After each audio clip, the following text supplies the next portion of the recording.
He's just reinventing it because he realizes it's fucking mental. Well, what are you doing right now? What are you wasting time for, buddy? This is the reason why you're. No, I have heard you talk about it time and time again. That I don't actually believe, bro. You are continually not acknowledging the trauma of Middle Eastern Jews. You characterize it like they left. Have you ever listened? Yes, I've seen it. Have you ever listened to anything that's not 30 seconds long? Bro. That's so ironic that you're saying that as you misquote Avi Schleim, who said he fled because he was afraid and not because of Zion. Here's the clip. Over and over again. But you're too busy trying to get a gotcha here, so you can fucking farm a clip. But everyone's still gonna think you're a fucking loser, dude. I'm sorry. Just shut up and listen. If you want to actually hear my perspective. I'm shutting up and listening to you. Okay, thank you. The Iraqi Jews. Because when anti-Semitism increases in the West, Israel sees that as a complementary tool to its Zionist project, Zionist ambition of bringing either all Jews to Israel, or at least. Did he not? Okay. So I don't want to get my feelings hurt, and maybe he was making a good point. You have, in Why not watch the cringiest ways possible, considered yourself to be Kendrick Lamar in this beef, this one-sided beef that you created initially. That's right. That I didn't respond to until you try to deplatform me and people who are pro-Palestine. Okay. Who cannot? So by the way, explain to you something. Being pro-Palestine means you are infallible and can never be criticized. That's awesome logic. You want to talk about the content nuke, Hasan? Responded to. Hasan, you want to talk about the content nuke? Can you name one clip that was out of context? You call it the context puke. Name one clip that was taken out of context. Go ahead. I saw one. One was the. It doesn't matter that rapes happened. That one's out of context. I think maybe the one about the people hallucinating rapes because they were talking about claims that actually weren't true. But the rest of the ones, even on the rape thing, that was all in context. Was out of context. You call it the context puke. Name one clip that was taken out of context. Go ahead. Ready. Watch my video and you'll find out. He doesn't even have one example on the top of his head. Fuck me. Go ahead. It's about me. No, I'm kidding. I'll show you. Okay.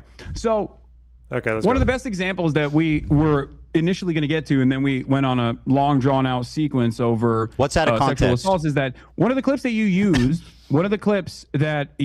in your context nuke was the claim that I deny rapes happen. It was from I showed evidence. That wasn't out of context. That was an opinion. At the time, yeah, he denies rapes on October 7th. Yeah, he denies them. Yeah, he thinks they're fake. He thinks they're the only rape happened in captivity. He's a liar. Yeah. What?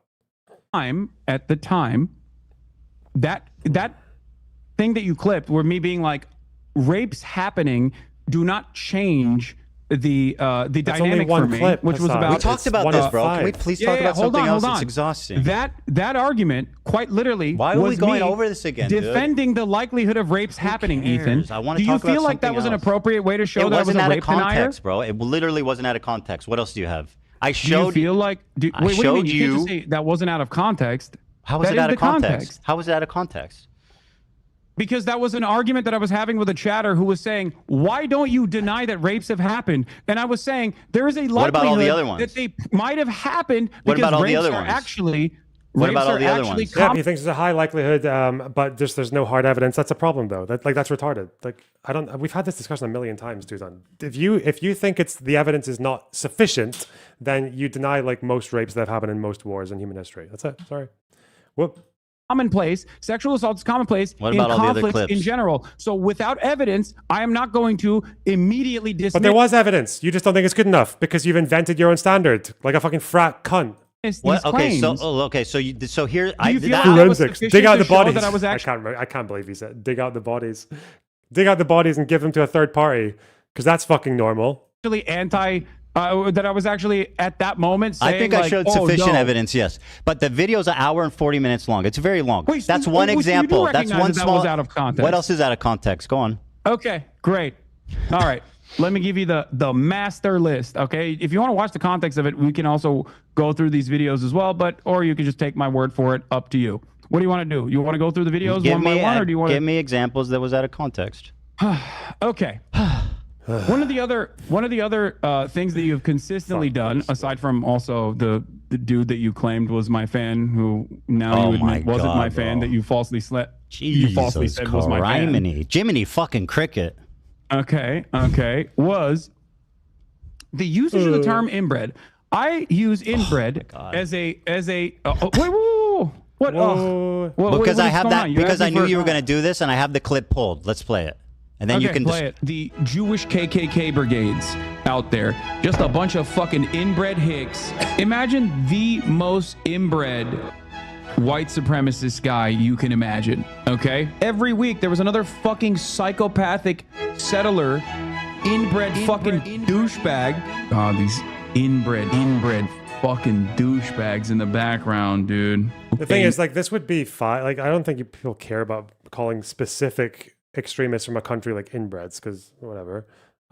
The problem is that, like, Hasan will note, like, if you say even a fraction of this about like a particular militant group in Palestine or anywhere else, they'll call you Islamophobic or anti-Arab. It's like, okay. Nation entirely comprised of messianic, inbred, ultra-orthodox psychopaths that these inbred don't understand. Educated, inbred, fundamentalist hicks. Calling us in the middle of campus, calling us inbred, that we have no culture. One of them, like, saying we have no culture, that's like anti-Semitic. If someone said that, like, grabbed my friend's Israeli flag in the middle of campus, carried it to a mob by the gate that were communicating with the angry mobs outside of campus. Untrained inbred asses shipped into southern Lebanon, telling us that we are all inbred and that we have no culture.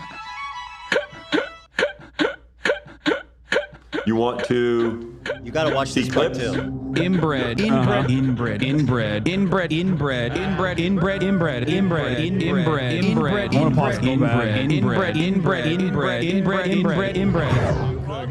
birthday from Swiss, Hasan. The clips are, and that's not necessarily the algorithm. Okay, so yeah, go ahead and defend your continual use of the word inbred to describe Jewish people. Go on. Uh-oh. Wait, do you think I'm describing all Jewish people as inbred? Is that what your assessment is here? No, the JVP people are they're not. Microaggressions, my friend. Most of them aren't Jewish. I'm sorry. We're pretending they don't exist. Shut up, dude. You continually refer to Jewish people as inbred. You are such a pussy. Oh my god. Yeah, dude. Of course I'm calling the fucking Kahanist Jewish supremacist settlers inbred. Why is it that you tried to defend the actual Kahanist settlers that were destroying humanitarian aid? When I was calling them fucking inbred, you were like, oh, why? They're just nice young Jewish boys, you said, when describing that fucking video. Did you? So again, Hasan, you have a chronic problem with the truth. Here's what you're talking about. Fucking douchebags in the background, these are just dudes. By the way, this is the difference between me and Hasan. When I get criticized, I pull it up and I watch the fucking criticism. Hasan opens Comrade KC tweets and snark posts and reads their interpretation of my video. Talk about being a pussy. You need people to hold your hands. Let's fucking be real here. Yeah, I'm so scared of you. That's why I wanted to debate you. And this is like, he did this with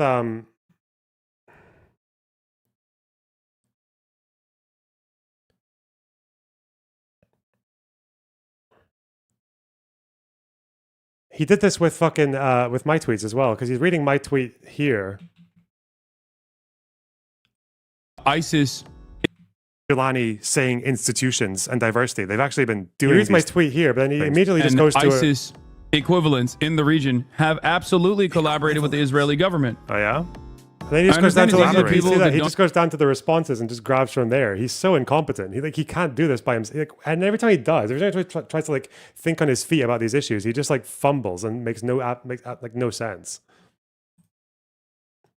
It's ironic again because even this like drama stuff here with the content nuke is like, this is kind of where Hasan is probably a bit stronger because again, people make mistakes and Hasan can just like hold Ethan to the fire for mistakes that he's corrected himself in the past anyway. But yeah, it's funny that again, as soon as we stray from the politics, like Hasan gets more comfortable. It's funny. There's an ongoing like joke with this community. These are just fucking benign dudes. Just, I don't know what the fuck they're doing. It looks like they're doing charity or something. It looks like they've got water or boxes or something, like they're helping. And he's going, oh, look at these inbred fucks. It's like, bro, who are you? What are you? By the way, even if they're doing whatever bad, you're still calling Jewish people inbred repeatedly. You understand that, right? Rubs off on They're people. Fucking Nazis, that doesn't make it What's any wrong less with you? anti. They're participating single-handedly in a genocide. Continually to Jewish people as inbred, bro. You don't think that can affect people? I call all racist right-wing Would you ever call Hamas inbred, Hasan? Would you ever call like the Ayatollah regime, like the IRGC, would they be called inbred? Like, no, you'd probably think that was Islamophobic. You call people Islamophobic for calling Hezbollah terrorists. Like, it's like, again, this would be a layup for Hasan if it wasn't just the most ultimate double standard from him. It would be a total layup here because Ethan's not actually being like, I don't think this criticism from Ethan is good at all. It's not, because inbred is just like a generic insult that people can use against people they don't like politically. Like, of course you can. But the problem with Hasan is that he would never accept that for Arab groups that are bad. Reactionaries inbred. It's one of the fucking terms that I can use that isn't like immediately How about one that doesn't feed into like an anti-Semitic trope? insensitive. Why did you laugh when that guy said that people were calling them inbred on campus? Why was that funny? Was that guy What do you mean? Sattler? Because it's a fucking crybully claiming that he was a victim He was of walking harassment. through campus. What? Yeah, I don't He was know about walking this through guy. campus. How's he a crybully? No, he's a crybully for going on Fox to be like, I was under attack. I was victimized What? once again. What was the bully? Hasan does he not know? I thought it was gonna be like, oh, this guy was actually antagonizing for content. He's a crybully because he got attacked and spoke about it on Fox News. How does that make you a fucking crybully? What? That's the opposite of a cry. He's gonna pull himself out of that one. He's gonna find some dirt on the guy. He's gonna find a video of the guy antagonizing the protesters. That's why he said it. Because that guy who was like, they called us inbred and said we have no culture. You would laugh at that if the guy was actually there to fuck around and find out. But if they just said that to him because he's like Israeli or Jewish or whatever, without knowing anything about what he believes, then that's very anti-Semitic. Because saying you have no culture is an anti-Semitic trope. That's like the Jews have no nation. They're just wanderers. They just kind of pick up from other countries that they leech off of. That's like an anti-Semitic trope. Bully aspect. What do you mean? When someone To be a crybully, there needs to be a bully aspect. Where's the bully aspect? Have you literally left your goddamn Bel Air mansion for a second and looked at the news? Do you know what's going on? An entire year of genocide side by side with people claiming that Jews are being victimized on college campuses has now led to the fucking Gestapo literally packing up. He doesn't know. He doesn't. So he literally just laughed at that guy being subject to an anti-Semitic attack for no reason. He didn't know anything about this guy. Am I right? That's what happened? He just moved straight. Oh, people are getting deported. The human shields. Thank God for Hasan must be so thankful that Mahmoud Khalil's getting fucking blackbagged by ICE, because otherwise he'd have no human shield.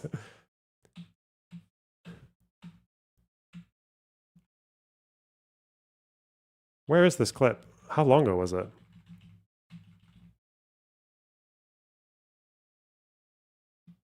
With the angry mob's alley flag in the middle, inbred, that we have no Fundamentalist Hicks. calling us in the middle of campus, calling us inbred, that we have no culture. One of them grabbed my friend's Israeli flag in the middle of campus, carried it to a mob by the gate that were communicating with the angry mobs outside of campus. An Israeli flag to people on a campus. Okay. Now, my understanding is if you wave a flag at a campus, people shouldn't come up to you and tell you that you're inbred and have no culture. It's a fucking flag.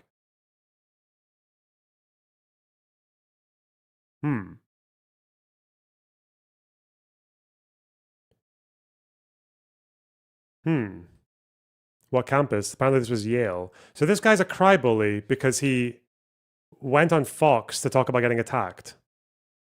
But Hasan doesn't actually know if this guy did anything. He doesn't know what this guy did. Or why he was attacked. Or what he believes. Like what? Why is it that you tried to defend the actual Continually again, I play they're doing repeat red, bro. What if it's the Confederate banner? The Confederate banner is not the same as the Israeli flag. The Confederacy literally fought to keep owning slaves. There are a million reasons you can hold an Israeli flag. I don't think that can affect people. I call all race fucking crocks to be like, I was under attack. I was victimized. Through campus. What do you mean? Because it's a fucking crybully So what was the Inbred question on about campus. Why was it like an Racially anti-Semitic trope? insensitive. Why did you laugh when that guy said that people were calling them inbred on campus? Why was that funny? What? What do you mean? Because it's a fucking crybully claiming that he was a victim He was of walking through harassment. campus. What? He was walking through campus. How is he a crybully? No, he's a crybully for going on Fox to be like, I was under attack. I was victimized once again. What was the bully God. aspect? What do you It's mean? so When fucking- someone- To be a what is the crybully, bully there needs He's to a be- crybully because he just went on the news to say he was attacked after he was attacked. Oh my God. Fucking hell, Hasan. Whoa. Be a bully Ethan, aspect. Where's have the you- bully have aspect? Have you literally left your goddamn Bel Air mansion for a God, second bro. and looked And at now the he's news? he's Do completely you know dodging. what's going on? He realizes he's caught, and now he's like, quick, find some suffering Arabs so I can throw them in front to deflect this criticism. Oh no, did I really just laugh at a guy getting accused of having no culture as a Jew? And then I called him a crybully because he went on the news to talk about getting attacked after he was attacked. Oh no, that looks really bad. Oh shit. Wait, people are suffering. Did you know that there's a black bagging in Mahmoud Khalid? Did you know people are getting put into El Salvador prison? Oh no. Why do you bring these criticisms to me? Fuck. Oh God. An entire year. Also, the fucking mansion dweller calling the mansion dweller a mansion dweller. Okay. Year of genocide side by side with people claiming that Jews are Smetic. being Call them victimized on college fascists. Call them campuses pieces has of now shit. led to Call them the fucking unbelievable. Gestapo Your insistence literally on packing calling up Jewish people pro-Palestinian student inbred is a activists. You don't think that those conscious fucking choice dipshits played a and role in spreading that on Fox News of all straight up places? What anti-Semitism. the fuck is wrong with you? Of course you're not pro-Palestine. This is the reason why nobody thinks you're pro-Palestine, okay? Because you do this dumb shit. Because you can't fucking see the world outside of how you feel slighted So you're by. saying people think I'm pro-Palestine because I don't like your repeated use of the word inbred against Jews? No, that's not what I'm saying. I'm saying that you're running God. defense for kahanists who No. are How How do you literally know that guy was a Kahanist? You don't seem to know anything about this guy. I'd assume you would have dug up some dirt on him to find out that he was up to no good, but you don't seem to have. You're just saying he's a crybully because he went on Fox News. That's actually really bad. You don't know what this guy did then. Even if you find something now, it's like you still jump to that without having any idea what the guy was doing. I'm not defending them. I'm Nazis. attacking you. You're How is me saying why you you are you are fucking crying about me calling Nazis inbred in the process of them destroying clips? humanitarian aid going into Gaza. He wasn't just talking about people destroying aid, though. He was talking about a guy who said that he got called inbred and said that he had no culture on a campus. By the way, even if the guy was being a bit mischievous or whatever, you don't go up to a fucking Israeli Jew and say, you have no culture. That's an anti-Semitic trope. That's anti-Semitism to say that.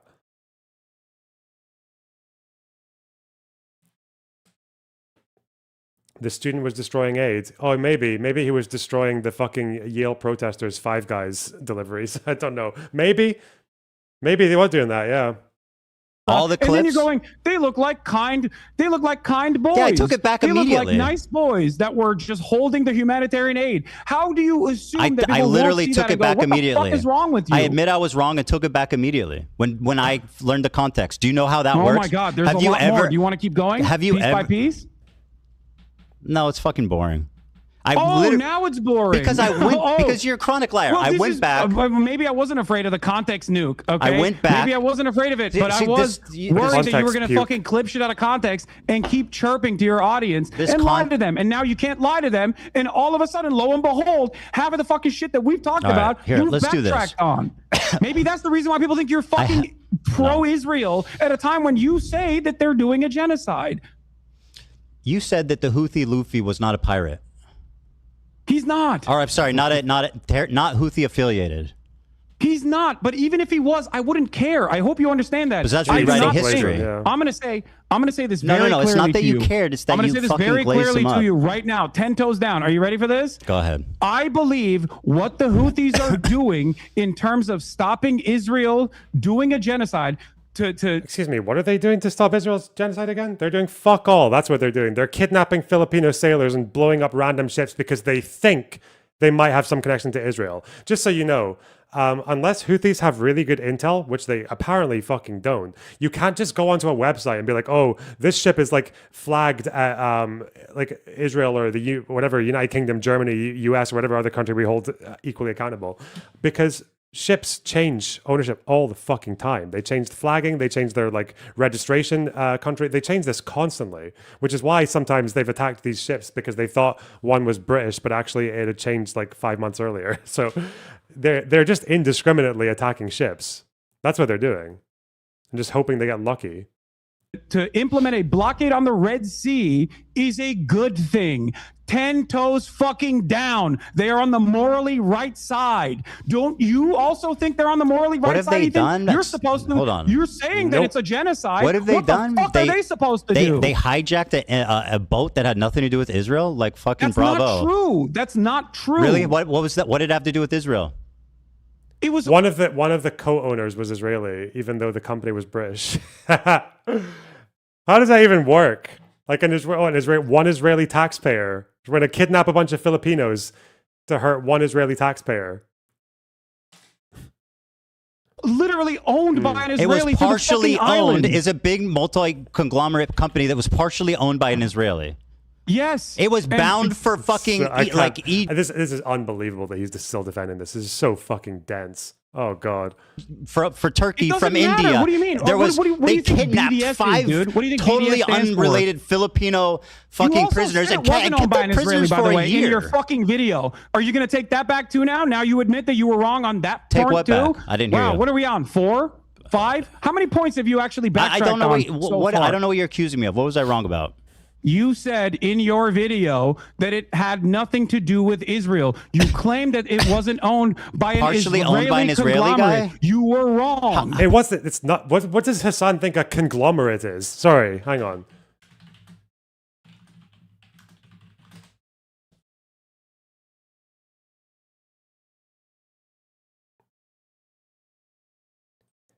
Again, you need to know what you're looking for when it comes to fucking ships, okay? Because I barely remember. It's like it's operated by a Japanese shipping line. It was going from Turkey to India. Okay, so there's quite a few countries that have like an interest in this ship.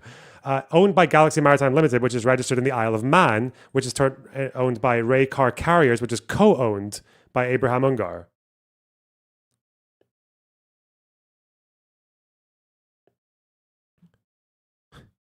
So really, just because Ray Car Carriers is co-owned by this one guy, co-owned is fine, right?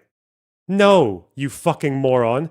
Satnav, if you're if I work in a shop in fucking Lincolnshire that's co-owned by an Israeli, I would probably not appreciate it if the Houthis fucking kidnapped me in order to stop a genocide. No, that's not really that helpful. And it's no fucking wonder that the Houthis have achieved absolutely nothing for Gaza. Sorry.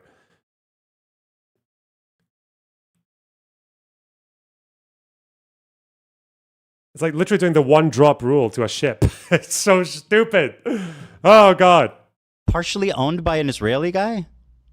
It's British owned. It's owned by a British company. It is an Israeli It's conglomerate owned by a that owns British the company. fucking ship. So it's owned by a British company. You literally claimed that it was owned by Isle of Man. It was an Isle of Man ship. It is. Like you think all of these ships mysteriously are just owned by that, and it's not a fucking easy flat. Isn't the Ray Car Carriers is an Isle of Man company?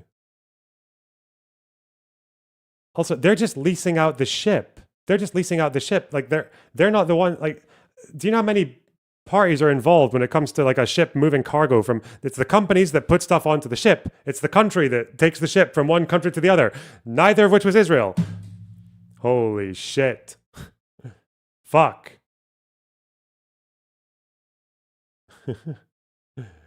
Oh my God. We gotta go on Lloyd's list.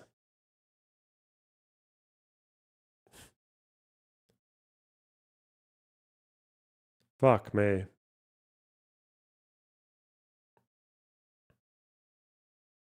Wait, why is it only giving me half of this thing? Why won't you load? Hang on. How much should this so if this Jewish or this Israeli guy is 0.5. If this Israeli guy, how much does he need to own of this business that owns this boat to justify? Is it 0.1? Is it 0.2? Is it 5%? How much? I don't know, and I don't care because I think that even if they got some of the ships wrong, I still think they're on the right side. Oh. Don't you? I mean, like, I agree with their. I'm not even. You can look through the whole list of Houthi shit. Lots of them are wrong. Like most of them are wrong. Actually, I think the Galaxy Leader might be the closest one. This actually might have been the more accurate one, because if the ship is registered at the Isle of Man, the company itself is it here? Yeah. Oh, this is the full thing. Okay. The company itself, Ray Shipping, is based in Tel Aviv. So, but then if it's at the Isle of Man, are we just talking about the fact that these two business owners are Israeli taxpayers? That's what we're talking about here. And they would have lost a bit of income, potentially, if they didn't just shift the cost onto consumers in a different country. Like, do we even know if this guy got his fucking bank hit by this? Because Bahamas flagged. Ray Shipping is Tel Aviv based. The ship is registered though at Isle of Man. And this is his reason to kidnap the crew who are Filipino. Okay.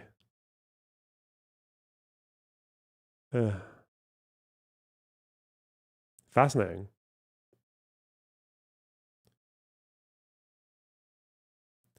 I'd be so curious to see like how much damage, because this is like over a dozen people. Yeah, there's like over a dozen people taken hostage for over a year, and I wonder how much damage this would have done to, how much damage this would have actually done to Israel.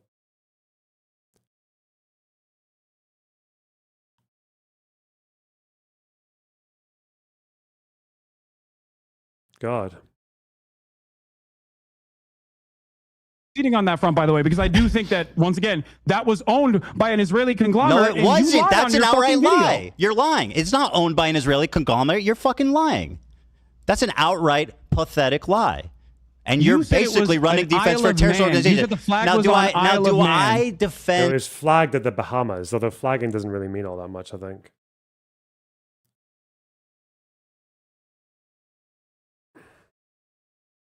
But if the company was based in Tel Aviv, but the ship was based in Isle of Man, that would mean that how much money is the Israeli government getting from this ship's activity? Doesn't make any sense. And what they do, I think what they're doing, their message is good. What do you do here? Israeli conglomerate, you're fucking lying. That's an outright pathetic lie. I think Ethan's wrong there. I think it would be, you would say it's owned by the Israeli company. But whether or not the, like even stopping that ship and even assuming that they didn't take hostages, how much that would actually affect the Israeli government is pretty, it's pretty low given the risk that you take of making the wrong decision, because these ships change flag and ownership all the time. And you're basically running defense for a terrorist organization. Now, do I defend what they do? I think what they're doing, their message is good. Their method is terrible. Oh, you wait. What like again, the Houthi message is about getting Israel out of Gaza so that Hamas can rebuild and try and attack them again later. That's it. It's just all the Houthis want to achieve is for Hamas to have the breathing space to regroup. They want the war to end before Hamas can be destroyed. It's about helping Hamas. It's not about helping like achieve a two-state solution or a one-state solution with equal rights. It's not about any of that, right? It's just about giving Hamas some breathing space so that they can try again later, and same with the rest of the Axis. So Ethan is giving, like, their message is fucked as well. Dude, let's ring up the fucking Al-Houthi family real quick. Tell us how you would stop a genocide when you're the poorest country. Well, not hijacking the Houthis could probably stop like a lot of suffering by not buying fucking helicopters to go and hijack ships and kidnap Filipinos and take care of their own people who have been going through a fucking famine, instead of stealing, like kidnapping aid workers and making the situation so fucking dangerous that humanitarian aid like workers don't even want to go into the territory. I don't know, maybe the Houthis would think about the things that you can affect change on. Can the Houthis substantially defeat the IDF or the Americans? No. Could they act in a way that would help the people in Yemen who are suffering much more than they are being helped right now? Yeah. Or do we not care about them, Hasan? We only care about like helping Hamas in Gaza. Unaffiliated boat that and kidnapping withstood- 15 fucking nationals and holding them for a year. How is that helping anyone? Yeah, that's another thing that you actually got wrong, by the way, that even fucking Willie Sloptube called you out on. Those people, by the time you had released your context puke, those people had been released. It was, What yeah, would you I do, remember. Ethan? They were released within like what, a few days of the video like before the video went out? Maybe a week? Come on, Hasan. What a fucking slop cunt argument. Oh, they were released. They were released to what? Like, so 1 week before the video goes out, which probably would suggest that the script has been written and it's been filmed and edited. So what? Oh no, you got it wrong by what? A week. It was a year and 2 months, not a year and 3 weeks. Fuck me. Fucking debate, bro, man. The kind of person who gets excited about a point like that is a debate bro. That's a debate bro, slop tube, fucking moron. I said they were prisoners for a year. I know they were released. It literally happened like the day I was finishing the video. It's just you couldn't. They were held. Were they held You prisoner couldn't for? stop the video and then just edit it to change that one thing, because that would make such a massive difference. What, the fact that they were kept hostage for something they didn't do as civilians for over a year. Jesus. Were they held prisoner for a year? Were they held prisoner for a year? Were they held prisoner for a year? Yeah, they were. That's what I said. Thank you. Yeah, They were held hostage. So how's for that sure. help Israel taking a bunch of Filipino fucking unaffiliated sailors Do you understand hostage the for a concept year? of deterrence? Well, how's it deter Israel? Kidnapping fucking. Do you understand the concept of deterrence? Yeah, I understand that they basically caused all of like world shipping, or at least 3/4 of it, to go all the way around Africa instead, and then shift those costs of extra time and fuel over to the consumers, some of whom live in third world countries, by the way, Hasan. Deterrence. Okay, fucking general. Jesus Christ. Yes, How is that a stopping deterrence? It is a show of force to stop successfully, mind you, to stop other Not really. commercial shipping from going through. They literally bankrupted an entire Israeli port. I'd say that's numbers on the fucking board, baby. And Why? Why is bankrupting the port of Eilat supposed to stop a war in Gaza? You fucking you fucking dipshit. What? How, General Piker? God, no wonder the fucking Soviet Union collapsed. Because these are the kind of fucking shitheads who would be in charge, isn't it? God. What, the IDF in Gaza, hostages are still there, Hamas not surrendering, tunnels, fucking booby traps everywhere, and they're like, oh no, we gotta withdraw, Steve, quick, Doron, get out. The port of Eilat's bankrupted. By the way, where do people in the West Bank get a lot of their goods from? Oh yeah, they come from Israel and they go into the West Bank. Oh yeah.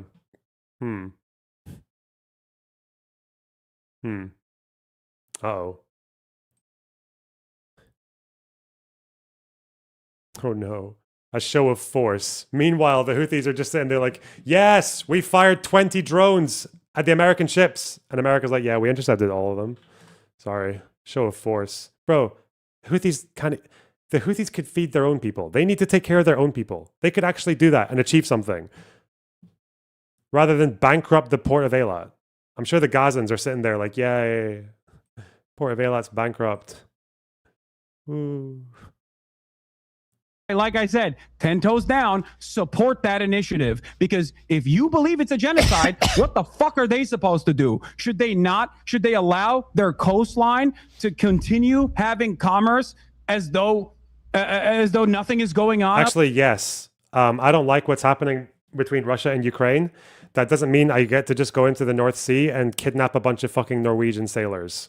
Sorry.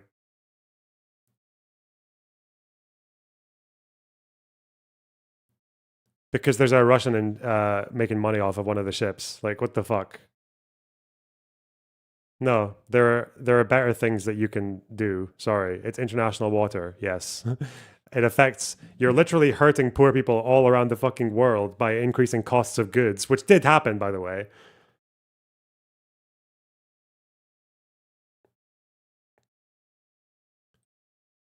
Meanwhile, people in Yemen under Houthi rule are getting fucking imprisoned for arbitrary fucking crimes, or like there are women who are getting kidnapped and taken and imprisoned for like impropriety, and then they end up getting fucking sex trafficked by Houthi leadership. That is real, by the way. That's attested to by victims, by Yemeni, by lawyers, by international NGOs. Like, yeah, that's all true. That they actually have like sex trafficked and thrown into fucking sex slavery women who they thought were dressed inappropriately. Yes, that has happened with the Houthis.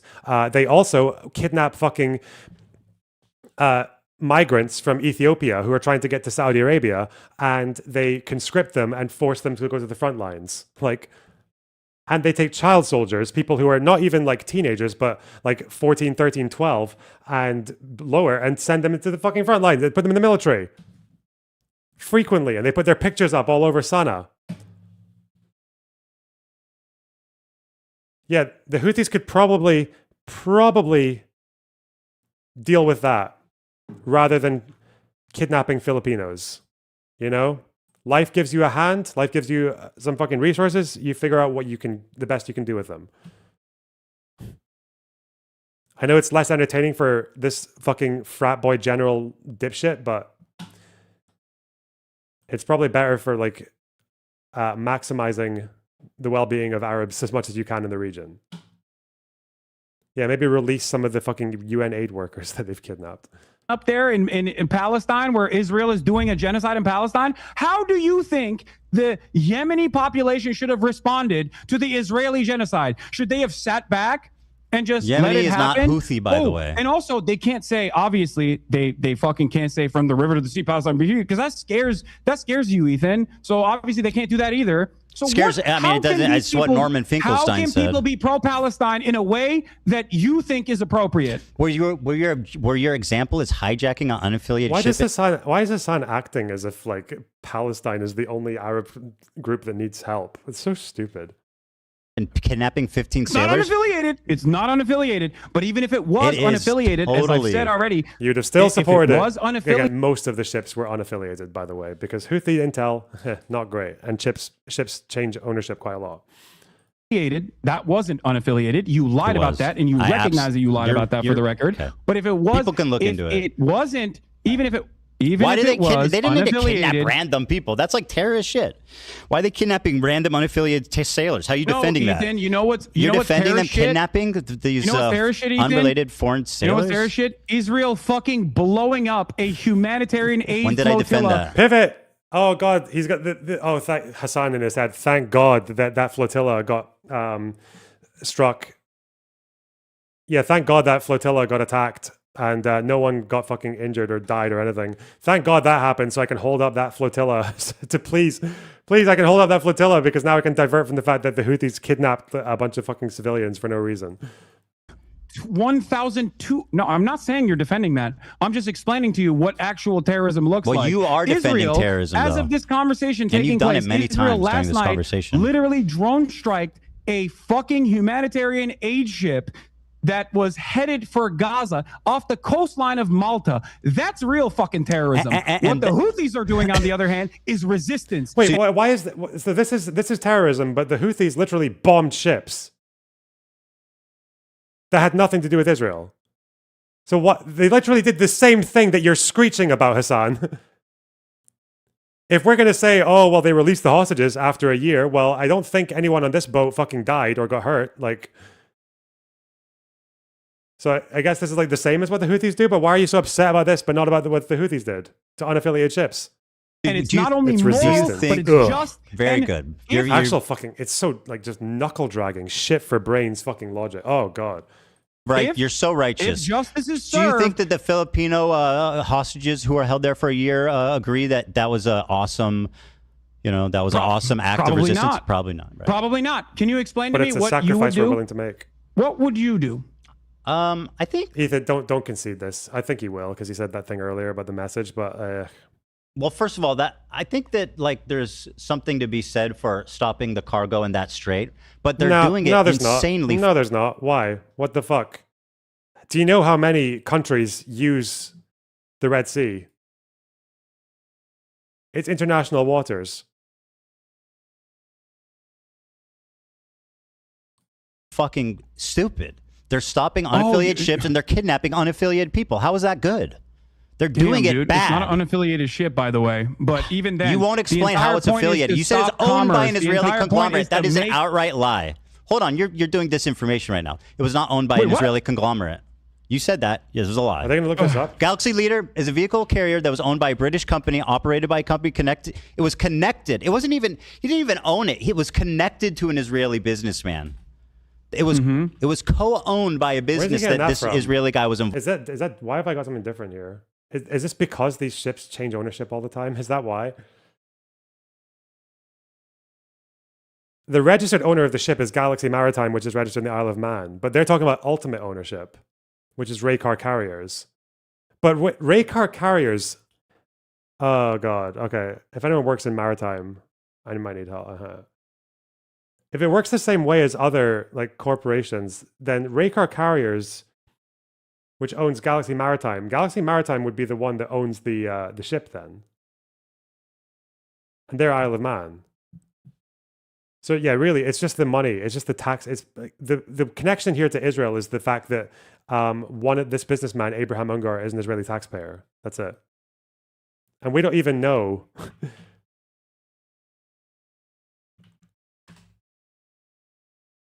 We need sea bugs.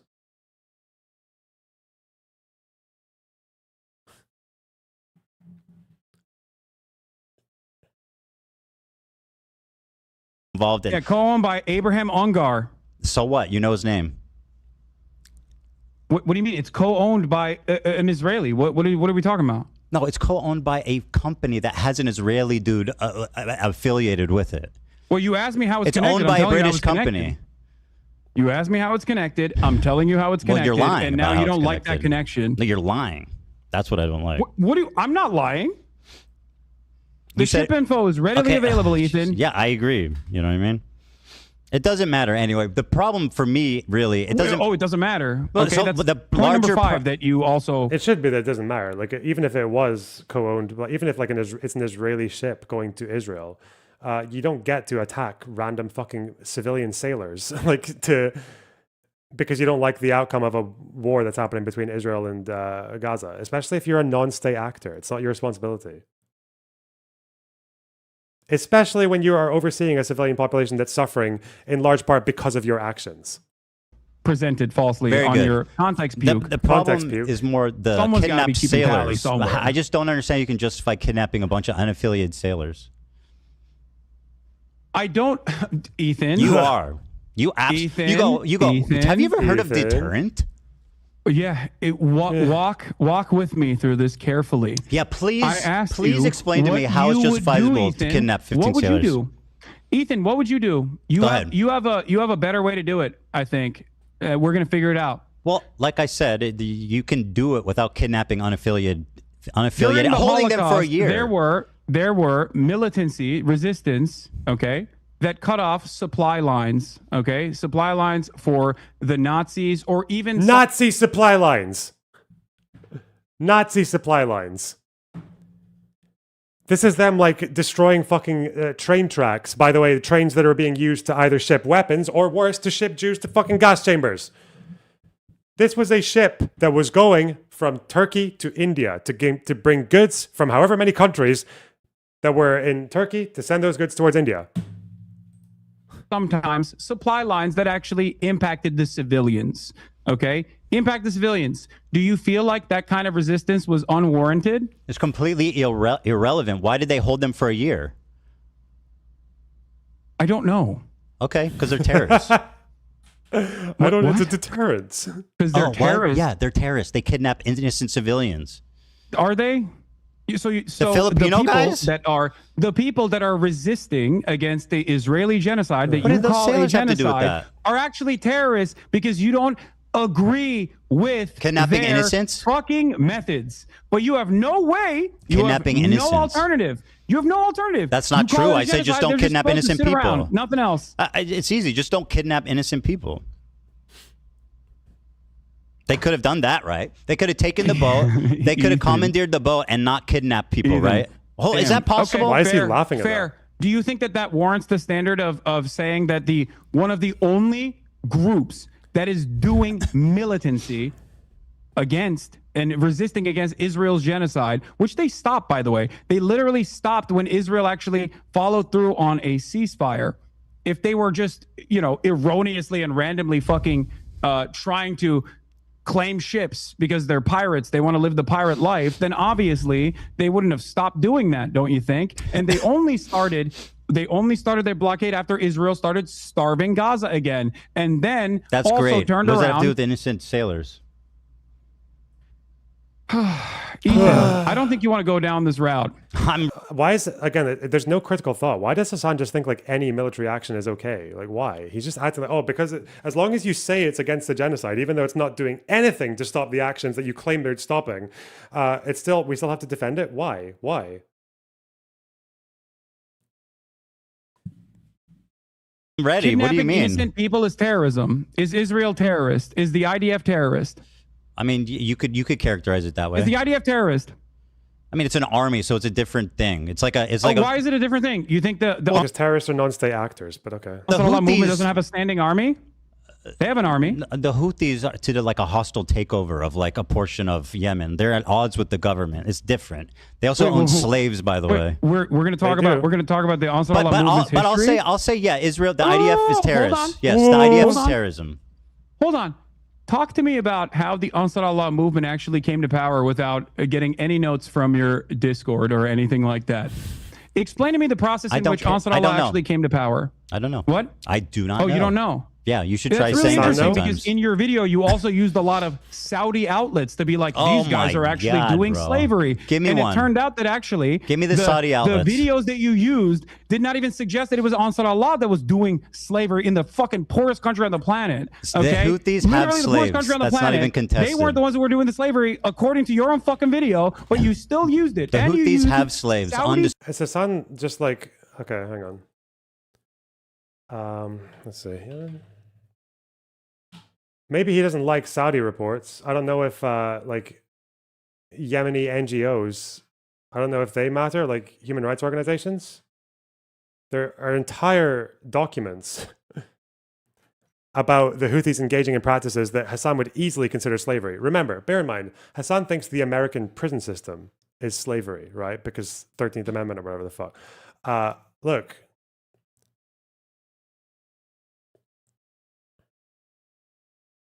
Is this it?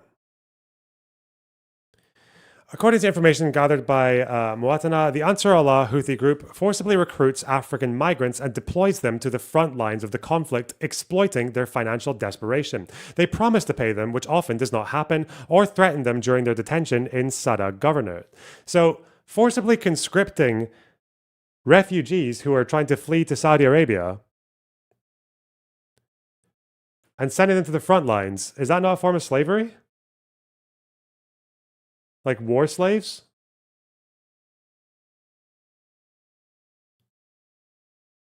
Is that fake?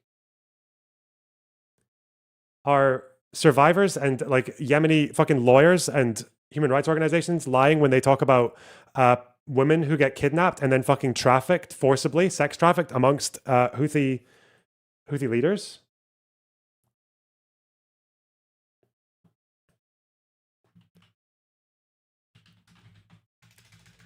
According to the Geneva-based SAM Organization for Rights and Liberties, Al-Hamadi, this was a Yemeni Ethiopian model, I think she was, told the visiting delegation that the Houthi security officials passed her and other girls between several homes, forced them to drink alcohol and sleep with the people. When she confronted the Houthis with these accusations of prostitution, they responded, "It's okay as long as it's for the service of the homeland." It's kind of like sex slavery, isn't it?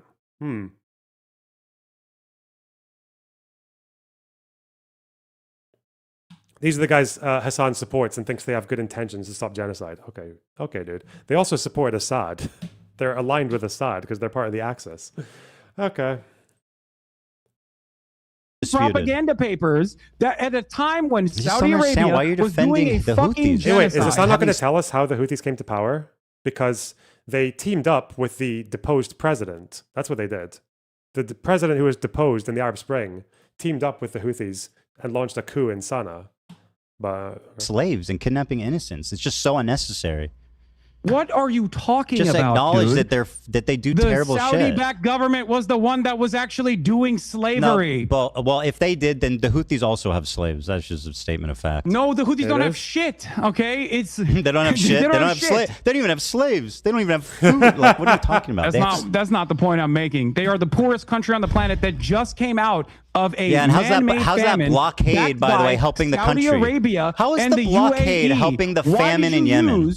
How's the blockade? By the way, just nitpicking, but the poorest country in the world would be like South Sudan or like Congo or some shit. It wouldn't be fucking Yemen, but okay. Yemen is very poor though. Helping the famine in Yemen. There is, as far as I understand, there's no longer a famine in Yemen. I'm talking about before, because you talked about how you were a regional expert. What is blockading doing for the poorest country on earth? Ansar Allah and their violent takeover of Yemen. So I was like trying to figure out what you know about this. Maybe you know something that I don't know. So I was trying to pick your brain a little bit. So explain to me why it matters. This is why Hasan has only learned about this recently, you can tell, and he's like really excited to talk about how the Houthis took over, and he's going to spin some fucking stupid narrative about how their takeover of Yemen was totally justified, actually. It's like you don't know shit. Sure, I don't know about this specific thing. Tell me why it matters. Why it matters? What their blockade? Yeah, educate him, Hasan. That's your job. Come on. Clearly, their blockade is. Their blockade is awesome. Why it matters? How they came to power?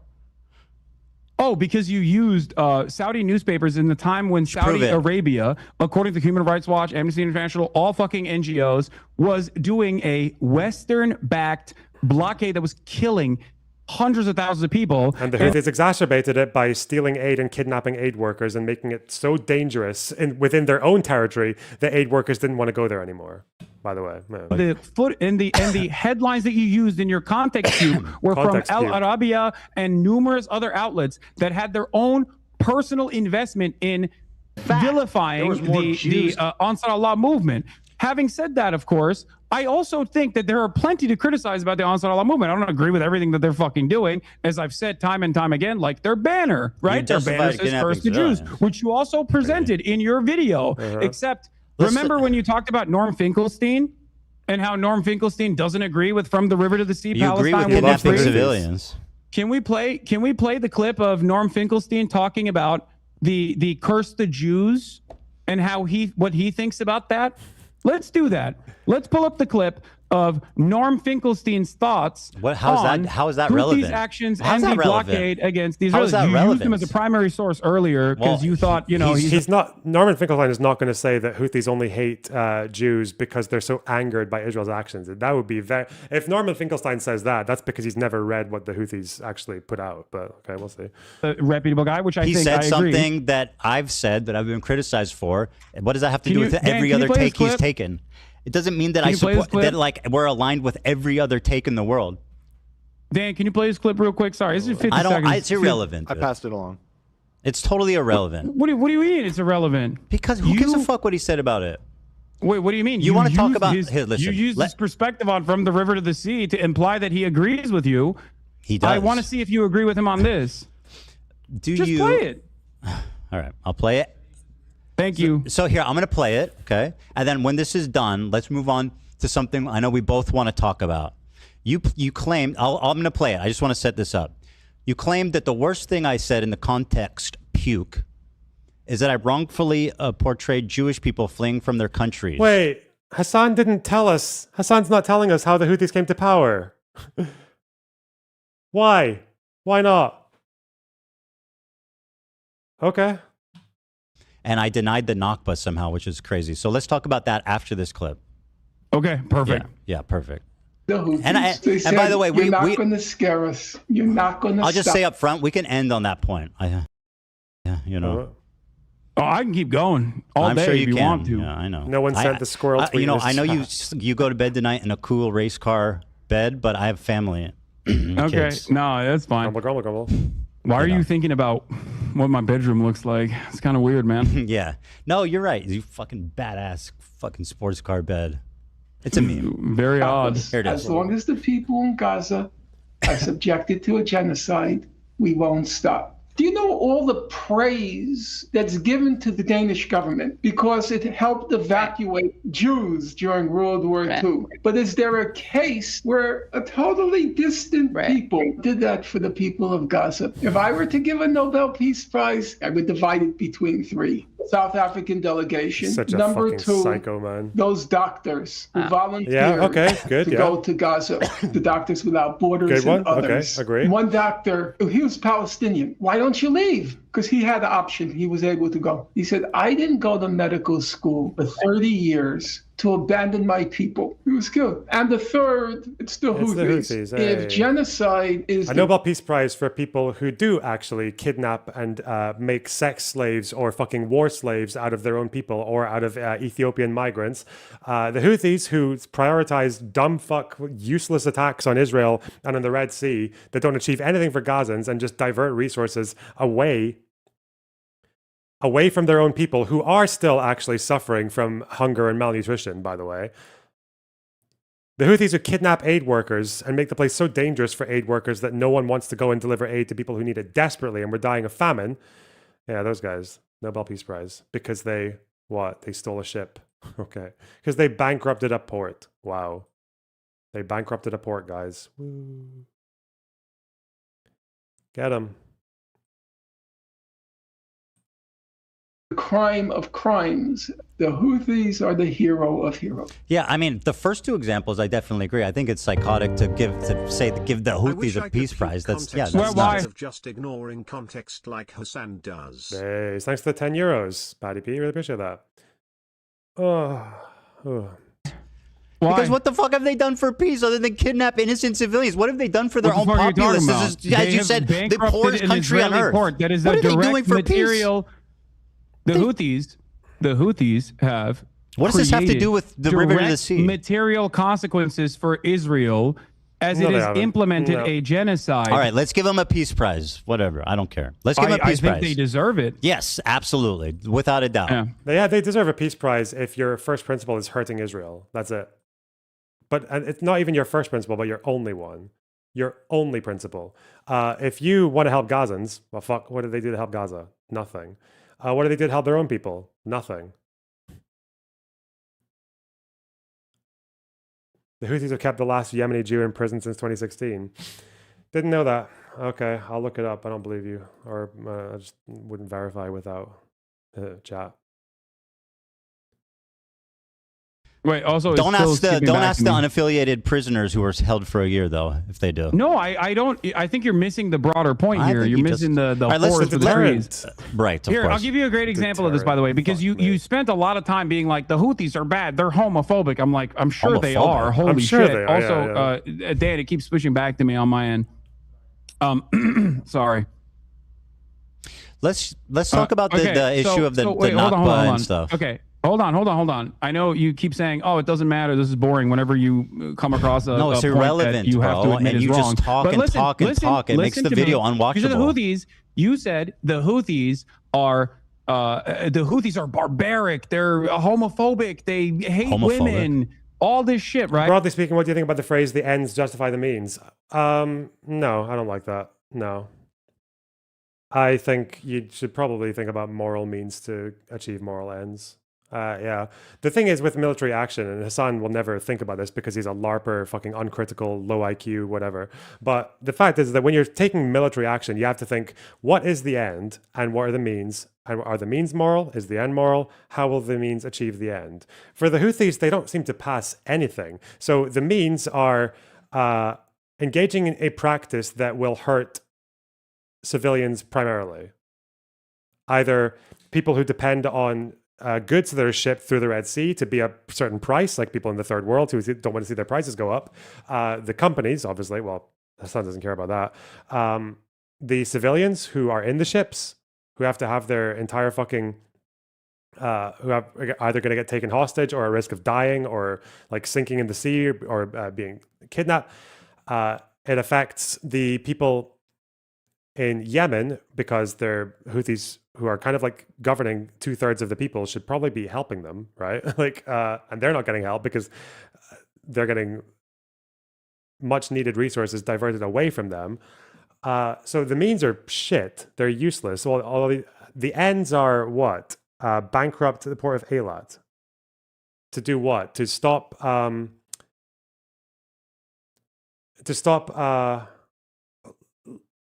war in Gaza.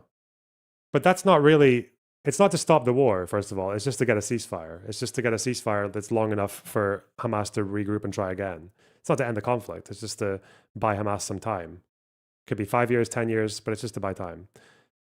So that's it. The end isn't even that justified either. You can't just unilaterally tell the IDF to cease fire regardless of what Hamas are doing. Hamas are one party of the conflict. If there's going to be a long-lasting ceasefire, there needs to be an agreement. Like, unilateral withdrawal is not a good idea. Doesn't work.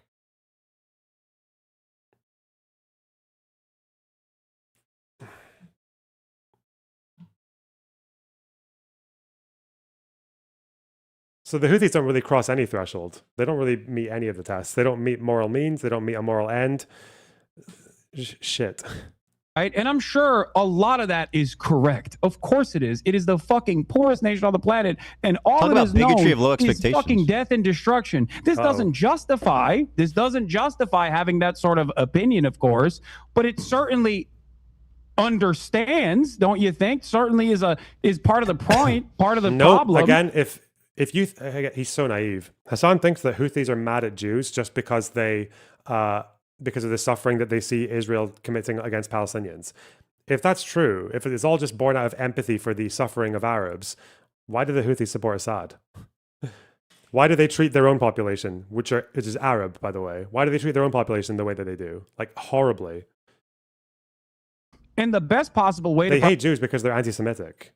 Like, and they'll tell you that. If you read the al-Houthi sermons, which are still distributed amongst the Yemeni population under Houthi rule, their justifications for hating Jews is not rooted in politics, it's rooted in religion. Where did this correct vision? This is them talking about how Israel wants to conquer everything from the Nile to the Euphrates, protocols bullshit, cancerous gland.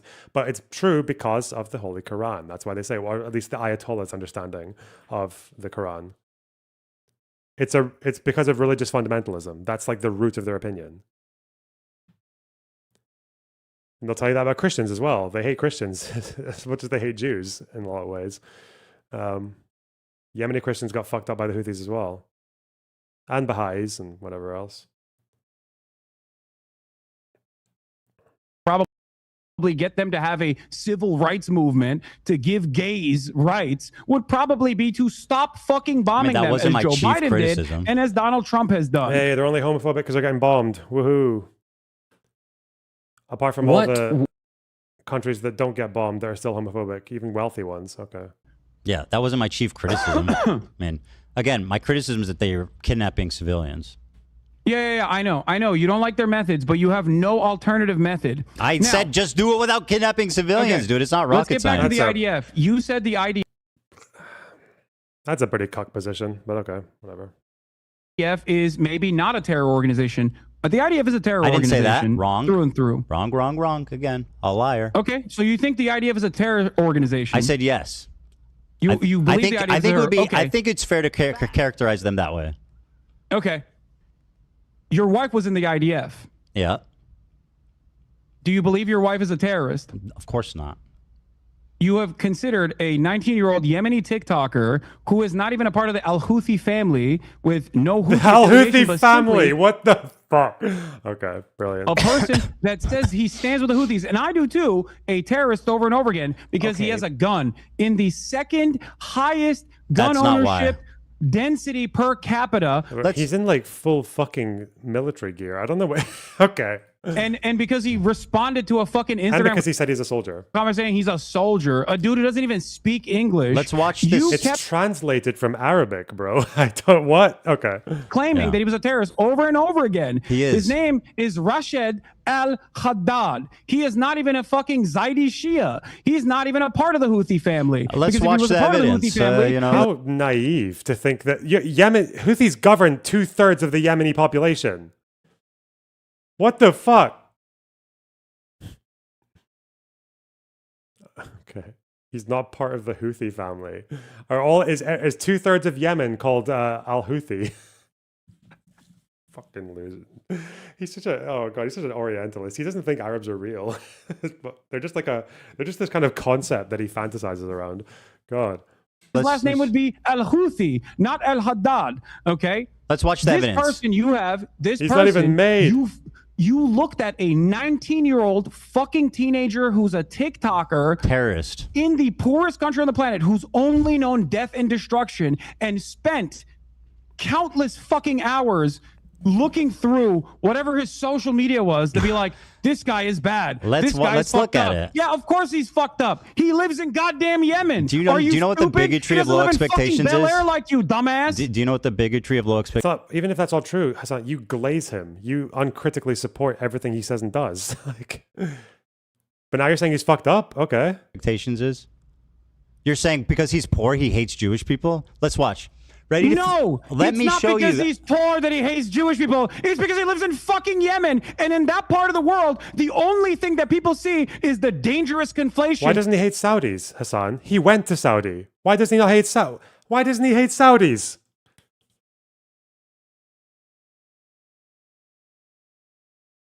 If it's about material conditions, he would be wanting to impale fucking Saudis on spikes. Okay. Of Zionism and Judaism. I'm sure the fighter jets that blow up their fucking schools have a Star of David next to them. And when the Palestinians... Sorry, I thought the Houthis fought with Saudi and with other Yemenis. The Houthis fight with the Emirates, they fight with the Yemeni government, and they fight with Saudi. That's who they've been fighting with. They do not fight with Israel all that much. But that's Arabs fighting Arabs. We don't care about that, you know? That's Ottoman colonizer dividing and conquering. Are kidnapped when they're fucking forced to go through military trial detention. They get fucking Stars of David carved on their heads. Israel is the one that dangerously and falsely claims to be the nation state of Jews. Israel is the one that makes everybody think that this action, all of the action, the genocide that you called a genocide, is actually being done at the behest of Jews. That's not true. Of course, for everyone in that side of the fucking world, when they say Jew, it's interchangeable with Israel. Many of these people, including... Do you think he's like Anne Frank? What? Do you think he's like Anne Frank? Uh-oh. Oh, of course, absolutely. He has withstood genocide. He has withstood genocide by the Saudi government. Of course I do. I think that talking to... But my point that I was fucking presenting, Anne Frank is famous for being a pacifist and seeing the good in people despite a fucking Holocaust that took every member of her family but her dad. That's why she's inspiring. This guy went on Twitter and said, fuck Jewish people. Would you think Anne Frank would be less inspiring if she somehow was able to get out? If she was like, I want to kill Germans and hang them? Yeah. And took up arms against the Nazis? If she just wanted to go through it, like, it's so dumb, man. It's, first of all, the Houthis, let's be serious. Do you know who the Houthis have done more damage to? Like, who are the biggest victims of Houthi violence in the world? It's other Yemenis. Most of the time, the Houthis fight with the Yemeni government and dissenters within, and like fucking people who cross them. That's who the Houthis mostly fight with. They mostly fight with Arabs. Just like Hezbollah. Hezbollah does not mostly fight with Israelis. They mostly fought with Syrians.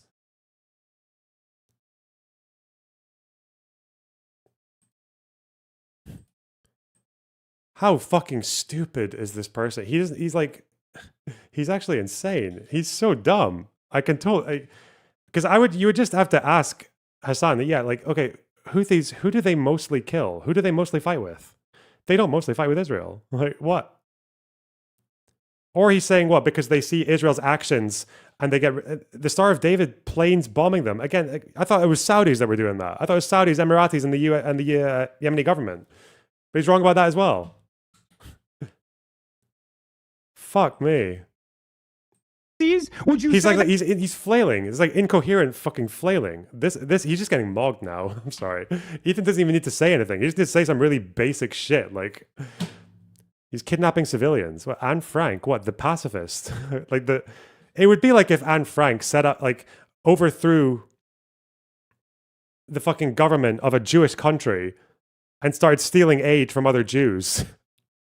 and started sex trafficking fucking Jewish civilians and started forcibly conscripting refugees who were passing through this Jewish country. Like that's where you get the Anne Frank comparison. Fuck me. If she was like, I want to kill Germans and hang them, yeah. No, not Germans. Ethan's cucked out. It's not Germans. No, it's not Germans or Nazis. No, it's their own people. That's who the Houthis fuck with the most. They are all fucking better than anything else. They are Arab killers. That's what they are. Houthis, Hezbollah, Assad, the Axis, they nothing better than killing Arabs. That's what they do. They are better at killing Arabs than any other fucking exploit. They can't fight the United States for shit. They don't do a great job of fighting Saudi. They don't do a terrible job of fighting with Israel. They do a really good job of fighting with other Arabs, though. They're very good at that. Would you say that Anne Frank is bad for that? Say Anne Frank is bad for that, Ethan. For something that didn't happen? Anne Frank would be bad if she took up arms against the violent Nazi occupation. Say it. It wouldn't be the same for sure. It wouldn't be the same. Oh god, Ethan's so he needs to hammer down on this. Like I get curious now because do people just not know these details? Because this isn't even Wikipedia knowledge. This is just like blurb knowledge. This is like, okay, Anne Frank fighting the people who are trying to genocide her for regardless of what she does. She can't white flag her way out of it. She had nothing. The Houthis, who are they fighting with? Before Israel, you got Saudi, Emirates, other Yemeni government.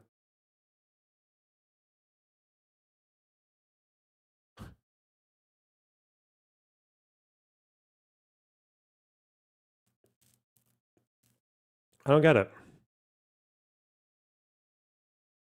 Do we just need to do people just need to redo Holocaust education because no one was paying attention in high school? You think that's what people need to do?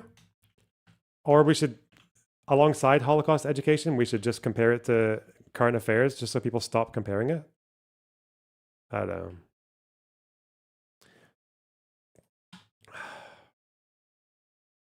She's famous for being a pacifist and seeing the good in people despite living through a Holocaust. You understand that? That's not what... Let me show you. Let me show you. Also, Anne Frank was a child. She was like, what, 14, 15? So is Hasan like pro-child soldier now? I feel like Anne Frank, the best thing that Anne Frank could do was try to survive. That's it. I don't really know if she was going to like do herself much of a favor by taking a gun and like shooting at fully grown Nazi soldiers and tanks. I don't know if that would have really been helpful to her, unfortunately.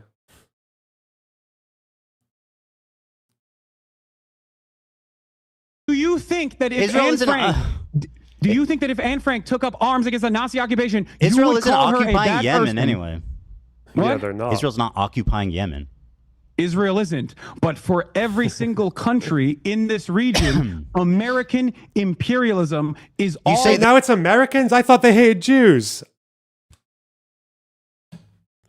The Saudis, you said this, why don't they say death to Saudi Arabia? Hey, yeah, oh, fuck it. Yes! Let's go! He figured out, he found his way. Let's go. Let's go. Why is it single country? You know what would be, this region? sorry, do you know what, if we follow Hasan's worldview to its logical conclusion, the real question would be would you condemn Luffy the Houthi if he came to Hasan's house and shoved his ass on a spike and killed him? Because Hasan's an American taxpayer. Hasan is paid for American bombs, an American blockade or American relations with Saudi to fuck up Yemen. Hasan's taxpayers' money is paying for American bombs to bomb Yemen right now, one of which might hit Luffy the Houthi. So what you'd really ask Hasan is like, would you condemn Luffy the Houthi for attacking you? But, you know. Or is it probably more ethical to point your grievances in a more direct, in a more clear direction? Like, people who rose up in Europe, in Nazi-occupied Europe, Jews, they fought with Nazi soldiers. For the most part, they fought with Nazi soldiers. It was far less common for them to just go and find random fucking ethnic Germans, not knowing what their affiliation was with the Nazi regime, and just like murdering them for no gain. That was a bit less of a practice, and far less so did Jews just kind of get fucking like scream about Germany, but spend all the time fighting with each other. Like,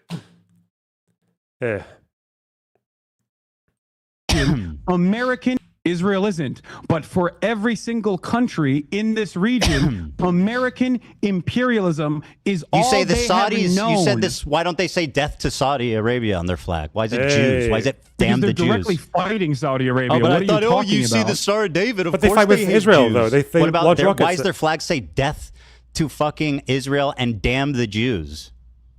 Their flag says death to America, death to Israel, a curse upon the Jews. Damn the which Jews, I have curse said upon time the and time Jews. again is kind of gauche, not acceptable, not That's appropriate nice. by Western standards. But if you listen Why to does it say Norm Saudi Hasan- But by dirty Arab standards, it's fucking boost. Yes, thank you, Hasan. Thank you. Well done. clip on that too. Norm has a clip on that too. Do you want to see? No, Do you like wanna see it? let me show you this because you've been You going want to on hear and Norm on. Let- Finkelstein explain that? No, I want to show you this. Okay, you've been talking and talking and talking and talking. Very good. Let's watch this. He Do you said, condemn the Warsaw Ghetto Hasan, you Uprising, gotta- Ethan? you gotta stop. Do you condemn the Warsaw Ghetto Uprising? I'm gonna play this video. Oh, the okay? Warsaw Ghetto Uprising. He Let's says, go. ready for sacrifice. Maybe I read it. Sacrifice and eager for martyrdom. Maybe he's talking about football? Here he is singing a song with the words, "Do you threaten us with what we are waiting for, son of a Jew?" Meaning of Houthi is a title, and it's not something to fear, but for the Jews. They are very afraid of this title. The execution we will carry out on all... It's funny. The only Jews that the Houthis have really been able to hurt are Yemeni Jews. That's the worst thing. The only Jews they've actually ever really been to inflict any damage on is just Jews in Yemen who have nothing to do with Israel. The last few Jews whose parents and grandparents didn't leave. And Hasan likes these people.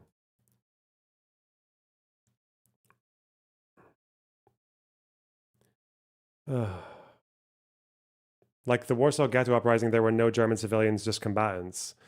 I don't know if you're saying that they treated German civilians as combatants, but the people in the Warsaw Ghetto Uprising literally were fighting with SS officers and German police who were trying to shove them on a train to gas them. Financial damage doesn't count. Sure, financial damage does count, but it doesn't count as much as persecuting your local population and jailing them and fucking making them flee. It's hard to know what they would have done. That's actually not true, $5 hotel room. That's not true at all. For one, let me show you. Because we can listen to what leaders of the Warsaw Ghetto Uprising have said. Now, I'm cherry picking this one because this person actually is quite critical of Israel. Most of the Warsaw Ghetto Uprising leaders were Zionists. There's a kibbutz, I believe, in Israel that's named after, is it Mordecai? Like it's named after one of the main Warsaw Ghetto Uprising leader. This is Edelman, Mark Edelman. He's saying this in 2002, so Second Intifada. The last surviving leader of the Warsaw Ghetto Uprising has called on Palestinians to halt their attacks on Israeli civilians and start talks with Israeli leaders. But his appeal, published last week as an open letter in Poland's leading newspaper, Gazeta Wyborcza, when I say that, has drawn criticism from some Jews because Edelman never used the word terrorism. He also appears to evoke comparisons between today's Palestinian gunmen and the outnumbered Warsaw Ghetto fighters who made a brave but futile fight against the Nazis in 1943. There's no need for such a comparison, Nina Fremer-Greenspan, who fought under Edelman in Warsaw, told the Israeli daily Haaretz. It pains me. I also think it's very problematic that he does not call them terrorists, she said. She did, however, back Edelman's call for negotiations.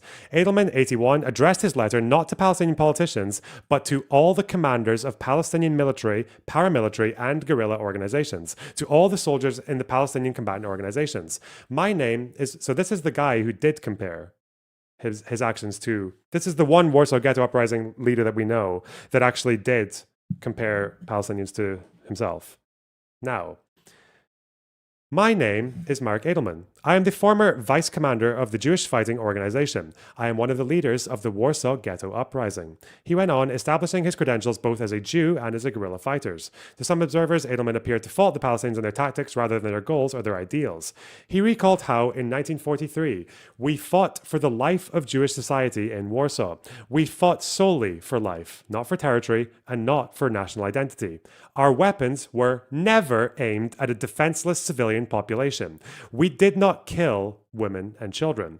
Nonetheless, he said, to this day, urban guerrillas have never been victorious anywhere in the world, but neither have the armies against which they have fought ever won. The war you are fighting will also lead to nowhere. Once again, blood will be spilled needlessly, and people on both sides will lose their lives.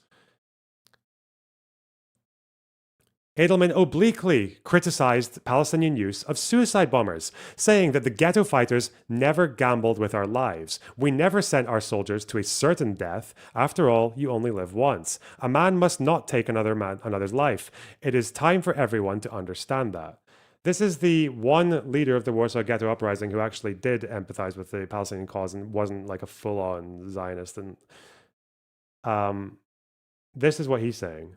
So that's the Warsaw Ghetto Uprising. That's what they believe about attacks on civilians. Ugh. Okay.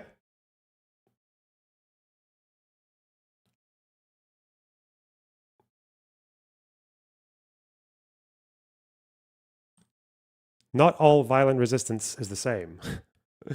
Believe it or not. The Mandela stuff is not wrong that I keep pushing, you fucking moron. The ANC never had a policy of targeting civilians. Never. Never, never, never, never. They occasionally targeted soldiers and police officers. Not many. I believe in 15 years they killed about less than 100. But military targets, that is.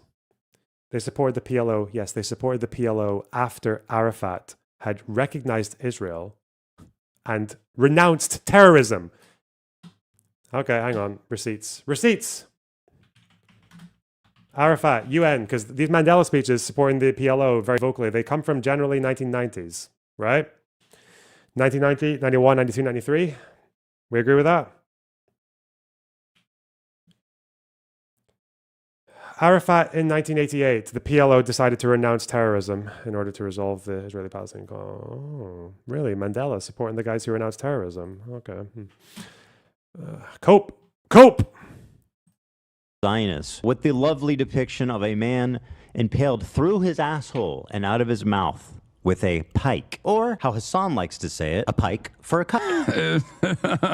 Okay, why would he retweet this article called Houthis use social media to boost global prominence? Called Israel a terrorist state. $5. I don't know what you're like an American hawk. You just see the word terrorist and you go like, just because you see the word terrorist written somewhere and you want to attach whatever meaning you want to it proves what? Look at Mandela's policy.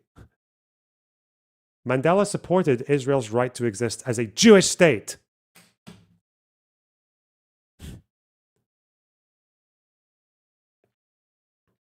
If someone said this in Hasan's chat, they would be called a fucking Zionist Nazi. As a movement, we recognize the legitimacy of Palestinian nationalism, just as we recognize the legitimacy of Zionism as Jewish nationalism. We insisted the right of the state of Israel to exist within secure borders, but with equal vigor support the Palestinian right to national self-determination. The legitimacy of Zionism is Jewish nationalism. That's the right of Israel to exist as a Jewish state. Fuck you. Fucking hell. In support. Israel falls. Okay. Wait for the new operation in Tel Aviv. The Jaffa drone, which no Israeli defense can stop. The ships we bombed and sank. I know the red arrow is supposed to be no Israeli defense can stop this.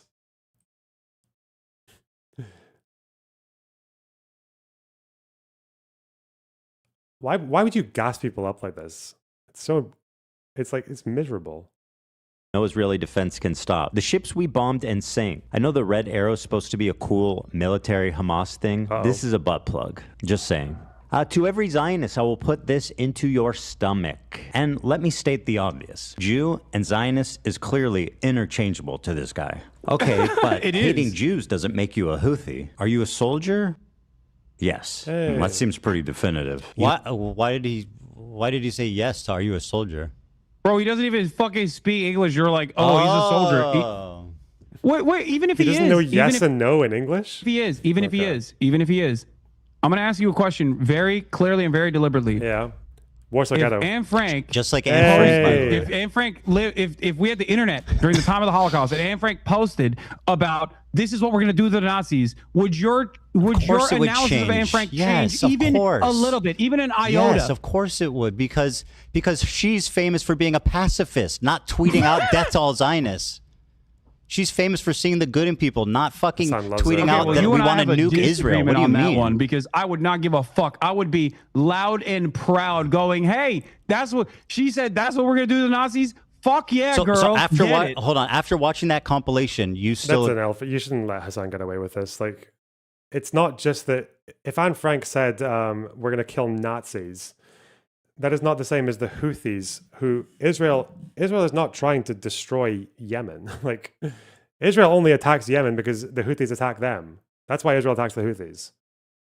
But saying all Zionists, sorry, again, you have to go to the basic. Hasan thinks Zionism and Nazism are the same thing, which is just fucked. But I don't know. Agree that he's just like Anne Frank. Did you not hear what I asked you? I'm just summarizing. Yes. Okay, very good. Anne Frank died before she could resist. But if she did, I would never hold that against her. She was fucking killed in a concentration camp, you psychopath. But if she was exterminated with her whole fucking family. Her dad's the only one that survived and recovered her journal. Are you fucking mad? Either, Ethan, right? Would you hold that against her?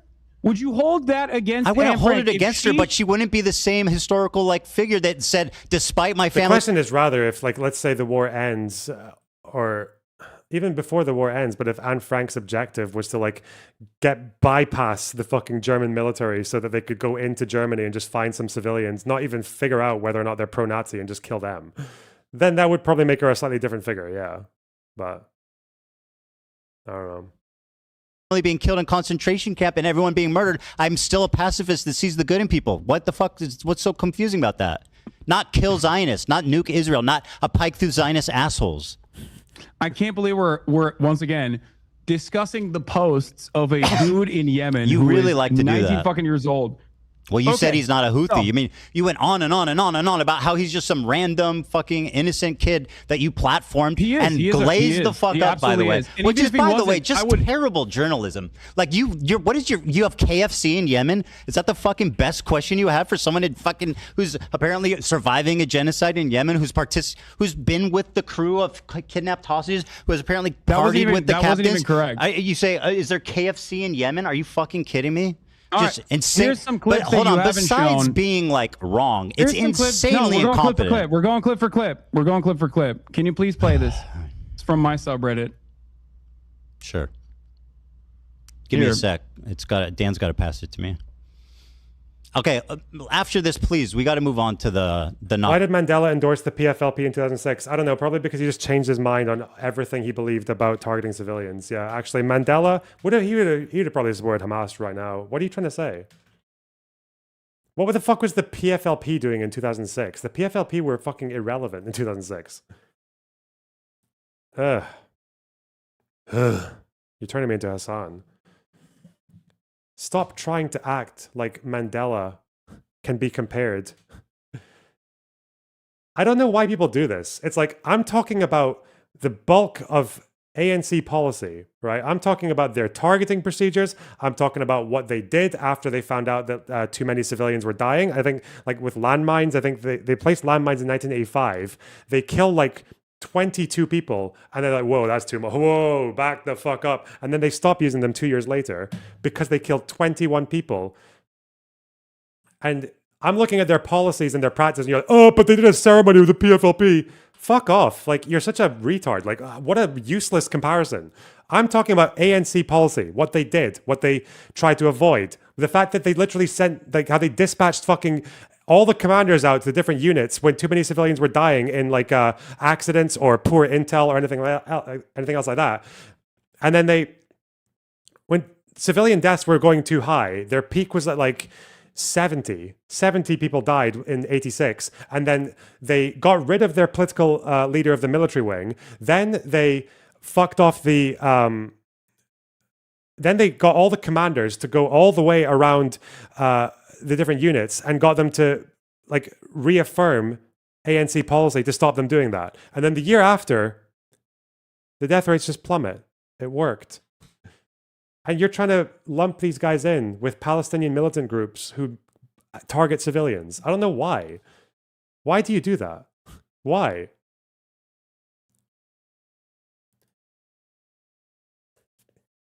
Of course, they went after civilians in the 80s. They didn't target. They didn't have a policy of targeting civilians. No, they didn't. You fucking liar. It was never their policy to target civilians. Never. Let's have a look. One of us has read the Truth and Reconciliation Commission on this, and one of us hasn't. Okay. How do people do this? Like, civilians died, but civilians died also targeted civilians. These are not the same thing. They are not the same thing.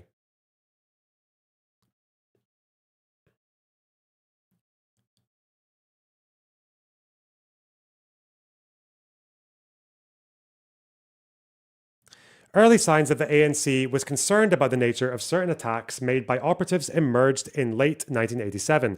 Late that year, ANC President Oliver Tambo called in all members of MHQ and expressed his concern at the number of unnecessary civilian casualties in certain attacks, particularly those involving the use of anti-tank landmines. The landmine campaign was then suspended. Oh, really? Because they're trying to avoid killing civilians. Tambo also tasked MHQ with ensuring that all operatives fully understood ANC policy in respect of legitimate targets. Failure to comply with these orders would be considered a violation of policy, and action would be taken against offenders. Their policy was not, it's a reaffirming of policy. It's not changing policy. The landmines were anti-tank. They were intended to hit soldiers. The problem is that they didn't hit soldiers, and then they stopped using them.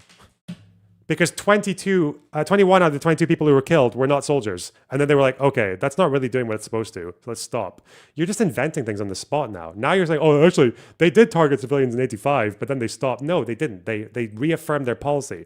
Because if you go through this, they literally have to talk about affirming policy, about how policy wasn't understood. And they explain why.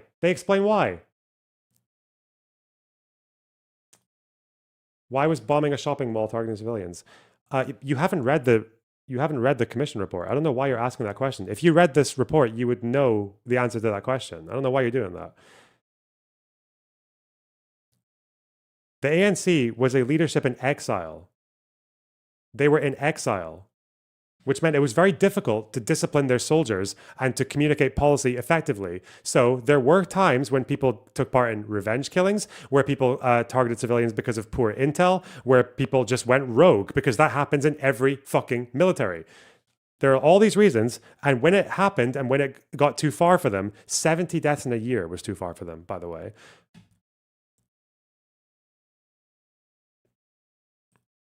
And when that happened, they did a fucking, like, clampdown. They reined it in. So I don't know. I don't know why you're so desperate to, like, stain the name of Nelson Mandela and the ANC to try and pretend that it was their policy to target civilians. It never was. Like, they talk about it here as well. Like, you're upset that people weren't punished, but they had a disciplinary procedure, and they explain that as well.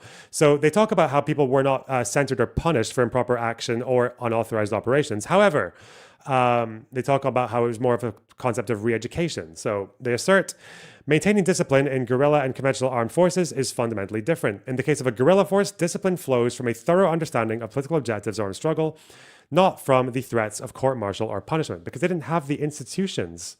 They didn't have the institutions available to do this. Didn't Mandela appoint people in the TRC? Yes, and they used ANC inquiries that took place before the end of apartheid, before the TRC. Yeah, you don't know anything. Sorry, you're just making... Why am I arguing with someone who's just making stuff up as they go along because they're desperate to defend fucking Hamas? Go away. But thing. Yeah. Every single victim of Israeli or American violence has to be a pacifist. Okay, do you want me to watch this? I mean, what the fuck, bro? It's 4 minutes, so I'm not going to watch the whole thing, but I'll watch like a minute or 2 minutes. Okay? طبعا جاتني اسئله كثيره ماذا اذا اليهود قرروا ان يعودوا الى اليمن يعني بنسمح لهم ولا لا ولا طبعا طبيعي يعني احنا اليمنيين متأيدين للسلام يعني اليمن مسموحه لاي شخص يجي يعيش فيها. This is like shot like by a fucking like propagandist. What are you talking about? Like he's all fucking dolled up. He's got makeup on. The lighting is We're perfect. gonna impale the Zionists on spikes. Fuck them. Oh no, this looks bad. Let's do a music with some. Let's do a video with some piano in the background and. Yeah, he's like, guys, please, we love the Jews. Give me a break. Our problem is not with the Feeling Jews, like a guys. big man, buddy, dunking on a fucking 19-year-old living in Yemen. You pick and choose what you think. You pick and choose what you think is appropriate. Well, why don't we just look at how the Houthis treat Jews in Yemen? About all this shit I show. They're hard. The Houthis are harder on Jews in Yemen than they are on Israeli Jews. Okay. Which do you think he believes, this or that? I think he believes both. Oh. This is not. He both believes that Jews are our friends and also we need to murder them all. The problem is he believes that Jews are our friends and we need to murder them all. Is that correct? The problem is you conflate. No, he said Jews. He in the tweet said this is what we're going to do to Jews. From a Western perspective, for them, when they talk about Israel, they sometimes reflect and it that's as the Jews' fault, right? So why do they persecute Yemeni Jews then, Hasan? Why? Or does he think that's fake as well? Listen to me.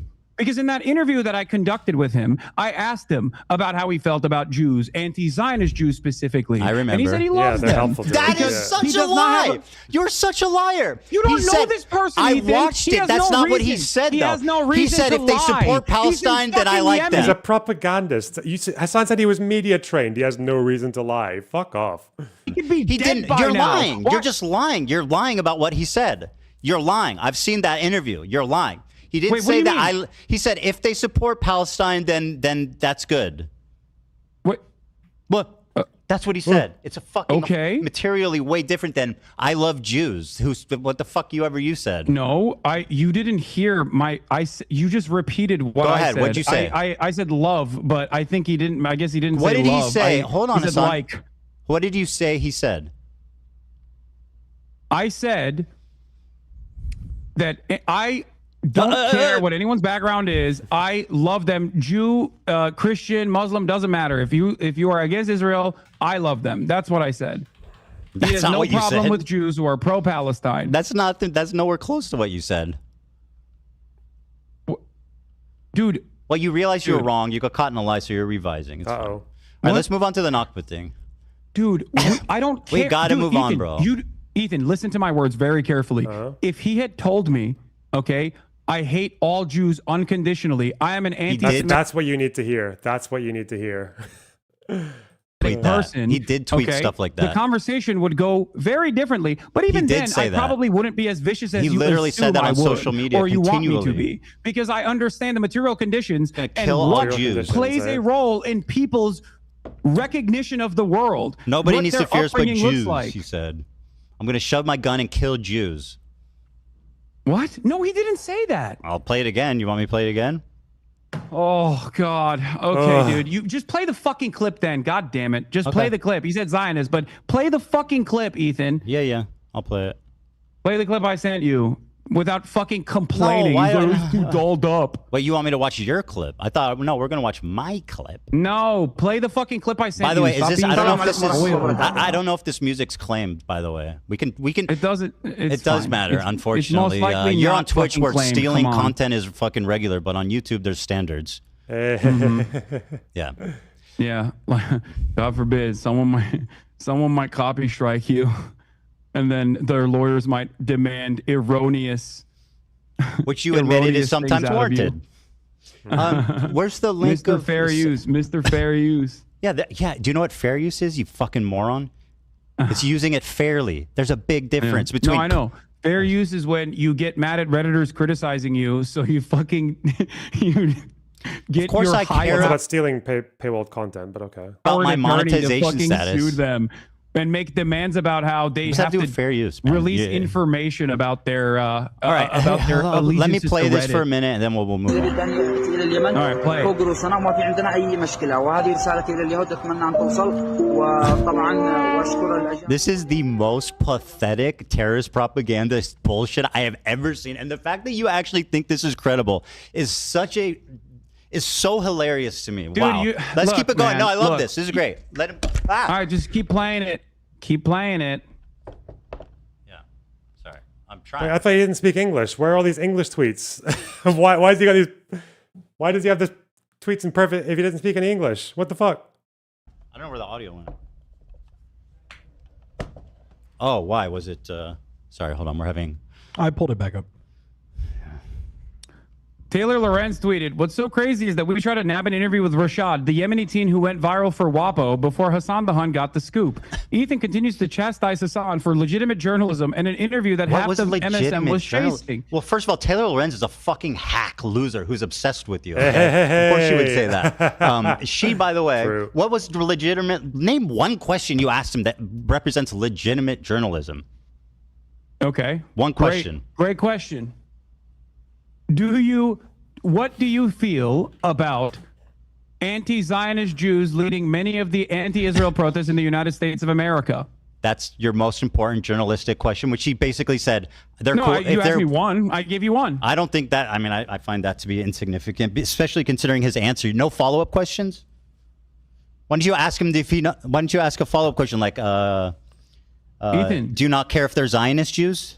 That they're Israeli Jews that support you?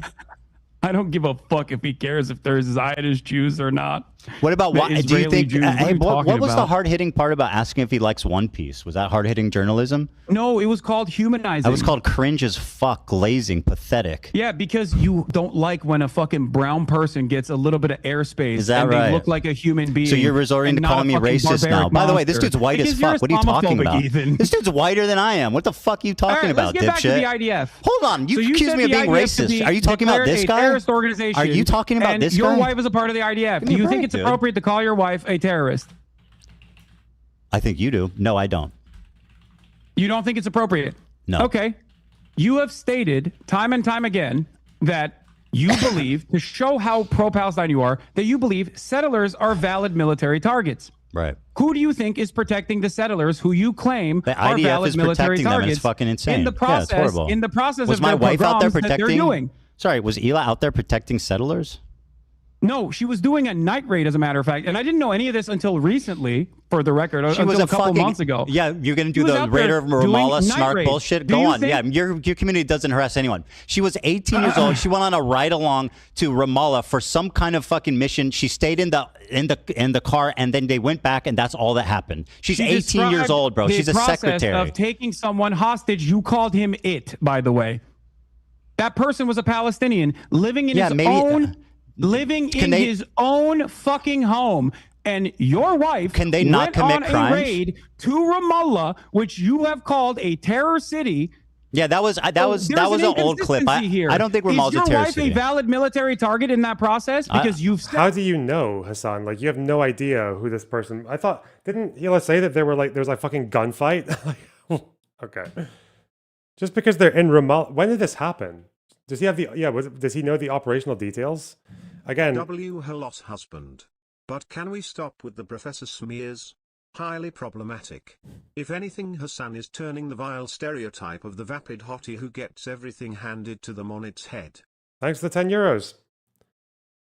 said that settlers are valid. 15 years ago, 2010-ish. He wouldn't know because he was yapping about the fucking West Bank raids in August, September.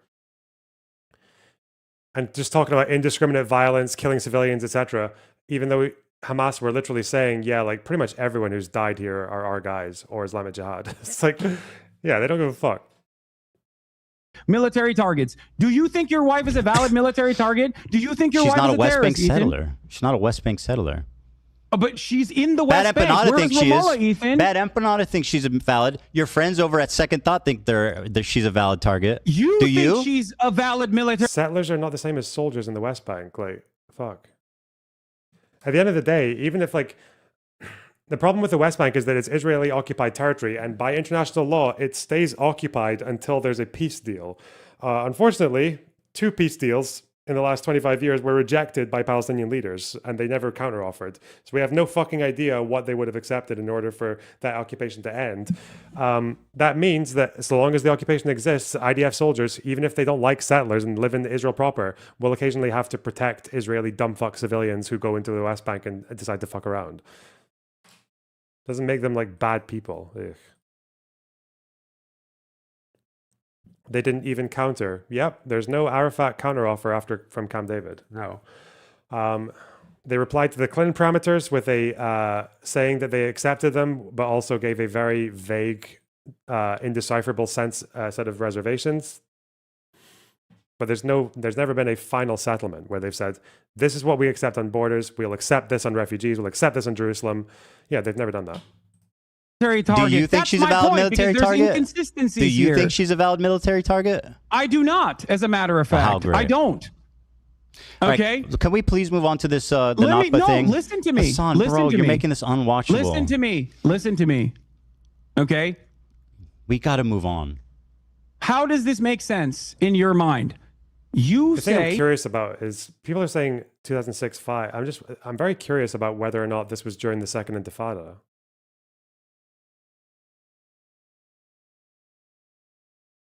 Huh. I don't know. Israel is doing genocide. She has participated in the kidnapping of a Palestinian in the West Bank. You don't know who was kidnapped and for what reason. We don't say you hate the settlers. Well, we don't know who was. First of all, the settlers, Ethan. Your wife did. Kidnapped. They arrested some. Does he think militants in the West Bank only ever fight settlers? It's so stupid. Especially if this is mid-2000s. I don't know though. But we don't know what happened or what they did. What if he fucking stabbed civilians? Doesn't that happen? The process in which how people are arrested in the West Bank, do Palestinian terrorists never stab and blow up civilians? They're placed under military detention. They are not actually placed. They do not go through a civil court process. Of course they don't, because they're not fucking citizens. By the way, if Hasan wants to complain about this, but pretend that he cares about international law,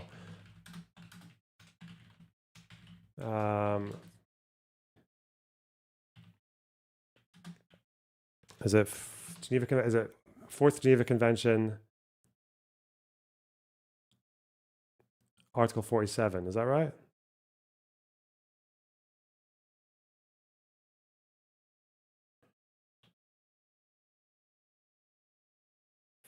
That's not the fourth one. Hang on. What's the Geneva Convention on internment?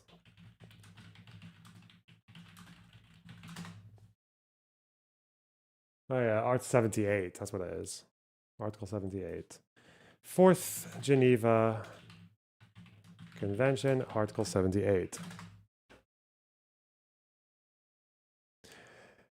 People don't remember that this is like, again, you can argue with the way that they enforce it, and you should, because there are like flaws in the way that Israel does it. Like, they do breach the law, at least for some of them. If the occupying power considers it necessary for imperative reasons of security to take safety measures concerning protected persons, it may at most subject them to assigned residence or to internment. Internment is administrative detention.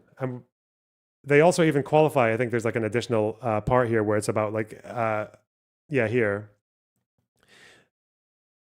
This procedure shall include the right of appeal for parties concerned. Appeals should be decided with the least possible delay.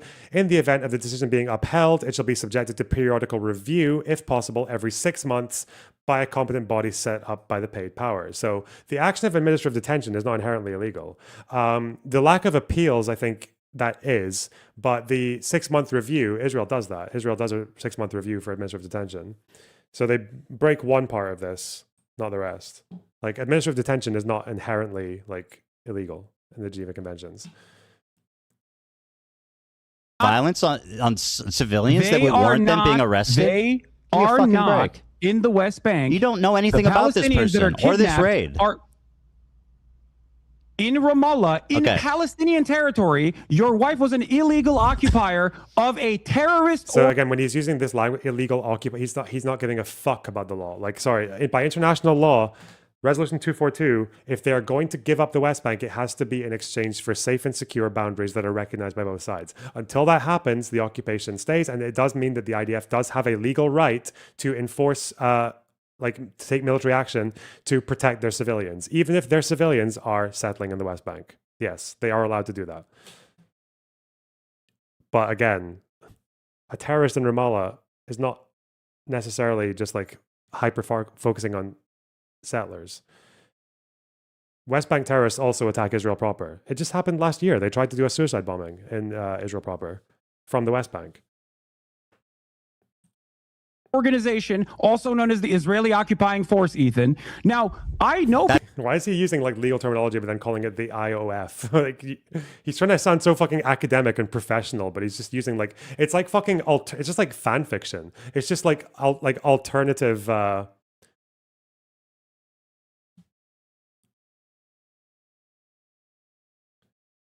Yeah, it's just like, it's just alternative fucking fanfic. Weird. That's not how it's known, but okay. In the Israeli occupying force, as a matter of fact. I've relied on breaking the silence. By the way, her name is Hila. I don't know if you keep doing your wife. Why do you do that? Why do you keep referring to her as my wife? It's bizarre. Okay, Hila, whatever, who cares? It just belies some really bizarre random shit. It's not random at all. It says a lot. Listen to my words. Bro, listen to my words. This is so I have no issue with someone as long as they have recognized their mistakes, as long as they recognize that that was wrong. What I take issue with is consistently defending Israel. You have also participated in the defense of Israel. It makes no sense. You're inconsistent. You say it's a genocide, but people can't resist militarily. You say it's a genocide, but all of the people who are outspoken... He opposes targeting civilians, Hasan. You don't. That's the difference. Are vile anti-Semites. Hila was doing mandatory... Hold on. Supposed to be able to resist against this genocide? Hold the phone. Do you actually think it's a genocide? Hila was doing mandatory military service. What should she have done? Conscientious objector. Go to jail. There's numerous options. One, religious exemption. Two, refusing to serve. But even then... Can you do that? Can you just be like, oh yeah, fuck, I turned 18. Shit, can I, I'm a Haradim. I'll throw rocks at you if you come into my neighborhood on Shabbat. I put the hat on. Give me that. Quick, give me a hat. Give me the giant spellcaster hat. I don't have a problem with her being socially conditioned into thinking that this is appropriate. I have a problem with what she's saying now. I have a problem with how she reflects on that and doesn't realize that that was an unjustifiable thing to do. Okay, well, listen, you can talk to her, debate about it. I don't know what you're even referring to. Okay? What?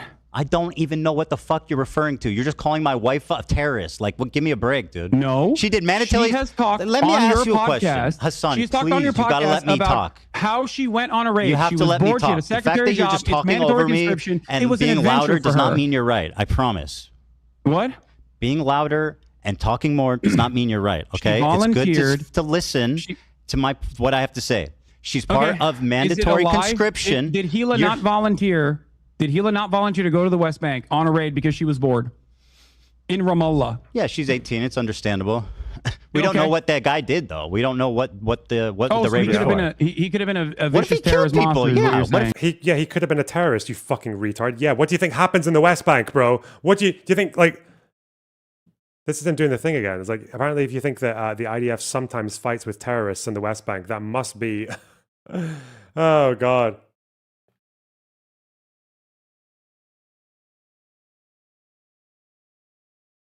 If he killed people, of course. If he killed people, of course he would be worthy of being arrested. Ethan, is Ramallah a part of Israeli territory? I mean, it's complicated, right? It's under occupation. No, I don't think so, but it's under occupation, right? Okay, so why was your wife in Ramallah? Maybe getting a terrorist that killed civilians. She sat in a car. It's not complicated, She sat in a car and didn't even leave it and never did it again. Your wife participated in an illegal raid according to... That's not by... Again, he's just lying. Hasan doesn't know anything about international law. He has never looked up whether or not, like, the way that occupation law works. He's never looked it up. He doesn't know anything. International human rights. That is the reality. Now, are you upset if this person killed, like, a child? Would you be upset if this person they arrested, like, stabbed people? Like, you don't know what you're talking about. If she were to talk about... Okay, fine. My wife's a terrorist, bro. What the fuck? It's so boring. No, stop. listen to my words. No, She's listen to my words. Allow me to educate you as I just invent international law on the spot. Nice one. Fucked up that is, as many former IDF vets have on breaking the silence. If she talked about the night raid that she participated in the same way that just like Frogan says, only I don't hate only the ones that regret it. Talk about, I would have no issue with her. Do you hope she gets PTSD know why? Because too? I understand people can change. I don't condone the raid, but I mean, see, we neither of us have any information about like what actually happened. You know what I mean? There is no. You don't understand. She is illegally there. Okay. She is not supposed to be there. It does not matter. Bad. Her and her entire brigade was not supposed to be there. I don't think she knew what they were doing. And as a matter of fact, I don't think she knew what they were doing or where they were going. What she participated. Sorry, I need to know. Did you say Ila turned 18 in 2005? So is he saying this just at the tail end of the Second Intifada? And Hasan's saying the IDF should have just unilaterally withdrawn from the West Bank and just what? If you did that, you'd have got Gaza. The raid was like the Warsaw Ghetto uprising. Ironically, Jews defending themselves from anti-Semitic terrorists. Yeah, fuck it. Let's just, if we're doing just like completely overstretched Nazi comparisons, why not? Yeah. Hila's actually like Anne Frank because she just stayed in the van, didn't do anything.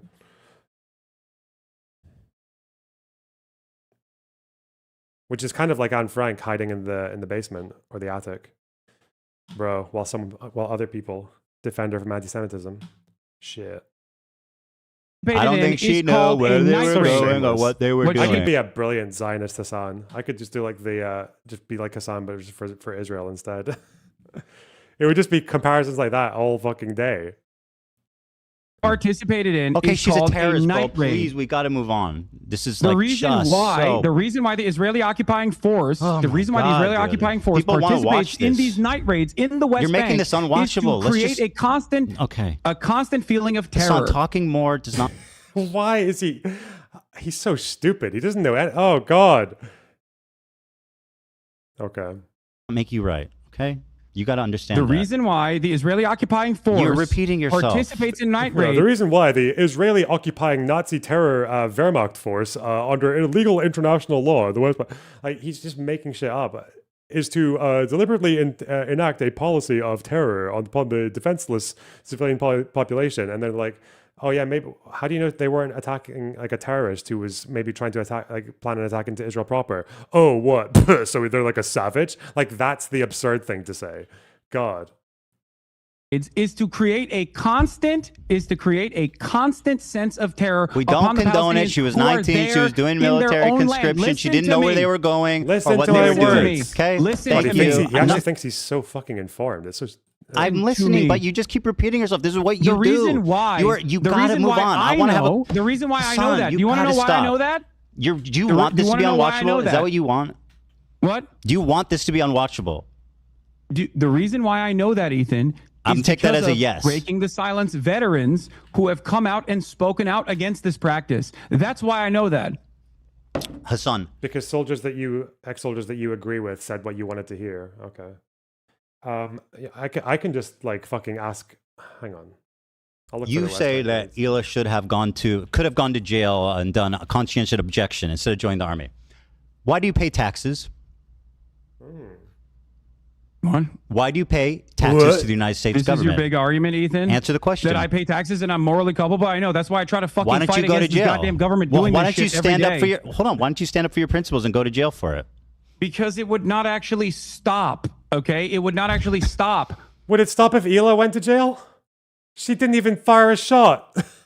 The reason why I'm saying... What wouldn't stop? I don't take issue with Hila's fucking actions then, as long as, just like you said, she was just 19 years old. I take issue with the fact that she still defends it on principle. What did she says say? The Israeli occupying force is not a terror organization. You have a disagreement with him. Well, I think I can see it from her perspective too, which is like, the problem with you is that everything's black and white. You can't see it from Rashid al-Haddad's perspective. Yeah, and he's a fucking terrorist who says he wants to kill Jews. Yeah, Rashid al-Haddad's perspective is that he's apparently lived under a Saudi genocide, also committed by the United Arab Emirates and also by the Yemeni government and by the United States, but he's like angry at Jews and Israel and more so than against the Saudis.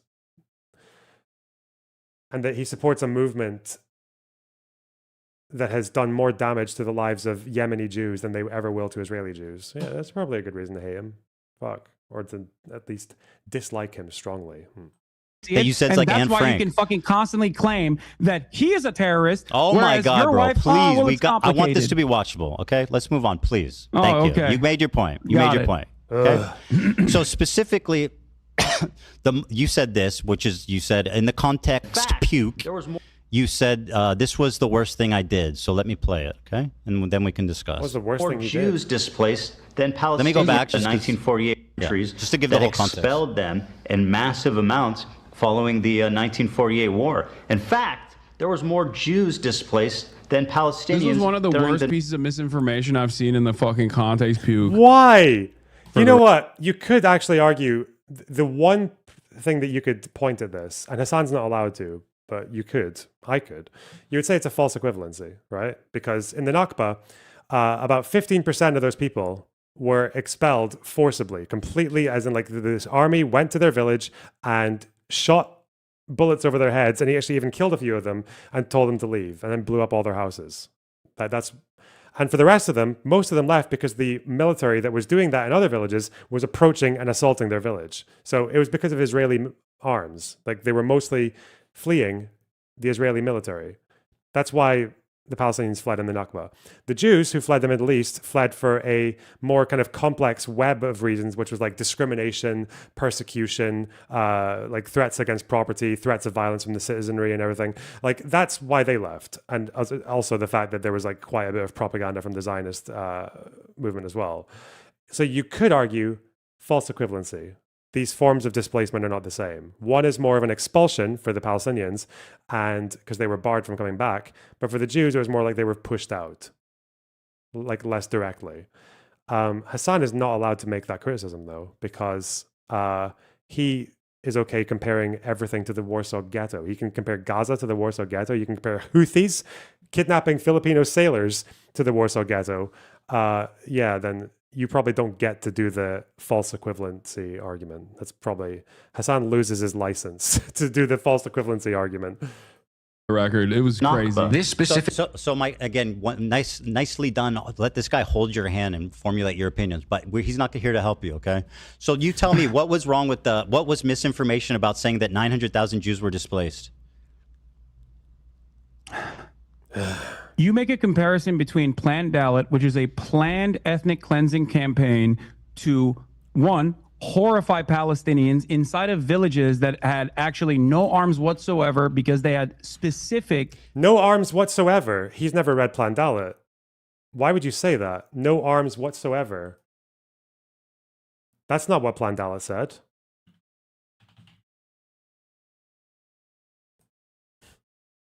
This is because he's only read Ilan Pape. Planned Dalit says this. Mounting search and control operations according to the following guidelines. Encirclement of the village and conducting a search. In the event of resistance, the armed force must be destroyed and the population must be expelled outside the borders of the state.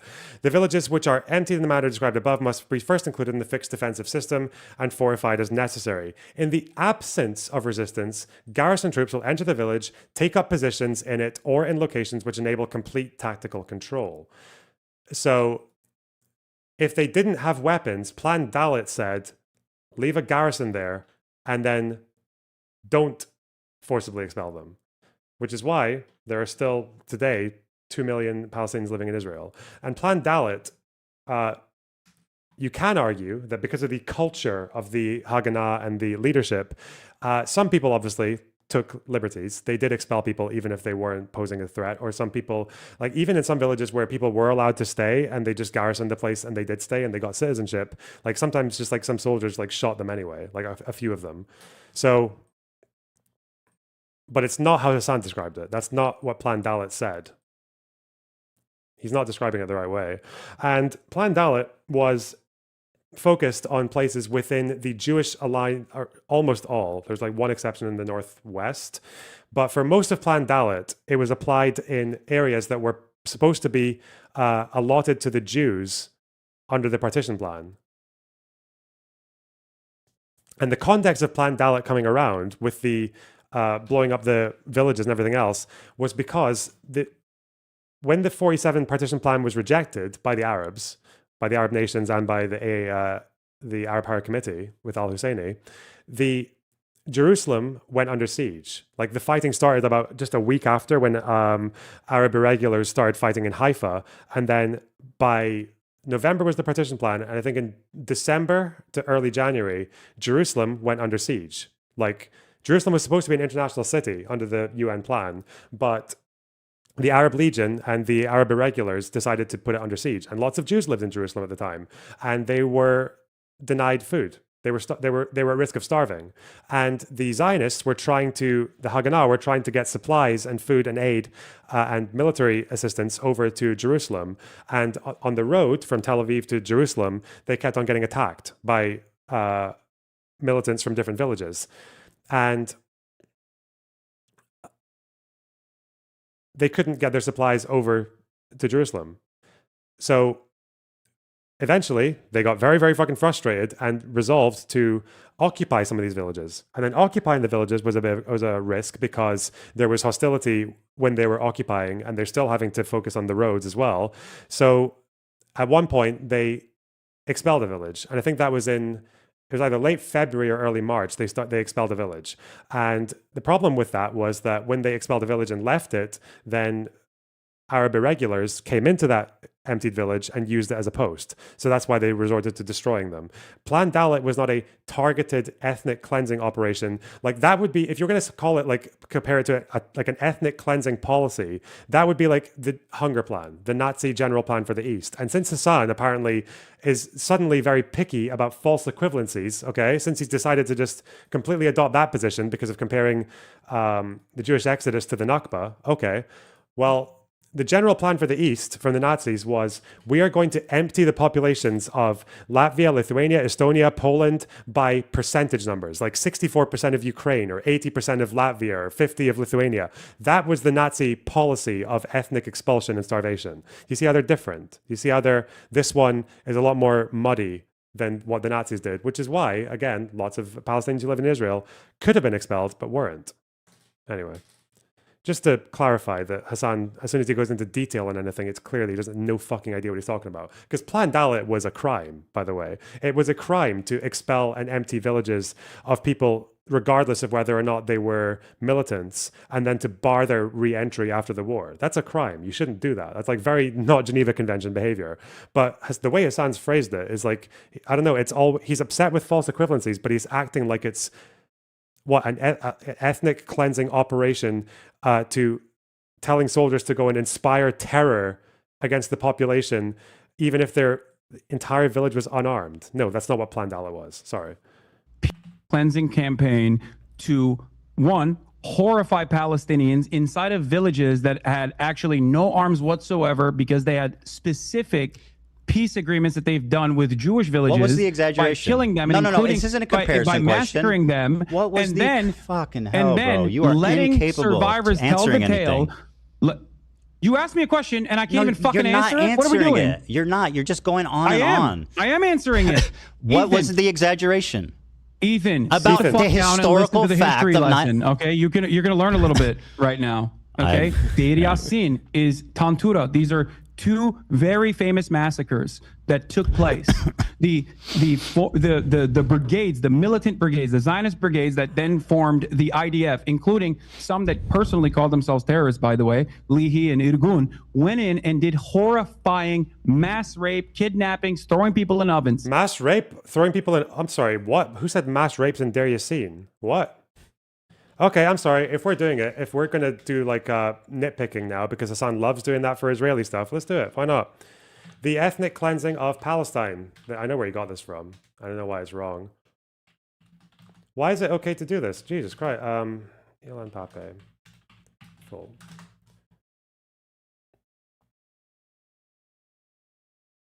Where's the forensic evidence, Hasan? Were they gathering forensics at Deir Yassin? Okay. Deir Yassin. This is Ilan Pape. This is Hasan's fucking guiding hand, by the way. As they burst into the village, the Jewish soldiers sprayed the house with machine gun fire, killing many of the inhabitants. The remaining villagers were then gathered in one place and murdered in cold blood. Their bodies abused, while a number of women were raped and killed. Okay, so this is true.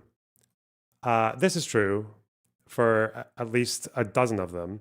This, though, where's the source for the rapes? The descriptions and testimonies about what happened in Deir Yassin are taken from Daniel McGowan and Hogan in the Saga of Deir Yassin. Revisionism and reality. Okay, let's look at this.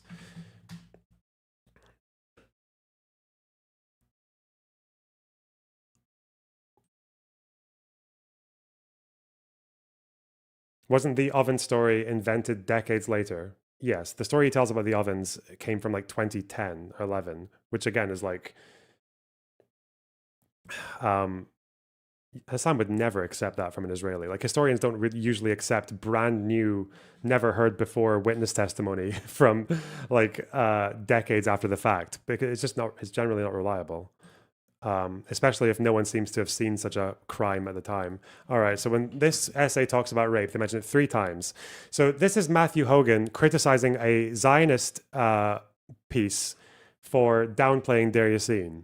And he actually, interestingly, like criticizes them for doing a lot of what Hasan does, because this Zionist piece latched on to the fact that the rapes at Deir Yassin actually didn't happen, and then used that to discredit everything else. So he says, it cites witnesses who find no evidence of excesses like rape and mutilation, and omits their clear testimony of mass murder. Okay? There were certainly other excesses committed at Deir Yassin. In this monograph, we have studied only the mass murder. Some accusations against the killers, for example, rape, mutilation, are more controversial and elusive than others. General looting, prisoner exhibition. Focusing on other discrepancies and details of the event in an effort to confuse the issue is standard revisionism and a regular feature of the ZOA tract. Yeah, because the rapes at Deir Yassin were invented by the Arab media, and they admitted to this. The witnesses literally said, no, there were not rapes, but the media said, the Arab media figures at the time said, we're going to push it anyway because we want to inspire the Arab armies in Iraq, Syria, Lebanon, Egypt, and Jordan to get involved in the war. That's why they did it. So this essay that Pape is sourced to say that there were rapes in Deir Yassin is actually acknowledging that there isn't really that much evidence of rape at Deir Yassin. Like, they had this essay doesn't see how Pape sourced this. Do you see what he did there? This historian that is Hasan's guidance on the Israel-Palestine conflict, how he just sourced something to claim there were rapes, and then this source does not actually affirm or deny that rapes happened at Deir Yassin. It actually talks about the rape claim being more elusive and controversial. This is Hasan's source, by the way, for the 48 War. This is why he doesn't know what he's talking about. And then the survivors left to tell the tale. In that process, these brigades would go to each individual city and forcibly ethnically cleanse 750,000 Palestinians. This is known as the Nakba. What the fuck does that have to do with the Jewish refugees? Answer that question. Was Tantura the one where a veteran's interview was mistranslated? Tantura was one where there is evidence that a number of POWs, I think it was like maybe a dozen, were killed after they surrendered. The story that Pape has about Tantura being this place where like 200 people were forced to dig their own mass grave and shot and buried in it is from a academic piece that Pape promoted, even though it was later investigated and found out to be full of like fabrications and misquotes and things where the guy would say like, oh yeah, this one soldier did tell me this thing, but my recorder ran out of time, so I don't really have the testimony. Yeah, it's just... But again, these people, the only good Zionist for people like Hasan is an evil Zionist. It can't be that they're bad. It can't be that they committed a war crime. It's that they are like Nazis. They have to be like the worst possible. That's what they say, you know, it's like the Ben Ami quote. Anti-Semitism is hating Jews more than is absolutely necessary. Like the Nakba has plenty of horrible crimes that you can talk about, but Hasan just happens to be interested in the ones that are actually harder to prove. Like he likes the more extreme claims. He likes the more extreme claims that are actually like much harder to prove, and historians are generally split on. I know what the Nakba is. I don't deny it. Do you think that is even remotely comparable to Jewish people How is it not? leaving, sometimes voluntarily. I love that. Again, he's right to call out the false equivalence, but then why do you compare Gaza to the Warsaw Ghetto? The Warsaw Ghetto was 400,000 people, and within 2.5 years, 90% of them were murdered. 90% in 2.5 years. 80,000 died of starvation. 250,000 were deported to Treblinka, and the rest were shot. Golly. Wow. Do you think that is even remotely comparable to Jewish people How is it not? leaving, sometimes voluntarily, Wow. and sometimes because their governments had made How many deals left with voluntarily? either Israel how or many, France. How many of the 900,000 left voluntarily? Oh, he's watched the Bada Banana video. He thinks it's because he was about to say force them out, isn't he? He thinks the Israelis and the French forced them out. No way. Voluntarily. Voluntarily. Either Israel or France. How many of the 900,000 left voluntarily? I don't know the exact. It's so fun. You know what he's doing, though? He's doing what ultra-Zionists say about the Nakba. Because if you look very specifically at the expulsions in the Nakba, this is what Israelis say. They'll say, actually, if you look at the list of expulsions, like the most detailed account of it, which happens to be Morris, because he actually went through every single village and logged the primary reason for flight. For most of them, the primary reason for flight is not expulsion. Most of them were not like soldiers coming and saying, leave or we will kill you. Like most of it was like people fled either when the military was approaching or when there was like a fight happening in the village. And again, a smart person would say, okay, so they weren't like per se expelled, but they were like pretty clearly pushed out. Okay. I'm sorry, but if you flee a village because a massacre happened in the village next to you, are you really leaving voluntarily? I would say no. But it's interesting that he's saying it's voluntary from the Jews who left the Middle East. Because in no world would a leftist call that voluntary. Yeah, the ultra-Zionists blamed the radio broadcasts, yeah. The Arab radio broadcast that told people to get out of the way so that the armies could come in, which I think accounts for 6 villages out of 400. Number of how many left voluntarily, do you? Take a guess. I would suspect that a big chunk of them, you're going to say, did not leave voluntarily, but that is not the case. Well, you're lying and you're fucking dead wrong. You brought up the fact that I talked about what happened in Iraq. So let me give you a timeline of what happened in Iraq. 1932, they gain independence. 1934, Hebrew is banned. Jews are fired from government positions. 1938, 34? Why would Israel do that? Zionist activity is outlawed. Crimes as trivial as possessing a biblical map of the Holy Land will send you to jail. The Farhud pogrom, inspired by neo-Nazis, Rashid al-Khalini killed 180 Jews. Hundreds were injured. Widespread looting, property damage. 1947, Jews were banned from immigrating because they didn't want them to go strengthen the state of Israel, and they wanted to hold them prisoners against Israel and the West. In 1948, the war begins. Jewish banks were forbidden to transact with foreign countries. Jews were arrested for Zionist activity, for economic crimes. They were fines that were paid to the Ministry of Defense. In 1949, a month after taking office, the British learned that they were planning to expel the Jews from Iraq before they even left. Does this sound like volunteer? Does this sound voluntary? Does that sound voluntary? Here, I sent you a clip. No. One of the most important scholars on this issue. Oh my God! Is please. He's going to bring up Avi Schleim. Oh no! The problem is that Avi Schleim. Okay, I'm going to do the timeline for you guys, and I'm going to explain. He's so fucking dumb.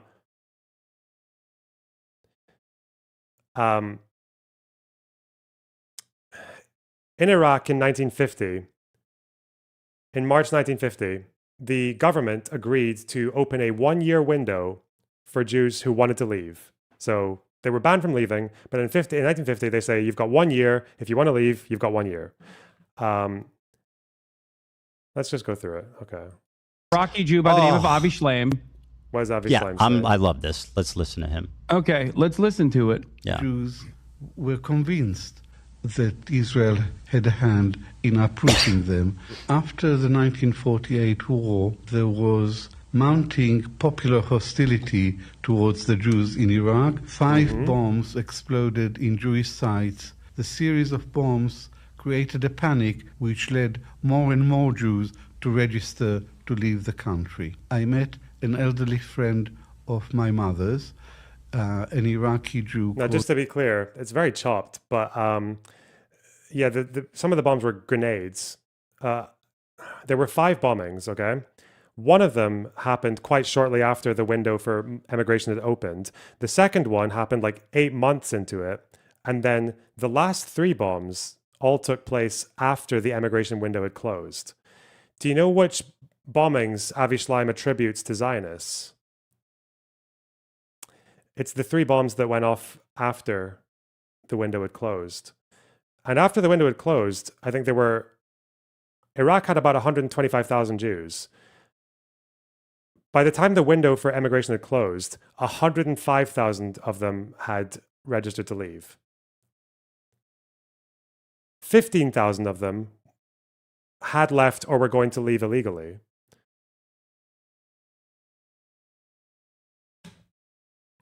So, I mean, really. So it's really 2 bombings, not... But Avi Shlaim doesn't think they were carried out by Zionists. Called Yaakov Karkukli, who had been in the Zionist underground. One member of his group, Yosef Basri, a very, very intelligent Jewish lawyer, and his assistant, Shalom Saleh Shalom, were responsible for 3 out of the 5 The ones that happened after everyone had registered to leave. Controller was an Israeli intelligence. Also, this is very disputed. This conviction, where 2 Jews were executed, was based on one confession that took place under torture. That's it. None of the witnesses claimed to have seen the defendants dropping the bombs or placing them. Officer And so Max let's grant that what he's saying is true and that 3 of the 5 bombs were done by Zionists, right? How does that explain 150,000 people leaving the fucking country? Thousands of years of civilization that have been there, 2,000 years, just picking up and leaving, almost virtually gone. How does that explain that? Why is it that the Israeli government, benefited from creating instability and making it seem as though these countries were uninhabitable? Oh, please say it, Ethan. The 3 bombings he's talking about took place after 105,000 Jews had registered to leave. The Zionists were literally freaking the fuck out because they couldn't get everyone out in time. And when the window was about to close, the Iraqi prime minister was saying, I'm going to deport them. Or I'm going to put them into camps. And why do you think that, despite the fact that Iraq and numerous other countries have offered Israelis or Jews a right to return, because they were being fucking right to return? What the fuck? What happened to Iraqi Jews who stayed? Oh, they were fucking blamed every time Israel got a W in the Arab world. Fuck. To return. Because they were being failed on the Israeli front for numerous reasons. Let me tell you an inconvenient fact for you. It's also just not true. Like, a lot of them had their property seized, like right of return for like what? Fuck, like half what from the place where people are going to blame you for everything Israel does. Okay. Countries have offered Israelis or right to return and live under the Ba'ath Party based. Despite the fact that Iraq and numerous other countries have offered Israelis or Jews a right to return. Because they were being failed on the Israeli front for numerous reasons. Let me tell you an inconvenient fact for you, Hasan. Arrive at that conclusion. Let me tell you an inconvenient fact. I wonder why that happened. Before the bombs went off, being established. Before the bombs went off, 100,000 of the 125 Jews were already registered to leave. You want to explain that? Yes. Jews wanted to go to Israel, Ethan. They liked Okay, the great. idea So let me hear what Avi... Okay, so why did he play that Avi Shlaim clip with the bombs? Like Israel. Yeah, you're a liar. You're a disgusting fucking propagandist liar. Here's what Avi Shlaim actually said. My research, I established that one bomb was lobbed, one hand grenade was lobbed by a young activist in the Istiklal Party, which wanted to expel the Jews from Iraq. I didn't know this, by the way. I learned this recently. Yeah, the first 2 grenades actually Avi Shlaim attributed to not Zionists. Fuck. The properties. And another hand grenade was lobbed into the Masouda Shem Tov synagogue and there 4 people were killed. And he was a criminal who had a grudge against the Jews, and it had nothing to do with the Mossad. Did you hear that? The first 2 had nothing to do with the Mossad. But let's continue to listen to the respected scholar, Avi Schleim, you fucking liar. No, you listen to this fucking historian. Yes, you said they I'm sorry, Hasan is so dense. Okay, this is, okay, Hasan fans, listen, pups, little bubs. I want to explain to you how uncritical this fucking moron is treating the situation. Imagine the first 2 bombs that occurred in Iraq, the only 2 bombings that took place that actually were within the emigration window being open. They were, 1 person died in the first one and 5 in the second one. Okay, so 6 people died. The last 3 bombings, I think they might have killed 1, injured a few. In what point in history does an entire population, 90% of an ethnic group plus, leave their ancestral homeland of over 1,000 years because 2 grenades were thrown into a cafe and a synagogue, killing 6 people? This is Hasan's thought process. Like, really? That's why?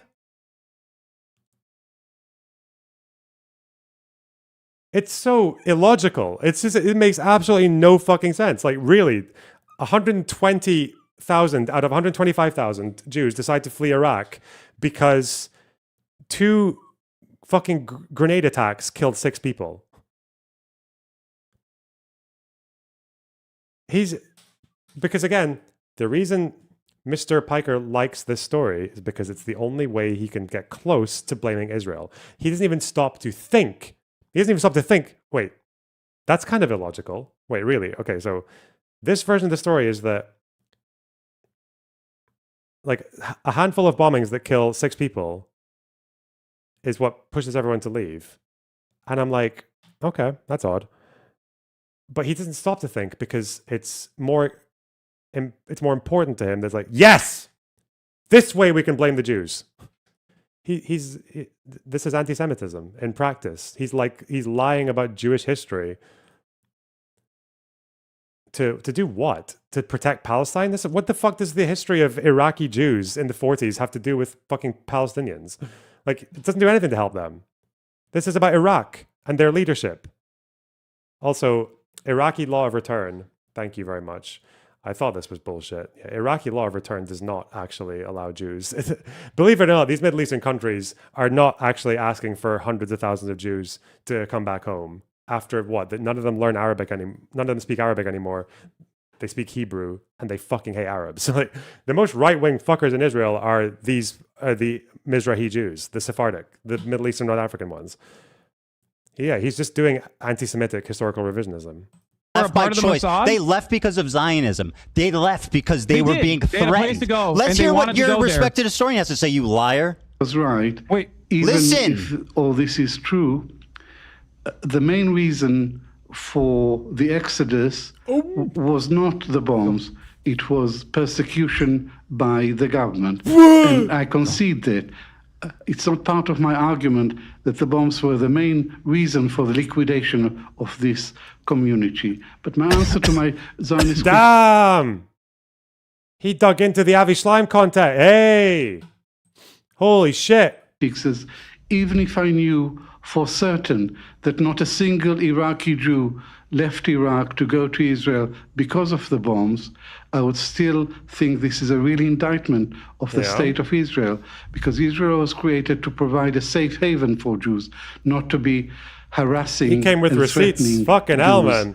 In other countries. And now Hasan's going to totally fucking retcon the fucking... What did he actually... So why did... Again, Hasan's going to just pretend that he just doesn't care about the bombings anymore, probably. What a moron. Why would they want to increase anti-Semitism? Why would Israel want to increase anti-Semitism? I don't know. Ask the Mossad why they fucking bombed synagogues in Iraq. They didn't bomb a synagogue, though. The synagogue was bombed by a criminal. That's what Avi Schleim said. Fucking to moron. Create, to heighten the tensions in Iraq for the Iraqi Jews. Because when anti-Semitism increases in the West, Israel sees that as a complementary tool to its Zionist project, to its Zionist ambition of bringing either all Jews to Israel or at least make Jews in the Western world that are outside of Israel, Jews in diaspora, support Israel, because it gives additional credence to the argument. It gives additional credence to the argument that no Jew is ever safe if there is no Jewish state. That is the underpinning of the Zionist project in general. Oh. That's it. And while there is no historic, there is no, it's kind of like this, okay? Imagine if white Christian colonists constantly ran on. I'm not going to listen to his dumb fucking analogies. God, this guy is linguistically actually... and culturally, oh, this with is watching the non-Jews thing around us. We had much more in common with them than we had with Jews in Eastern Europe.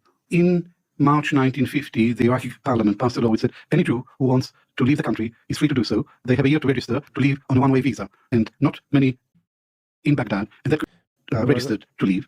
They have a year to register to leave on a one-way visa. And not many Jews registered to leave. Avi Schleim, he's a good historian. I don't really have that much of an issue with Avi Schleim and his historical analysis. When he says that not many Jews had registered to leave before the first bombing, which he claims was done by an Iraqi Istiklal member, by the way, the reason that not many Jews are registered to leave in the first 4 weeks of the window being open is because they were still debating logistics on how to actually facilitate the emigration process. So the registration offices were closed for a lot of that time, and they just opened around the same time as the first bombing. But the first bombing was done by an Iraqi. So, yeah. And in the next year, according to Schleim, 5 bombs exploded in Jewish premises in Baghdad, and that created a panic, and that helped to precipitate the exodus to Israel. Yosef Basri, 28-year-old lawyer and an ardent Zionist, and he was responsible for 3 out of the 5 bombs. So I don't know what he's smoking here, because what he's saying here is different from what he said in Navarra. Of Basri was 420 on 420 on a day. Oh my God. In Iraq, 5,000 Jews, and to be the state of the Jews, do without. Go on, Hasan, commentary. My husband is a Sunni Muslim and I'm Ashkenazi Jew, and he was telling me about the Jewish synagogues in and around downtown Beirut, and I didn't understand why they would be there until I read From Beirut to Jerusalem by Thomas L. Friedman. Wait. Thomas Friedman? And bury people of different religions together and everything. Israeli new historian. By the name, one is a new historian. He's part of the new historians because him, Ilan Pape, and, Benny not Benny Johnson, fucking Benny Morris, who is not as great, uncovered. Benny Morris is a million times more reliable than Pape on the 48 War, just so you know. Uncovered a bunch of hidden aspects of the inception of the Israeli state. The reason why I say Benny Morris is a little bit different is because while these guys all... okay, whatever. Dumb fuck. What's this? And charlatans. However, if you want to use the it's him. hey. You can do so to describe what happened to the Jews in Arab countries. In Morocco, in 1948, there were 265,000 Jews. Today, there are around 2,000. In Iraq, there were 135,000 Jews in 1948. Zachary Foster. Today, there are fewer than 10.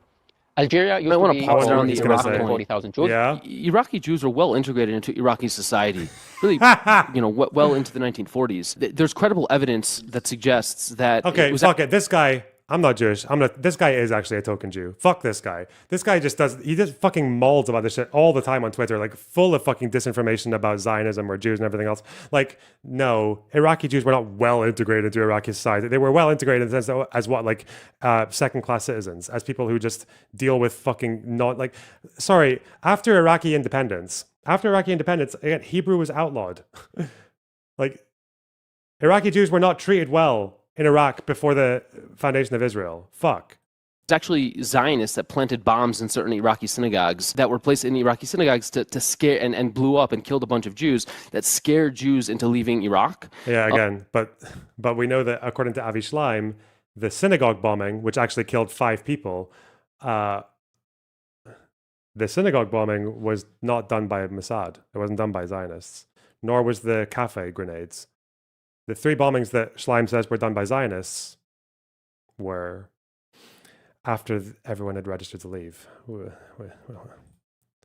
So I'm not really sure why he's emphasizing the Iraq point here. here. In certain other cases, there's no question that Jews faced retribution in their own home countries as a result of, the Zionist project and as a result of Zionist ethnic cleansing of Palestinians in '48.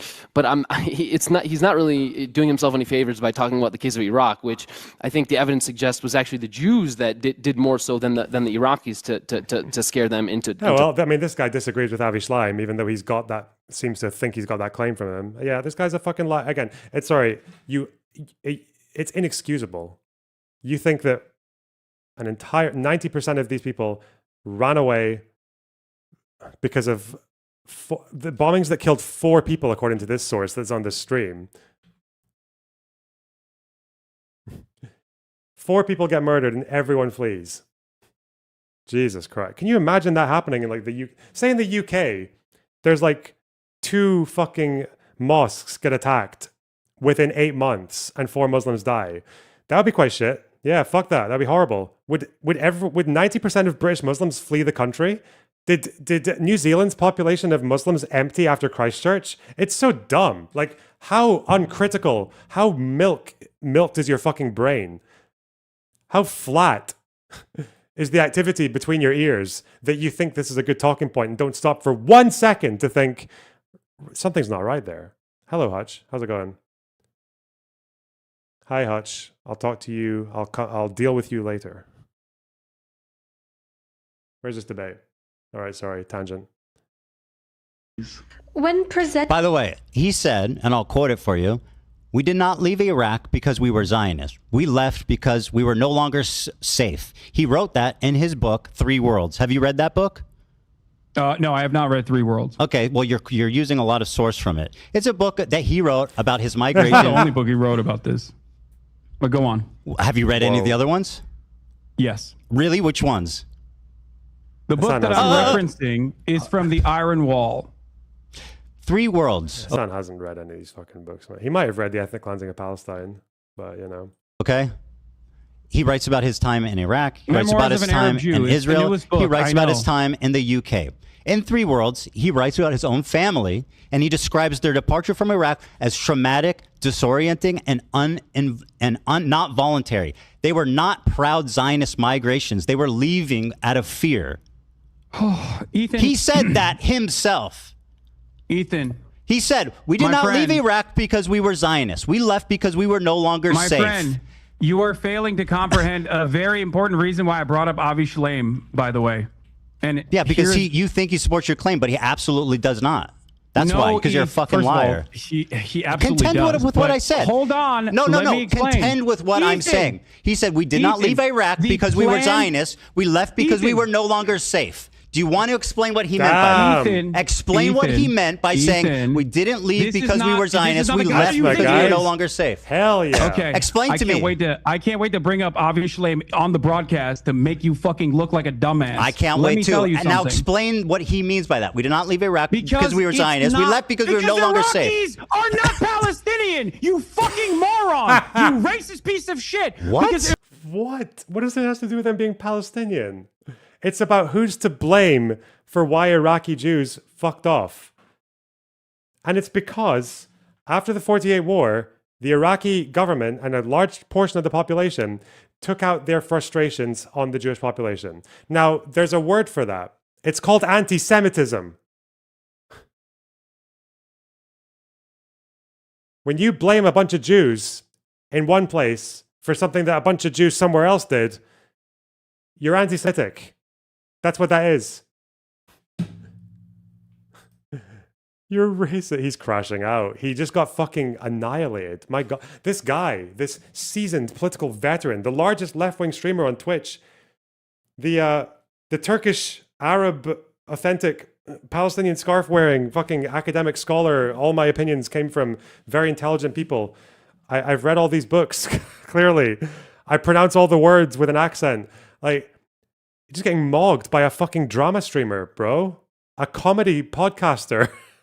You know what's ironic about this? This is actually Ethan at his best and Hasan at his worst when they're talking about the history of the Middle East. Why? Why is that the case? Hasan was doing a great job on the drama and the, oh, this clip or that clip's out of content, or this clip, or are you sure about that Reddit poster? He's great at that, but this is, holy shit. As soon as he actually has to deal with the fucking information that he espouses and critical thought about the things he says, he's just crumbled. Now he's just going to call him racist. He's got nothing. Cooked. Iraq and the pan-Arabic nationalist movements that arise out of Zionist out of your mind. Is not Pan-Arabism arose out of Zionist violence? What? Pan-Arabism arose out of Zionist violence? What the fuck? Holy shit. Man, it's just this thing. Yeah, it's the Ottoman. It's the colonizer mindset. It's the colonizer mindset. Why does he...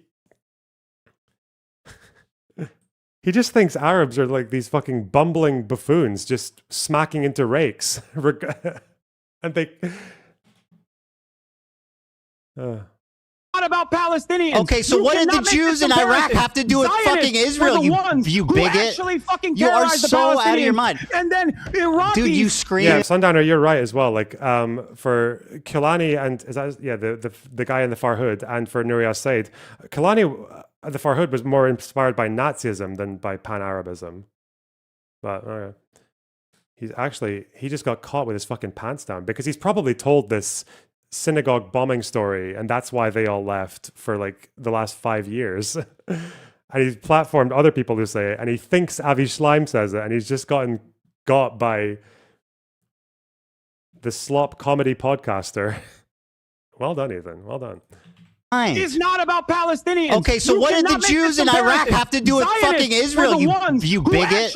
You are so out of your mind. And then Iraqis... Dude, you screaming and grandstanding doesn't mean you're right. Iraqi government's racism during the pan-Arabic nationalist movements as a vindication for why, or a comparison as to why Israel had to do the Nakba. Do you think that... Yeah, that's what Ethan's saying. Jews in Iraq fled because of anti-Semitism from the locals, not because of a couple of fucking grenades that killed 6 people. Why are you saying that this is why they had to do the Nakba? What? Fuck me, bro. Holy shit. He's flailing, man. He's out of control. This is a crash out. This is a... What's all the psychological terms? This is a mental health crisis. This is a... straight out of the asylum. Oh no. Fucking racist piece of shit. Thanks, Hasan. Do you think Iraq? Do you think all Arabs have one fucking mind? Why is that what you think? Were the Iraqi Jews leaving Iraq in fear? Of course there were Iraqi Jews that left Iraq in fear. I've never said that there were no Answer Iraqi the question. Jews that left You want to Iraq call in me fear. racist? Why were Iraqi Jews leaving to go to Israel? Because you're a fucking moron. That's why they left. They left because I'm a fucking moron. That Arabs are Hasan, not you one-minded. coward. That there You were numerous coward. pan-Arabic Answer nationalist the movements question. You're going to that call were me sparking racist, up but you won't all around answer. the region, Why Ethan. did the Iraqi Jews leave Iraq? There were numerous Because of reasons. Why did the Israeli anti-Semitism. government... They hated Jewish people that had nothing to do with Israel. They were forced to leave. They were chased out. They lived there for thousands of years. They had businesses. They had homes that they were forced to abandon. So now, everyone hated Jewish people. Hasan, sorry. Yeah, the Middle East in the 1940s and the 30s and the 20s, these countries, yeah, they were quite anti-Semitic. Sorry. I know that the Ottoman Empire was kind of anti-Semitic. Yes, Hasan. Yes. You're okay talking about Christians being anti-Semitic.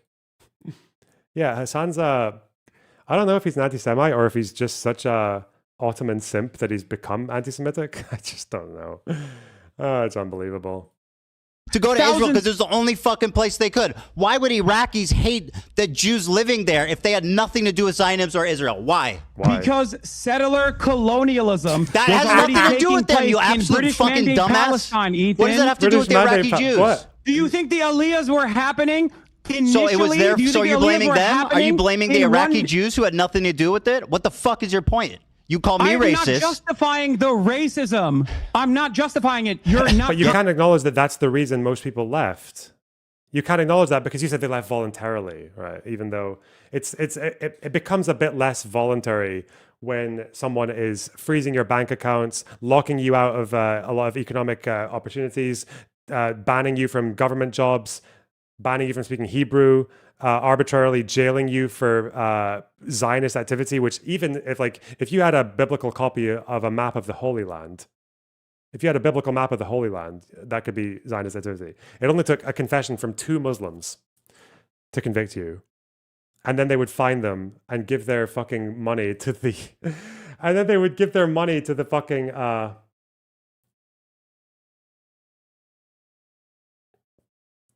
then they would... it would give their money to... what do you call it? And then they would give their money to the Iraqi Ministry of Defense. Brain lag, yeah. Yes, you are. My point. They left. I've never justified because that. Iraq turned on them after 1948. Ethan, you're materially wrong. You're a liar. I recognized that there were numerous reasons why other countries, I know, hard concept, all Arab, they all have the same mindset. I know. Let's go other over them, countries genius. And their pan-Arabic nationalist movements as states Let's were go over being them. designed In Egypt, mostly by Western you want to talk nations. facts? Let's talk facts. Ethan, in you don't Egypt. know, you got fucking a chat GPT summary. Let me explain Hasan, to you so you can fucking not look like a dumbass. Okay, do you want to listen or do you just want to add hom? No, I want to tell you my perspective. No, you want to talk. That's the problem. You don't want to listen. You've talked You're supposed plenty. to be attacking my perspective. You called me racist, bro. The least you can do is shut the fuck up and listen to me talk, okay? The Iraqi Jews left because they were in fear of anti-Semitism. They had nothing to do with Israel or Zionism. The Arabs in Iraq, the Iraqis, turned on them because of what happened in the war in 1948. That had nothing to do with them. So if you want to blame the Jews for their own anti-Semitism, you go right ahead, but that's racism. Now let's talk about Egypt. I also recognize that. No, you're not. You are absolutely not. In Egypt, 75,000 Jews were displaced. Okay? Following anti-Jewish riots and bombs in Egypt. Is Egypt Palestinians? Is Egypt? He's not. Oh, he's so desperate. Hasan is trying to make it. Hasan knows he's fucked. He knows he actually has spoken about Middle Eastern Jewish history for the entire fucking year and a half, and he just has realized he knows fucking nothing about it. So his line of defense is to back up and be like, okay, wait, I just need to pretend that Ethan is trying to justify the Nakba. That's it. Like, yeah, let's just do that. It'll work. It'll work in his guys. Palestinians? Is Iraq Palestinians? Why were the Palestinians It's got never nothing to allowed do to with return? that. They were forced to go there by the Arab one of these countries. countries have offered the Jews that were expelled or left on their own It's time to listen, voluntarily. son. These are completely separate Nobody's countries. justifying you the are Nakba. packaging them together. No to one make is a justifying the horrifying Nakba. I'm position. explaining how it's fucking insanely racist to discredit the plight, the running you're of fucking discrimination. Racist because I don't discredit the plight. But I'm not justifying the Nakba. You seem to be justifying why Jews were chased out of their home country. No, I'm not, Ethan. Why'd they leave? I'm not Why'd they justifying leave? that at all. Why'd they leave? Why'd they leave? You think that because you want to drive home a point that Why this did they is leave their anti-Semitic. communities that have been there for 2,000? It's anti-Semitic. It's anti-Semitic when you're downplaying the suffering of Middle Eastern North African Jews because you think it helps Palestine. Yeah, that is anti-Semitic. Yeah. Years, leaving their money, their businesses, their homes. Understand. Why did they I don't leave? think you'll understand. Do you think Iraq is Palestine? Do you think Egypt is Palestine? Nobody's defending the Nakba. Do you think that all Arabs are operating on antiquated anti-Semitism? And if your answer is yes, why the fuck did Jews find the Ottoman Empire to be a safe haven for fucking hundreds of years? Oh god, well yeah, well like back in like the 12th or 11th century, in fucking parts of the Ottoman Empire were seen as safer than Europe. Yeah, wow, Hasan. It's not like, again, Dimichut had so many fucking problems. If you would struggle to get like a conviction against a Muslim who committed a crime against you. There were some Jews like in Fez where they couldn't fucking wear shoes if they walked down a certain street or past a mosque. And when they did legalize them wearing shoes when they went past the mosque, people assaulted them. Like Jews lived in separate areas. They were fucking persecuted. And when Dimichut ended in the 1850s, it was not too different from what happened in Europe after they got emancipation. Like anti-Semitism still fucking fucking persisted. And then what happened in Algeria, right? Under Islamic rule before the French came. In 1805, 1815, 1830, there were massacres against Jews. Islamic protection did not actually keep Jews all that safe all the time, which is why when the French came, the Jews felt like, well, maybe we can get protection from them instead. And then when they were doing that, and they were caught between French anti-Semitism on one side and Algerian pan-Arab nationalist anti-Semitism on the other, then the FLN basically threatened to fucking punish them and persecute them after the war because they thought they were being too indecisive. God. Yeah, sorry, just because the Ottoman Empire wasn't Nazi Germany or fucking World War II Europe doesn't mean it was good, Hasan. You fucking moron. Let's talk about the last 100 years. That's great. Yeah, the Ottoman Empire was great for the Jews. Let's talk about the last 100 years. Let's talk about 1948.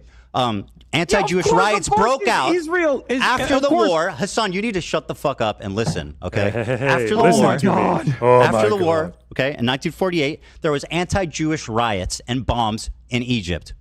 Why was that? Oh. Because of the Jews? The Jews brought it on them. Wait. Egypt bombs. After 48. This actually was a Zionist psyop. Not the, it was 53, 54, was it? When was the Lavon affair? This actually was, but there was in 45 as well. Oh, okay. Yeah, this was in 54 when actually Israelis did bomb some locations on American, Egyptian, and British target. Yeah, it was American and British targets. Yeah, they planted bombs inside like American and British fucking institutions, like I think it was like a cinema and a library. And they bombed them at night to make sure no one would die, but they wanted to do it as like a false flag, as a pretense for Israel to be able to go into Egypt, to go and fight the Egyptians. That actually was, but I don't know if Hasan knows that.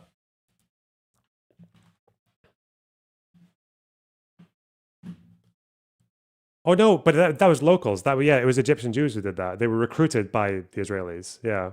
So that actually was Egyptian Jews who blew up civilian locations in Egypt as a false flag operation. Not to kill people, but to do a false flag. Yeah. So at least a couple of Egyptian Jews maybe did contribute to the anti-Semitic environment in Egypt, because often, like after the 6-Day War, Iraq, they hanged like a dozen or so Iraqi Jews for a Zionist conspiracy. But that was like a kangaroo court by the Ba'ath Party. Like none of them had fucking probably done anything. There were bombings before. Okay. Semitic attacks, Egypt. I don't know much about Egypt. Oh, there were riots in 45. Yeah, you're right. That wasn't Israel that did that. Huh. Themselves following the establishment of the Israel. I never made that inference. What are you talking about? Of course you did. No, I didn't. I did not make that inference at all. So they left because Zionism. No, Ethan, if you were to listen to my words, and I use them very carefully, even though I get heated sometimes. Right. Okay.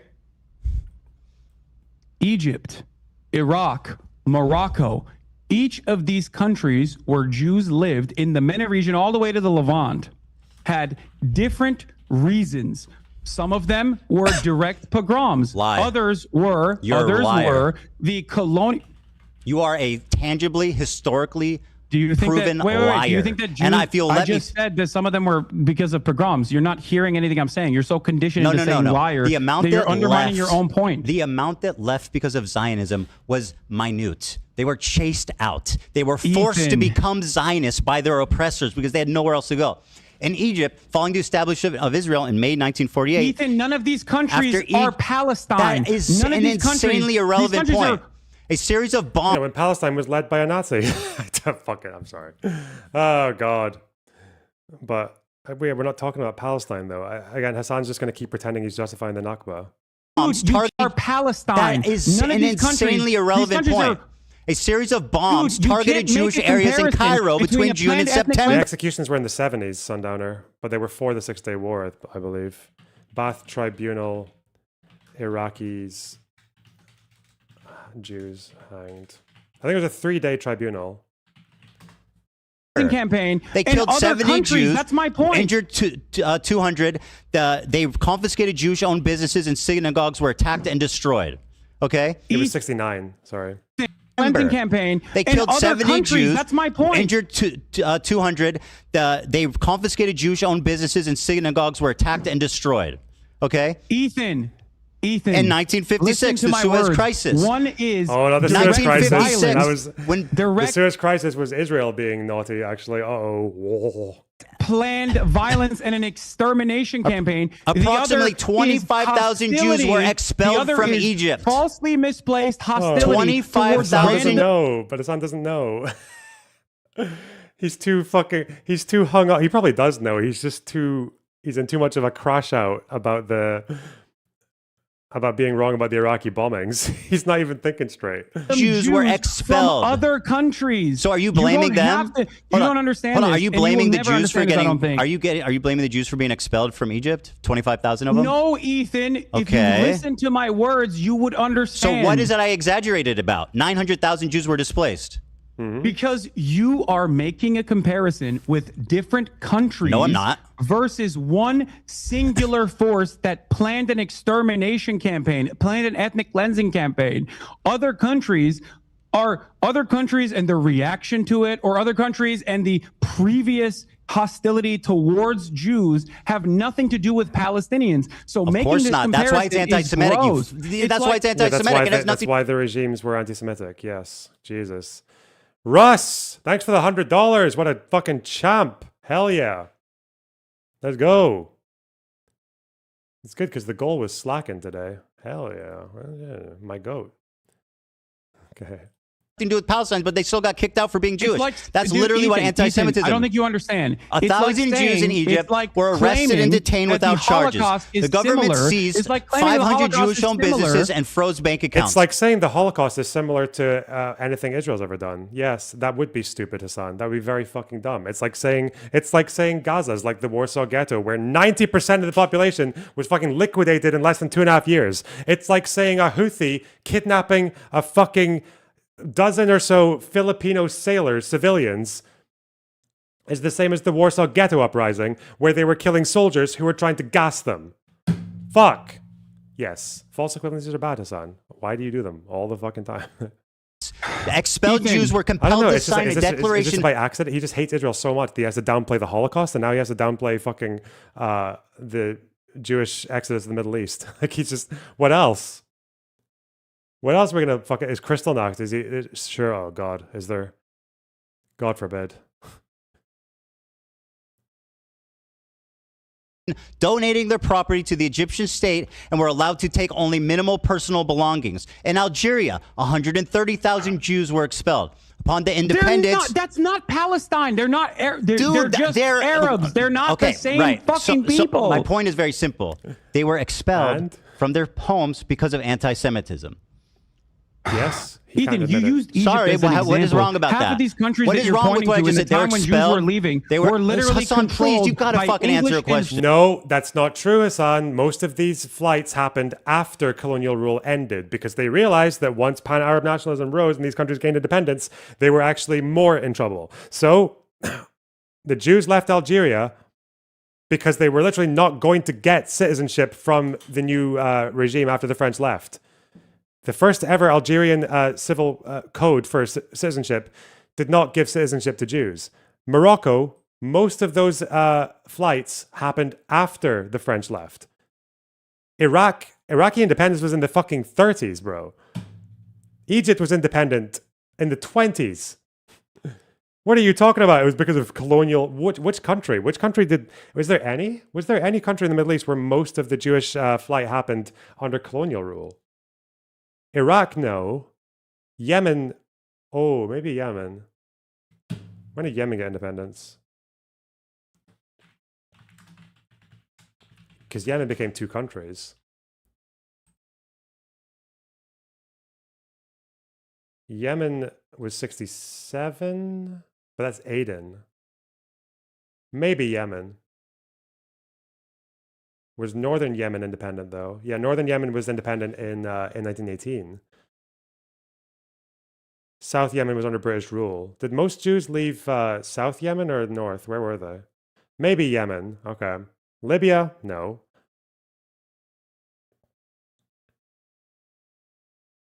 Morocco? No. Algeria? No. Tunisia? No. Iraq? No. Syria? No. Lebanon? No. Yeah, most of these countries, most of the Jews left after independence, not before. French. By the English and French colonial occupations. No, what are you talking? He's just lying. He's just wrong. I know he's wrong because he learned this from Bad Empanada. You shouldn't use this guy as a source. He's not reliable. He's a fraud. Sorry. Maybe Iran. When did Iranian Jews leave mostly before? When did Iran get independence? That was after the war, no? I don't know. Yeah. What are the numbers for Morocco? I have them.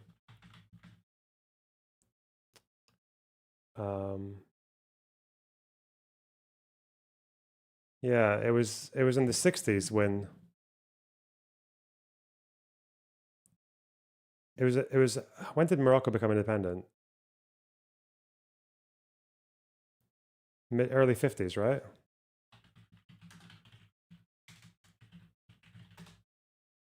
Moroccan independence was 1956, and there's about 260,000 Jews left in total. Yeah, no, most of these were 56, 57 onwards. Before the early 50s, 28,000 Jews left Morocco. From 55 to 57, it was 70,000. And then from 1961 to 71, well after independence, 130,000 left. Yeah, most of these Moroccan Jews left after independence.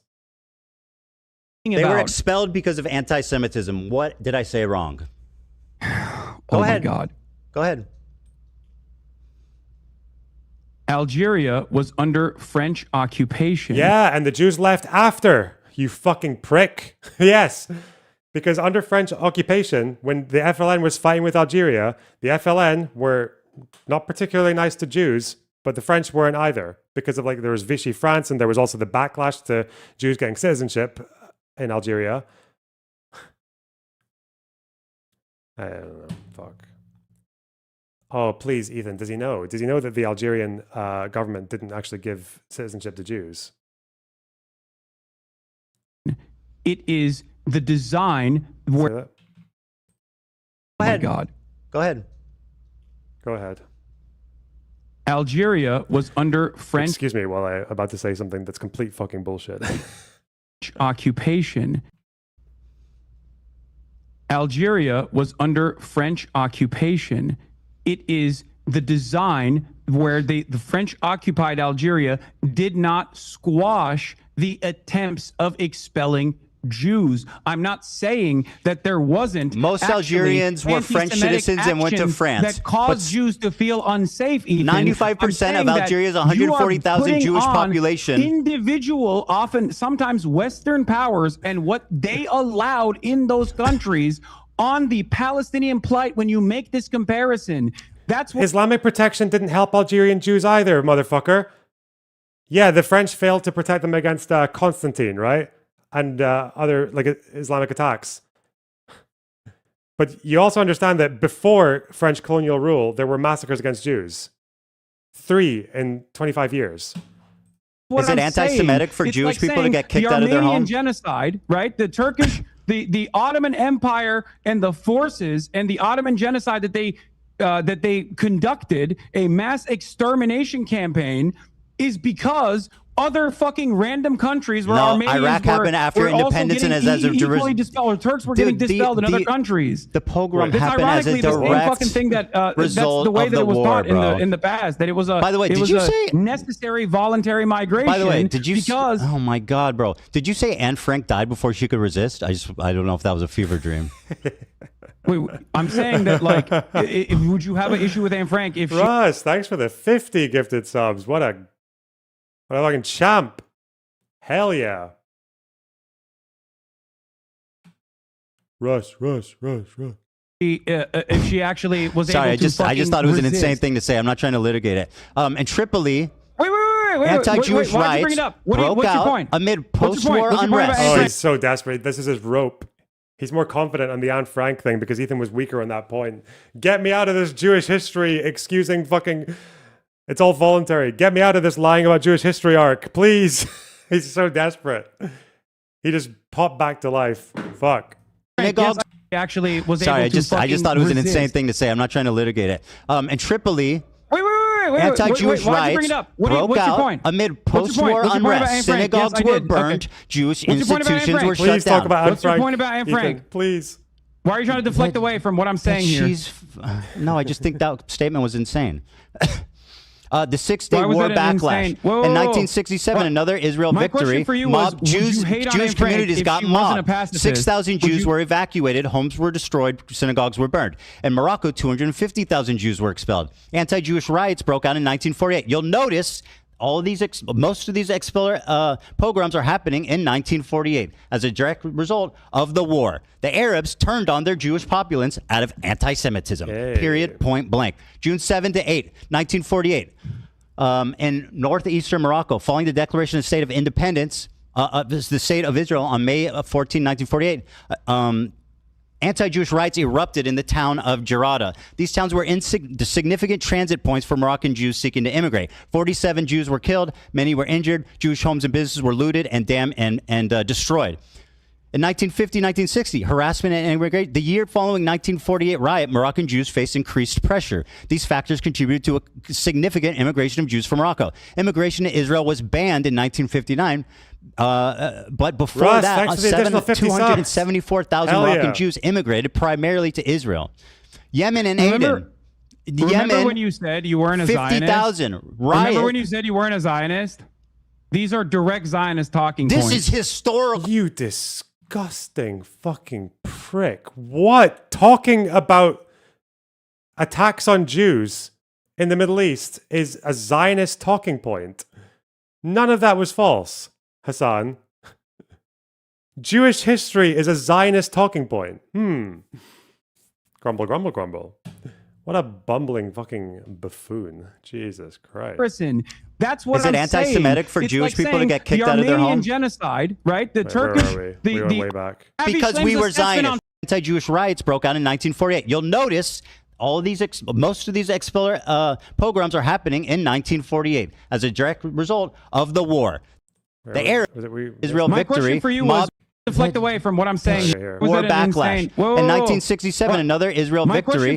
Jewish communities got mobbed. 6,000 Jews were evacuated. Homes were destroyed. Synagogues were burned. In Morocco, 250,000 Jews were expelled. Anti-Jewish riots broke out in 1948. You'll notice all of these, most of these pogroms are happening in 1948 as a direct result of the war. The Arabs turned on their Jewish populace out of anti-Semitism. Period. Point blank. June 7 to 8, 1948. In northeastern Morocco, following the declaration of the state of independence, the state of Israel on May 14, 1948.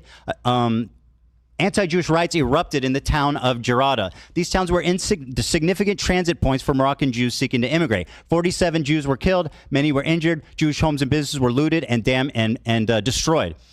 In 1950-1960, harassment and immigration. The year following 1948 riot, Moroccan Jews faced increased pressure. These factors contributed to a significant immigration of Jews from Morocco. Immigration to Israel was banned in 1959. But before that, 274,000 Moroccan Jews immigrated primarily to Israel. Yemen and Aden. Remember when you said you weren't a 50,000. Remember when you said you weren't a Zionist? What the fuck? These are direct Zionist talking points. This is historical facts. Disgusting fucking prick. That's so... I thought Ethan might have just said something like... Worded something badly. He hasn't. No, he's just talking about Jews that suffered the consequences of Israel winning a war against the Arab states and got blamed for it, even though they weren't involved. They weren't involved in the slightest. Oh my God. This is Zionist. What the fuck?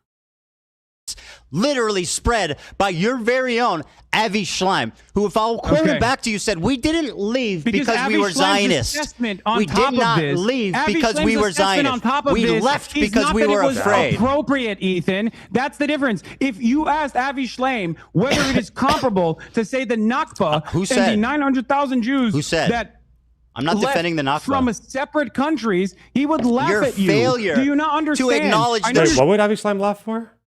Appropriate, Ethan. That's the difference. If you asked Avi Schleim whether it is comparable to say the Nakba and the 900,000 Jews that I'm not defending the Nakba. From separate countries, he would laugh at you. Failure. Do you not It's a much closer comparison than anything that's happening in the Middle East and the fucking Holocaust, Hasan. Yeah, actually, I don't think it's it's not 1-to-1, but it's much closer than the Warsaw Ghetto and the fucking Houthis kidnapping Filipino sailors and making videos about it. Yeah. If you think that is enough to pull together for a comparison, then yeah. To acknowledge the trauma of both groups is the reason why you are a radical fucking propagandist liar. Both trauma needs to be acknowledged by both groups. There's two things that need to be true for this ever to be resolved peacefully. You're right. Palestinian self-determination and Israelis' right to have secure borders. Zionism as long as you ignore that, there will always be war. Palestinians will always die, and you will continue to make money from it. Operation Magic Carpet. Jews were secretly airlifted to Israel due to rising hostility. 50,000 were relocated. In Tunisia, 130,000 after the PLO did recognize that, and they wanted those countries to actually do a right to return for all Jews. Why did Israel stop that from happening, Ethan? What do you mean? Like the PLO asked the entirety of the Middle East to do a right of return for Jews? How did that go? He's lying again. What the fuck? Yeah, the PLO was like, yeah, we'll do peace. Can you just like boot out half of your population back to the countries they ran away from? What a fucking moron. God, like literally just playing persecution musical chairs with the Jews of the Middle East. Like, fuck you, Hasan. Oh God, he's a Jew hater. He's a fucking, oh God, it's too many coincidences. He keeps comparing things that are nothing like the Holocaust to like either downplay it, basically, effectively. And he also keeps on like saying that Jewish history in the Middle East, that it's all factual, is like Zionist talking points. And now he's saying that it was a good thing that the PLO tried to get all the Mizrahi fucking population back to each country that they came from as refugees. Why the fuck? Like, yeah, go back to the country that you fled because of a pogrom. Go back to fucking Algeria, where they wouldn't even have you as citizens. Go back to Morocco, where there were fucking anti-Semitic riots against you. Go back to fucking Lebanon, where people got murdered, like all the way through the 48 war, the 6-Day War, the fucking Lebanon Civil War. Go back to Syria, where Jews were murdered. Go back to fucking Yemen, where 1,000 miles away, where Jews were murdered for the 48 war, which they had nothing to do with. Why? Why? That was a good thing from the PLO to offer. Because again, it's that whole thing, this Ottoman glazing, privileged, white, spoiled, rotten cunt is just preaching for return to normalcy, where Jews can only ever exist as a scattered minority. And as far as their rights go, in the Arab and Muslim world, given the last 100 years, I just hope you get lucky. Just hope that Algeria will like take back the descendants of the people that fled their country. Just hope that Iraq will be a safe space for fucking Jews right now. Just hope Lebanon will take back the descendants of Jews who fled there.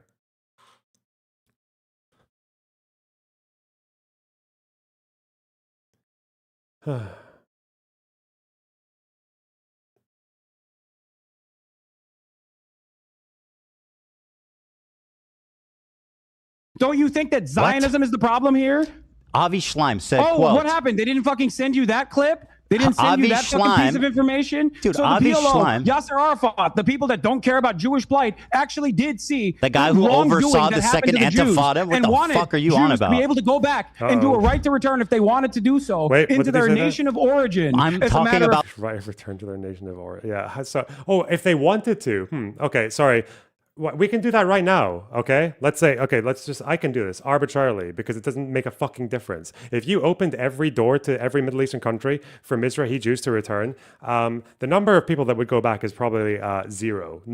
Do you know what Mizrahi Jews, they're the ones who vote for Netanyahu.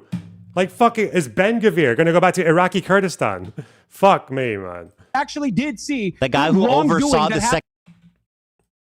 They didn't fucking send you that clip? They didn't send you that fucking piece of information? Dude, so the PLO, Yasser Arafat, the people that don't care about Jewish plight, actually did see the guy who oversaw the second Intifada. What the fuck are you on about? To be able to go back and do a right to return if they wanted to do so into their nation of origin. I'm talking about the flights, and yet bro. Israel was the one who didn't want that to happen. You deny the flight of Middle Eastern Jews. Case, Ethan? No, you deny the flight. You deny the trauma of Middle Eastern Jews. I don't deny the flight, You Ethan. absolutely deny the trauma. You are attributing. No, you deny that they left. You've tried to. He literally just said they left by choice, and then tried to show him a clip of Abby Schleim suggesting that it was the bombings that by Zionists that made them do it. Say that they left by choice. That is it. Again, this is not an accident. Okay, this is not an accident. Hasan is incredibly stupid. Like that's true. Okay, there's not much going on between those ears. He's very insecure. He's very silly, illiterate, whatever. But what he's saying there about a right of return for Jews in the Middle East, that's not an accident. That's like an ideological position that he thinks is valid, he supports. Because it's the same as Hassan Nasrallah on the Israelis. Their real land is Ethiopia as far as the Falasha are concerned, and Russia as far as the Russian emigres are concerned. And there will be a time when these people will really feel nostalgia for their original homeland. These guys do not think, like Hasan doesn't think Israeli Jews have any place in that country. Like,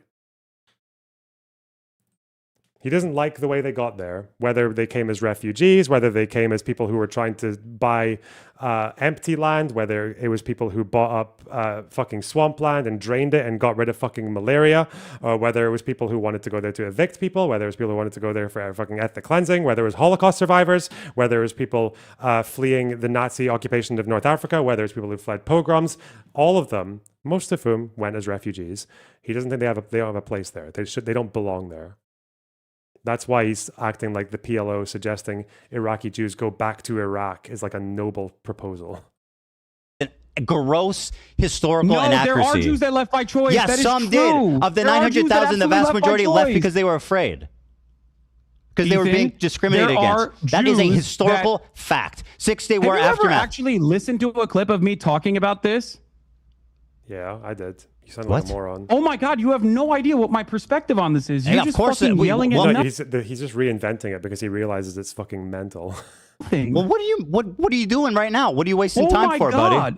This is the reason why you're I have heard you talk about it time and time again. That I don't actually believe. Bro, you are continually, not acknowledging the trauma of Middle Eastern Jews. You characterize it like they left. Have you ever listened? Yes, I've seen it. Have you ever listened to anything that's not 30 seconds long? Bro. That's so ironic that you're saying that as you misquote Avi Schleim, who said he fled because he was afraid and not because of Zion. Here's the clip. Over and over again. But you're too busy trying to get a gotcha here, so you can fucking farm a clip. But everyone's still gonna think you're a fucking loser, dude. I'm sorry. Just shut up and listen if you want to actually hear my perspective. I'm shutting up and listening to you. Okay, thank you. The Iraqi Jews, because when anti-Semitism increases in the West, Israel sees that as a complementary tool to its Zionist project, Zionist ambition of bringing either all Jews to Israel, or at least make Jews in the Western world that are outside of Israel, Jews in diaspora, support Israel, because it gives additional credence to the argument. It gives additional credence to the argument that no Jew is ever safe if there is no Jewish state. That is the underpinning of the Zionist project in general. Why did you not mention the anti-Semitism? You exclusively talk about Zionism being the reason for forcing them out. Why do you deny that they were expelled by force, the vast majority of them? Ethan, if you think that is the entirety of my perspective on this matter, illuminate me. You need to stop talking and listen. Because if it was like Palestinians, like Hasan would never, on the Nakba, Hasan would never split hairs over whether or not someone was expelled or they left out of fear. He would never do that, so he can't do it with the Jews either now because I think he realized how bad it looks. Yeah. The amount of times that I've talked about this. Bro, just explain yourself. I'm trying. I'll do it. I just watched a clip of you being pretty dismissive. I'll split hairs between people fleeing out of fear and expulsion because I care about the facts. But Hasan's too... he can't do that. About the flight. And by the way, you've done it this whole time. You say that Zionism was the main force. No, I'm dismissive about the aspect that this is beneficial to the Zionist project across the board. Because Israel wants all Jews to be constantly fucking terrified in any other country that's not Israel so that they can actually go and either support Israel if they're not in Israel or just move to Israel. That is the entire point. That is what Jabotinsky wanted. That is what Herzl wanted. And that is precisely what Benjamin Netanyahu wants as well. So in terms of my explanation or what I come across as dismissive. Okay, sure. Let's say that's all true. Let's say they do want that. Did they force all these Middle Eastern countries to treat their Jewish population in the way that they did? Is it Ben Gurion's fault? The Jews in Algeria were getting fucked by the FLN, and the French. Yeah, come on. Is precisely the role that Israel itself played in this process. Which was minuscule. Because it was a mutually beneficial relationship. That anti-Semitic pogroms. Minuscule. What you place. fail to acknowledge is that the Jews were forced to become Zionists, not by choice, but by necessity, because the Arab countries turned on them after the war and forced them to go to the only state that they could go to. It's a necessity for Israel to exist, which is what your position is, right? No, it's not about what was allowed or not. The Arabs created a million Zionists because they're anti-Semitic after the war of 1948 and fucking the rise of Arab nationalism. Do you deny that? You brought up Do you deny what I just said? Wait, say it again. Do you deny what I just said? Say it again. I wasn't listening. 900,000 Jews, approximately 700 to 900,000, were forced to become Zionists, not by choice, but because they were forced out. The vast majority went to the fucking Arabs. The anti-Semitic Arabs. There you go. My fucking there you go. What? God. That's now we pulled out the fucking idpol bullshit.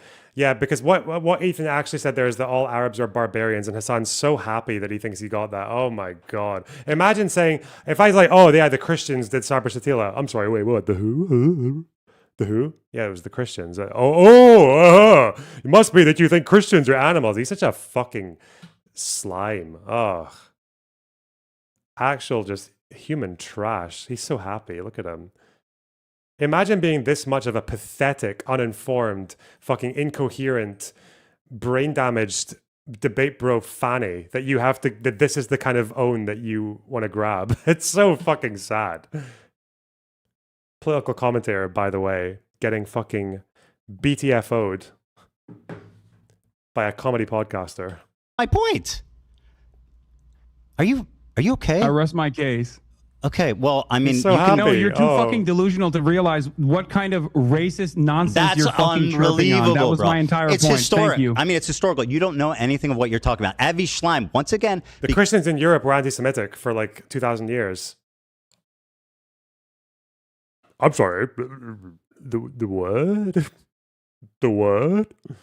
Yeah, the Christians were... Got him. Because you don't want to contend. You like to fuse him when it's convenient. Guy is racist against Christians. He left not because they were Zionists. They left because they were afraid. Yeah, fucking Arabs. What was Avi Schleim, by the way? Yeah, he was an Arab Jew. They didn't see him that way. They kicked his ass out. I'm not saying fucking Arab. Yeah, and he was literally like, because Jews in the Middle East were not really accepted as part of like pan-Arabism. Yeah, that's true. Fuck. There's a reason for it. There was a rise in Arab nationalism following the 1948 war. They blamed their own Jewish populace for what Israel did. That's anti-Semitism. They had nothing to do. Do you think the Iraqi Jews left their 2,000? Oh, come on. Yeah, keep doing it. Keep doing it, you fucking moron. Yes. Keep desperately trying to say, oh yeah, it must be because you think Arabs are they're all savages. Desperate. That's so fucking sad, man. 1,000-year-old communities left their businesses, left their houses because they wanted to go to Israel. Are you fucking mad? Ethan, Ethan should have been more careful to phrase it in such a way that Hasan couldn't have misrepresented it in bad faith. Nah, there's no point. There's literally, fuck that. Let them behave like fucking animals, like doing this shit. Yeah, let them just jump around and fucking like do little fucking backflips because someone said in the after the 48 war, the Arabs pushed a lot of fucking Jews out of their countries. I'm like, yeah, they did. Doesn't mean every Arab was fucking racist against Jews. It just means that enough of them were to cause that problem. You know, right now, quite a lot of Arabs in the world are anti-Semitic. Like, Arabs are quite anti-Semitic. That's just a fact. It's not racist. It's just a fact. It's just as it's a fact to say that fucking Christian Europe for the longest time were like the biggest, nuttiest Jew haters. A while back, I tweeted and you got... There was a controversy about the PLO charter including democratic state for all and implicitly referring to Mizrahim as Arabs because it would imply that the Arab has to follow. Oh. Interesting. Really mad when I said that there's a double standard between Islamophobia and anti-Semitism. Absolutely a double standard. Yep, and you do it every fucking day, Hasan, like you just did there. Yeah, you exhibit it, my friend. And you're participating in it right now without even recognizing that you're doing so. I mean, I'm just telling you literally what happened. Historical racism. All Arabs they were racist. All Arabs. Do people never get racist? Do people never be? I'm explaining why. I'm not blaming anyone. I'm just explaining why. After the 19... Just say you're saying you're not saying all of them. Talk about the leaders, or like there's enough of them. You don't need an entire country to be racist to make you want to leave, right? It might even only take like a quarter of them to be racist enough to get you to leave. Like the most votes that the Nazis ever got in a fair and free election was 37%, right? They only got 37% of the vote in a fair and free election. We have no idea if that popular support went past even 50% ever. But enough Germans were fucking crazy enough on anti-Semitism to kill like 6 million Jews. I'm sorry, what did you say about the Germans? I rest my case. 48 war, the rise of Arab nationalism created a lot of anti-Semitism, and that's why the vast majority of the Jews, the 900,000 of them, were forced to immigrate. That's a fact. That is a historical fact. Ethan, I'm sorry to say this, and I don't know if your audience gets this as well, but what you just said earlier... He's just so happy that he said the Arabs were anti-Semitic. It's so fucking funny, man. Really? What? In the 1940s? Yeah, people were racist. Wow. That's crazy, bro. That's fucking wild. Is not an accurate reflection of history. It's just pure racism. How do you know that? How do you know that it's not real? The blame over it absolutely was the blame of the Arabs. When every single one of these Arab countries absolutely with their own version of pan-Arabic nationalism, they kicked them half out. of them were already still controlled, by the way, by fucking European colonial powers. Again, not true. The Jews left after the colonial powers left. Most of the Jews in the Middle East and North Africa fled after the colonial powers left. After independence. He's lying. He's wrong. Go back to calling him an Arab hater, Hasan. Go back to smirking over him saying Arabs. Like he's just stepped out of the debate bro sphere again and tried to make a point and just flopped again. There's like one rake in the field and he just keeps fucking smacking off of it. Like he's aiming. Like Chris Benoit. Vichy France. That was literally just in Tunisia. The Moroccan expulsion program. And you're using that as a similarity between the planned expulsion of 750,000 Palestinians. Yeah, I mean, the details are different, but you're denying, like, once again, you're still not disproving me. What did I say that is hilariously racist and wrong? Like anti-German racism. Don't make an analogy. Tell me why I'm wrong. It's like pointing to anti-German racism happening. I don't need an analogy. I need facts from you. Why am I wrong? It's as though you are pointing to anti-German racism happening during the fucking German conquest. Tell me a fact, right, that proves that I'm wrong. That the vast majority of Jews fled because of anti-Semitism in the Arab states.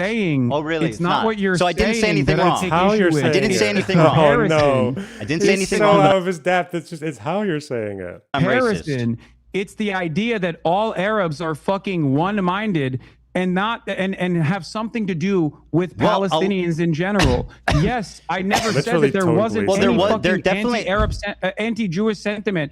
That that also were the vast majority of Jews, did they leave because of anti-Semitism or Zionism? the vast majority of Jews. Why are you fine with calling most Arabs anti-Semitic, but not fine with disagreeing with the vast majority of Jews on Israel? Because the majority of you mean there's two questions there. I can't tell which one you're asking.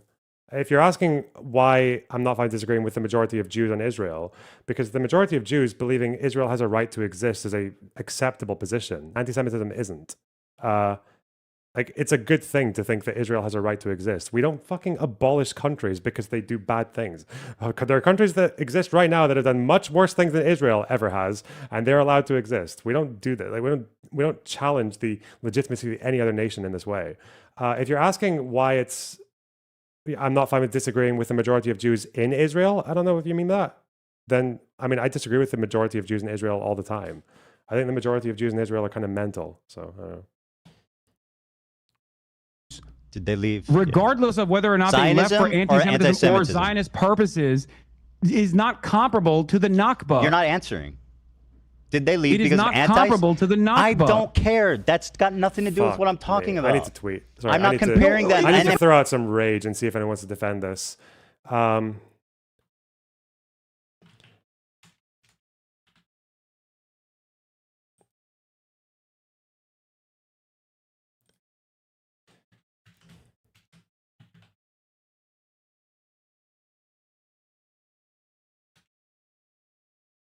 Today I learned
And by the way, what they're are you both talking about? You they're made that both comparison unique. to say to make it seem as though it was a much larger No, because crime people like that you Jews had to ignore the withstand trauma in of the fact that different you want to countries. tell that people in Israel to go back to where they came from. This is where they're from. They were forced to go to Israel.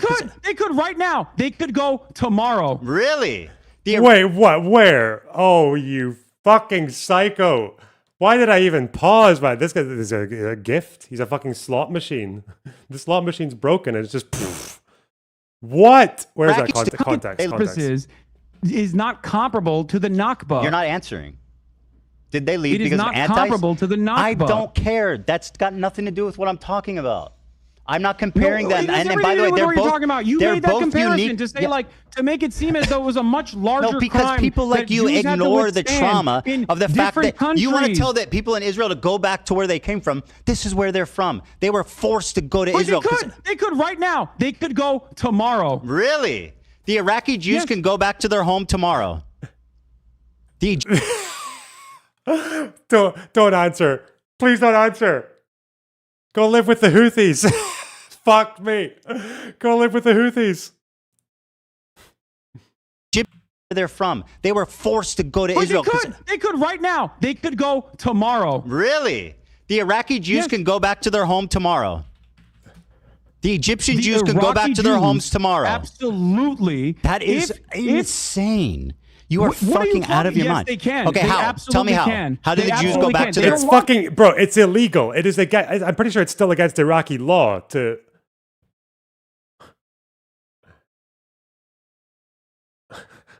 Or maybe it's not anymore because they know no one would even try. What the...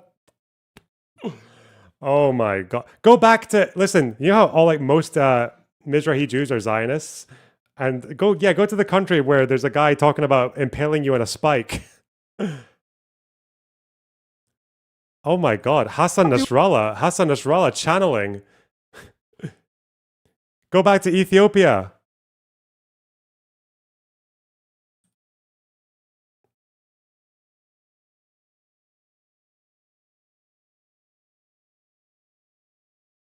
I'm sorry. I need to meditate for like 20 seconds and then just.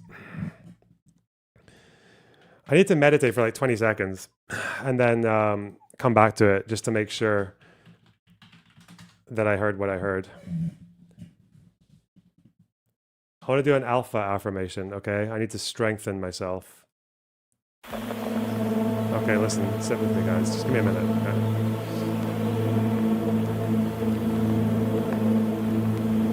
I don't choose a path. I make one.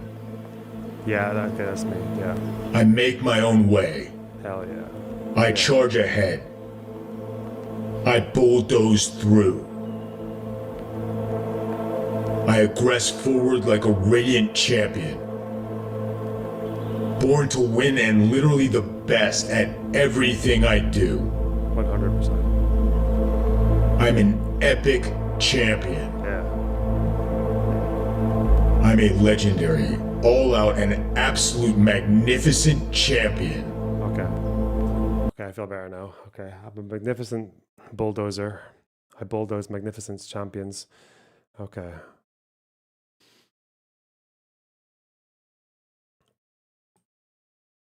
Okay, I can navigate this.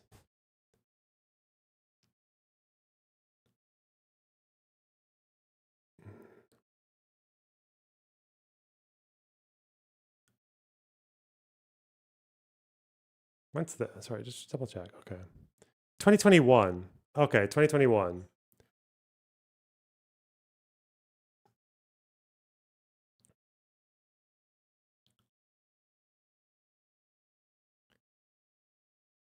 Giving justice to Iraq's Jews is impossible under Iraq's current legal system. What's this? This is recent then.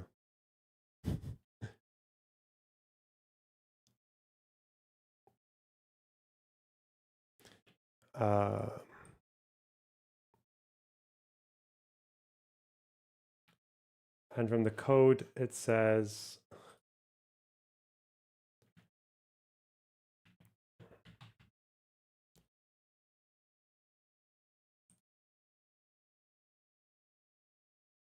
yeah, this is from the Iraqi code.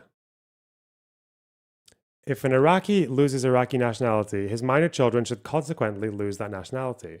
Notwithstanding, they may restore Iraqi nationality upon their request if they return to and reside in Iraq. They shall be considered Iraqis for 1 year, effective the date of return. Excluded from the benefit of this provision shall be the children of Iraqis denaturalized by virtue of the provisions of Law Number 1 of 1950 and Law Number 2 of 52.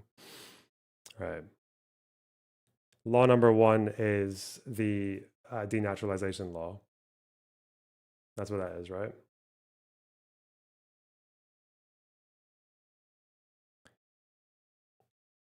Law Number 1 of 1950. Deprived Jews of their Iraqi nationality.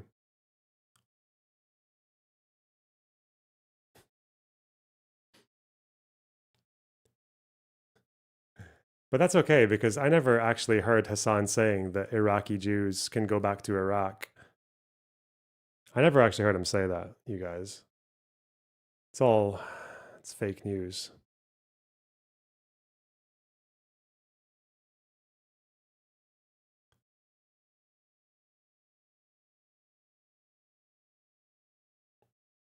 Okay. I'm a champion. I'm a bulldozer. Are these laws still in effect? Yeah, they are. Really? To say to make it seem as though it was a much comparable to the Nakba. I don't care. That's got nothing to do with what I'm talking about. I'm not comparing them. And by the way, they're both talking about. You made that comparison unique. to say to make it seem as though it was a much larger No, because crime people like you ignore the trauma of the fact that you want to tell that people in Israel to go back to where they came from. This is where they're from. They were forced to go to Israel. They could right now. They could go tomorrow. Really? The Iraqi Jews can go back to their home tomorrow. He did say it. The Egyptian Jews can go back to their homes tomorrow. Absolutely. That is insane. You are fucking out of your mind. Yes, they can. Okay, how? Tell me how. How do the Jews go back to their... They don't want to, and I understand why they wouldn't want to. No, they want to. Because America invaded. It's America's fault. He's so stupid. Oh my God. Just again, I don't even. What's the point? But yeah, from the Iraqi legal code, yeah, they do have a law of return, but it excludes people who were denaturalized by the provisions of Law Number 1 of 1950. Law Number 1 of 1950 was for Iraqi Jews. They're no, and not even to mention the reason Iraqi Jews wouldn't want to go to Iraq is not because of American bombs. Okay. Fuck me. Why would yes, they could. How? How would they go back and reclaim their lost assets, their lost property? There were literally different schemes designed. And by the way, how did they become citizens? At different points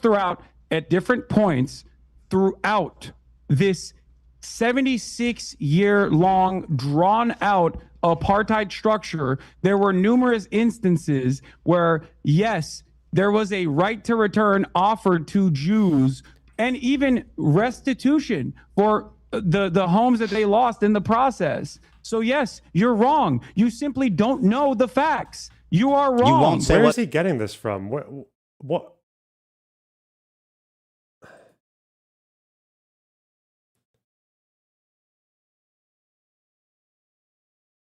I believe the only people who did this offer were the Ba'ath Party, but isn't this just one of those things where they're like, yeah, of course they would. It would make sense that like people like the Ba'ath Party would want to get Iraqi Jews to come back because it just means that they weaken Israel. Like, that's the whole point. The whole point is that like they want Jews to exist as a scattered minority with no self-determination. Yeah, it is really no wonder that these guys are not going to be interested in that. What fact I'm getting wrong? I just told you. Did the vast majority of Jews immigrate to Israel following 1948 because of Zionism or because of anti-Semitism? No. Don't run away from this point. Answer the fucking question. I don't discount anti-Semitism as a direct consequence of pan-Arabic nationalism that took place in numerous countries. Answer the question. I have issues with your comparison. Okay? Who's comparing? You keep saying that. I'm not talking about the Nakba. I'm talking about your unwillingness to recognize Jewish plight.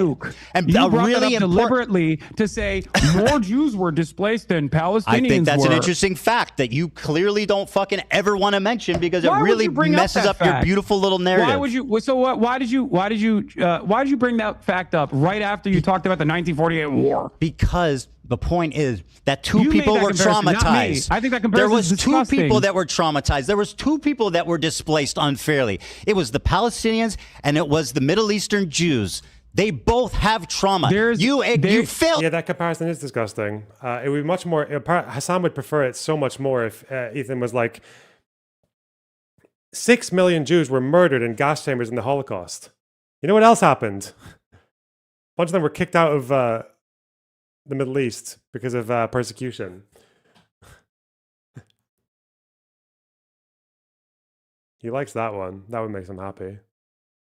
Because then it's like, wait, are we downplaying the Holocaust or are we upscaling? I don't really know. I don't know. Whatever. To acknowledge one group, you shit on the other one. Unlike you, acknowledge both all lives groups. Mattering the Nakba, I acknowledge Ethan. both groups. You're all lives mattering the Nakba. What?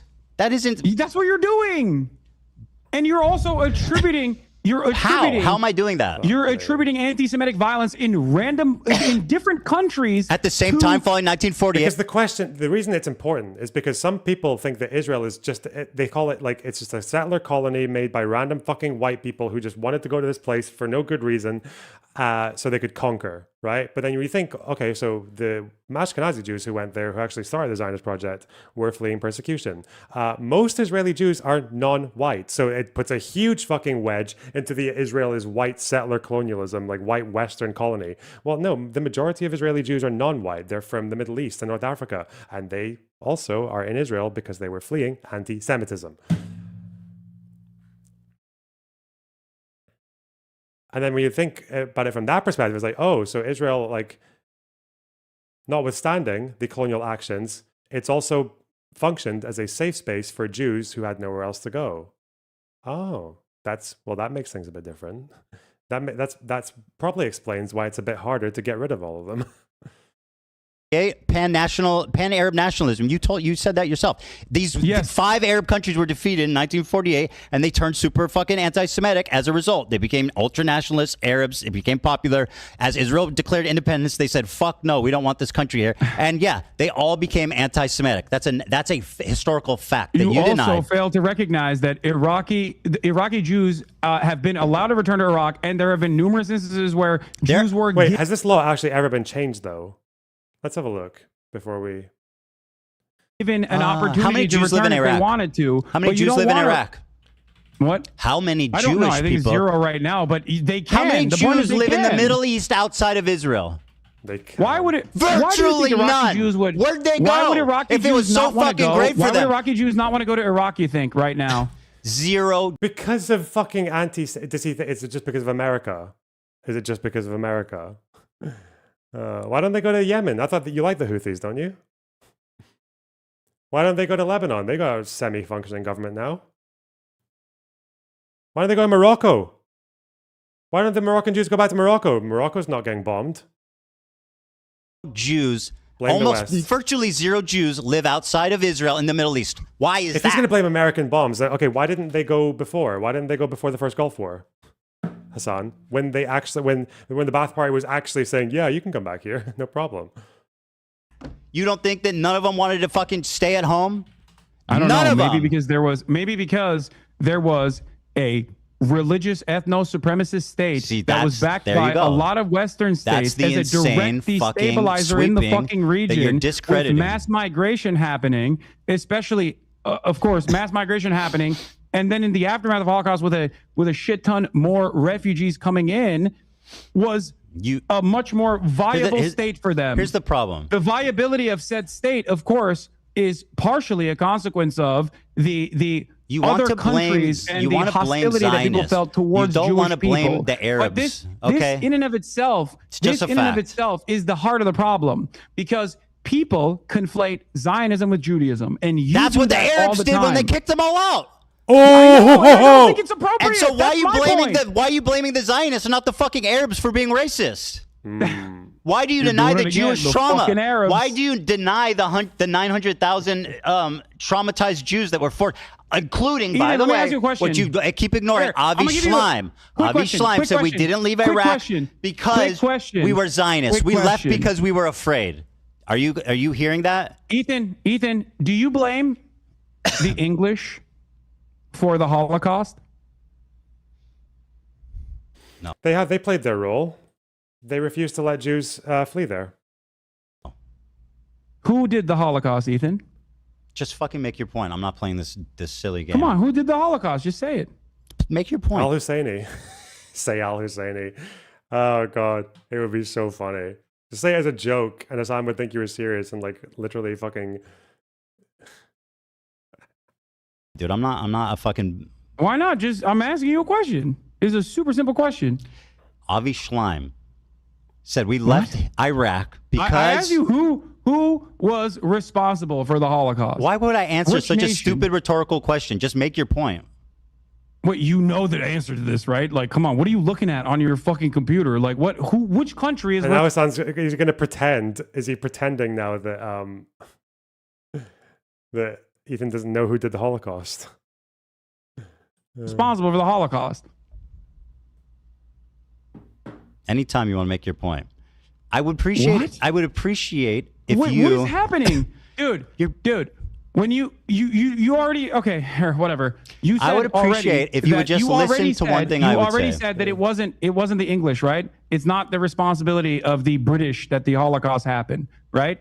You understand that. You recognize that, right? Well, I would say the nation most directly guilty for the Holocaust was probably Nazi Germany. Okay. Did you just read that from your laptop? What a pathetic fucking loser, man. He's so insecure about his intelligence that he has to pretend that Ethan didn't know who did the Holocaust. What a fucking tool. Okay. No, I'm eloquent, unlike your dumbass. I mean, yes, it is. Okay. Notice how you don't actually... I'm fabulous, bitch. Did you... Seriously? Bro, you think Jews can go back to Iraq and that's like a reasonable fucking expectation?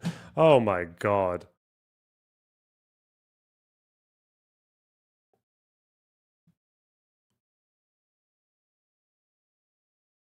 every single fucking country. There was plenty of anti-Semitism in England too. Notice how you don't fucking say all Europe.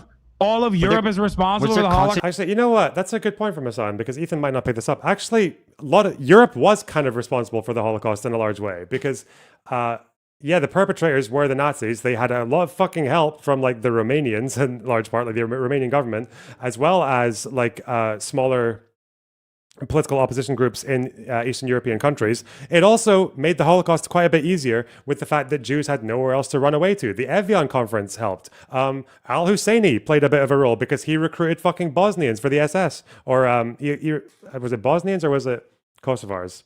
It was Muslims in fucking Eastern Europe.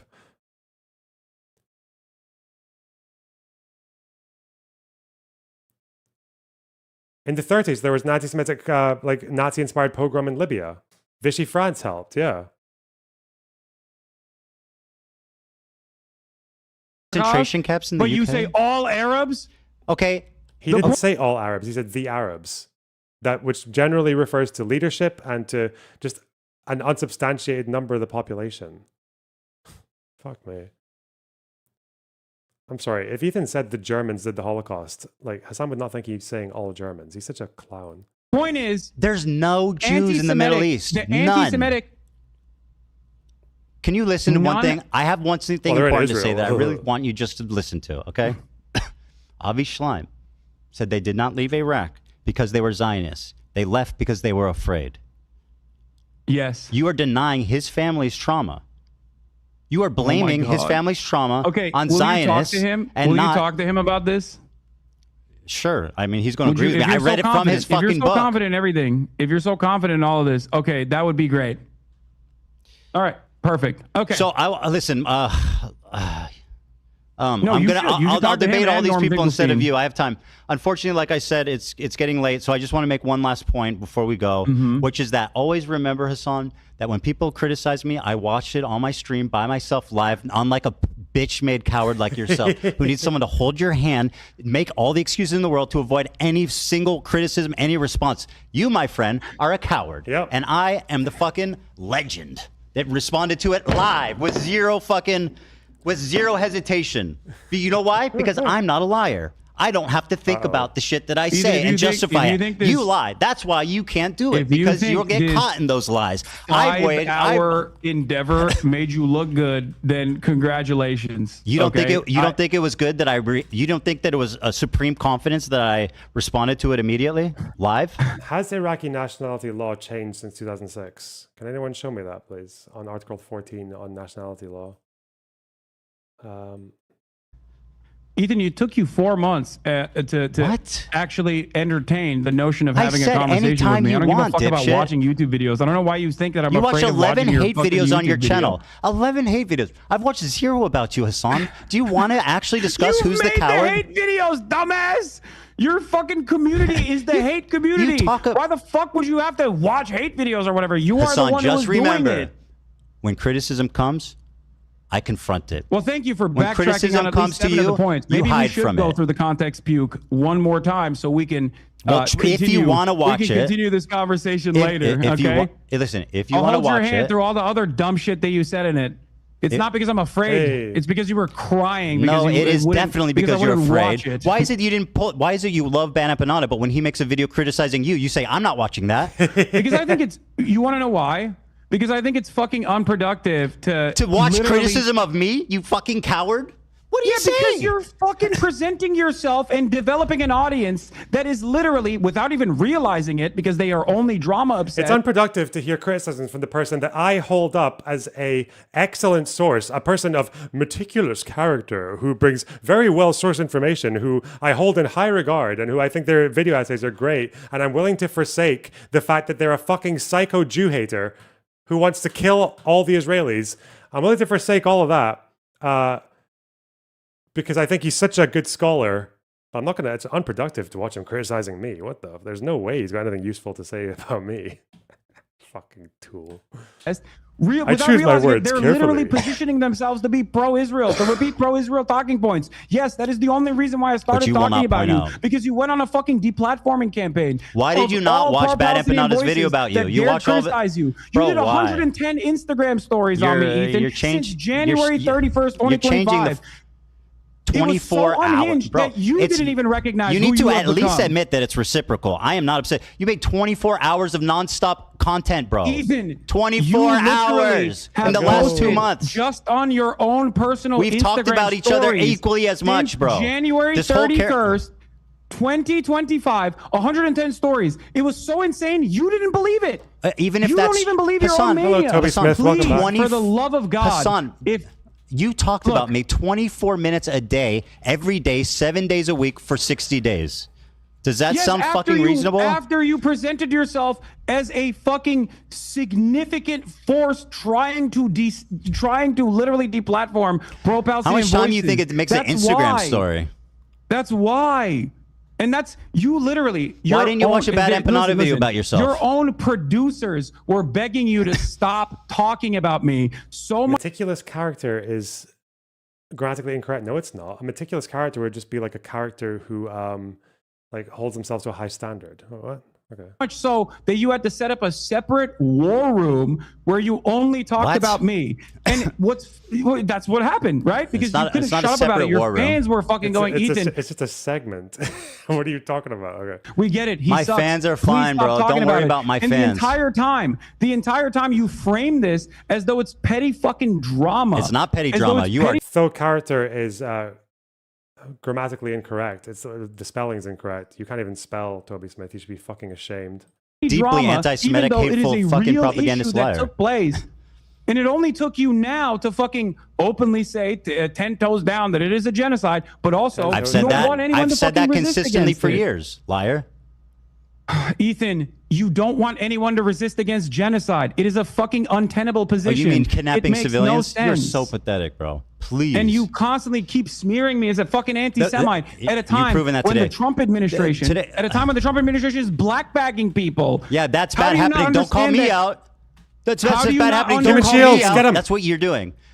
Dude, how do you not Why didn't you watch the Bad Empanada video? That you are playing a formative role when you don't talk about Mahmoud Khalil? Just remember, everybody watching, when you don't talk about the mass starvation of Gaza. By the way, I advocated for Kamala to get elected. What'd you do? I told people to vote for Kamala. What'd you do? Oh. No, seriously. What'd you do? Ethan, did you? Congratulations. Do you think Kamala and Trump would have been equally bad? I won't change anything from Joe Biden's policies, Harris. It's not Joe Biden, it's Kamala Harris. Not only did I go to the DNC, but I actually offered some pretty fucking valuable criticism of the Democratic Party that they didn't listen to, unfortunately. Didn't they kick you out of the DNC? Because they didn't listen to that valuable criticism, they lost. Why have you lied about me voting for Jill Stein, by the way? Can we talk about that? I don't know. Who you thought you did. It's not lied to say you think, but okay. You keep saying I voted for Jill Stein. Who did you vote for? Countless hours shitting on Jill Stein. I said I think you did. Not to vote for Trump. I've said that Donald Trump is significantly worse than Kamala Harris. And I've also, on top of that, called Jill Stein a you didn't endorse over her. and over and over again. But for some weird reason, despite the fact that I voted live, mind you, and you didn't say who to your audience, and you kept lying to your audience. I said and I think. Kept making it seem as though I didn't even fucking vote or I urged people not to vote. There's never been a moment where I said do not vote. Who did you vote for? I voted for Kamala Harris. You got a problem? No, I got no problem, but I think there's people in your audience that would. Problem. You don't have a problem. Why with didn't you endorse her then? Why the fuck do you keep saying I voted for Jill Stein? I said I think because you didn't say who you voted for. Oh, yeah, that's what I said. It's an opinion. Oh, you think? Oh, you don't give a fuck, dude. It doesn't matter who I vote for anyway. Why didn't you say who you vote? You're a fucking political commentator. So he voted for Holocaust Harris. Okay.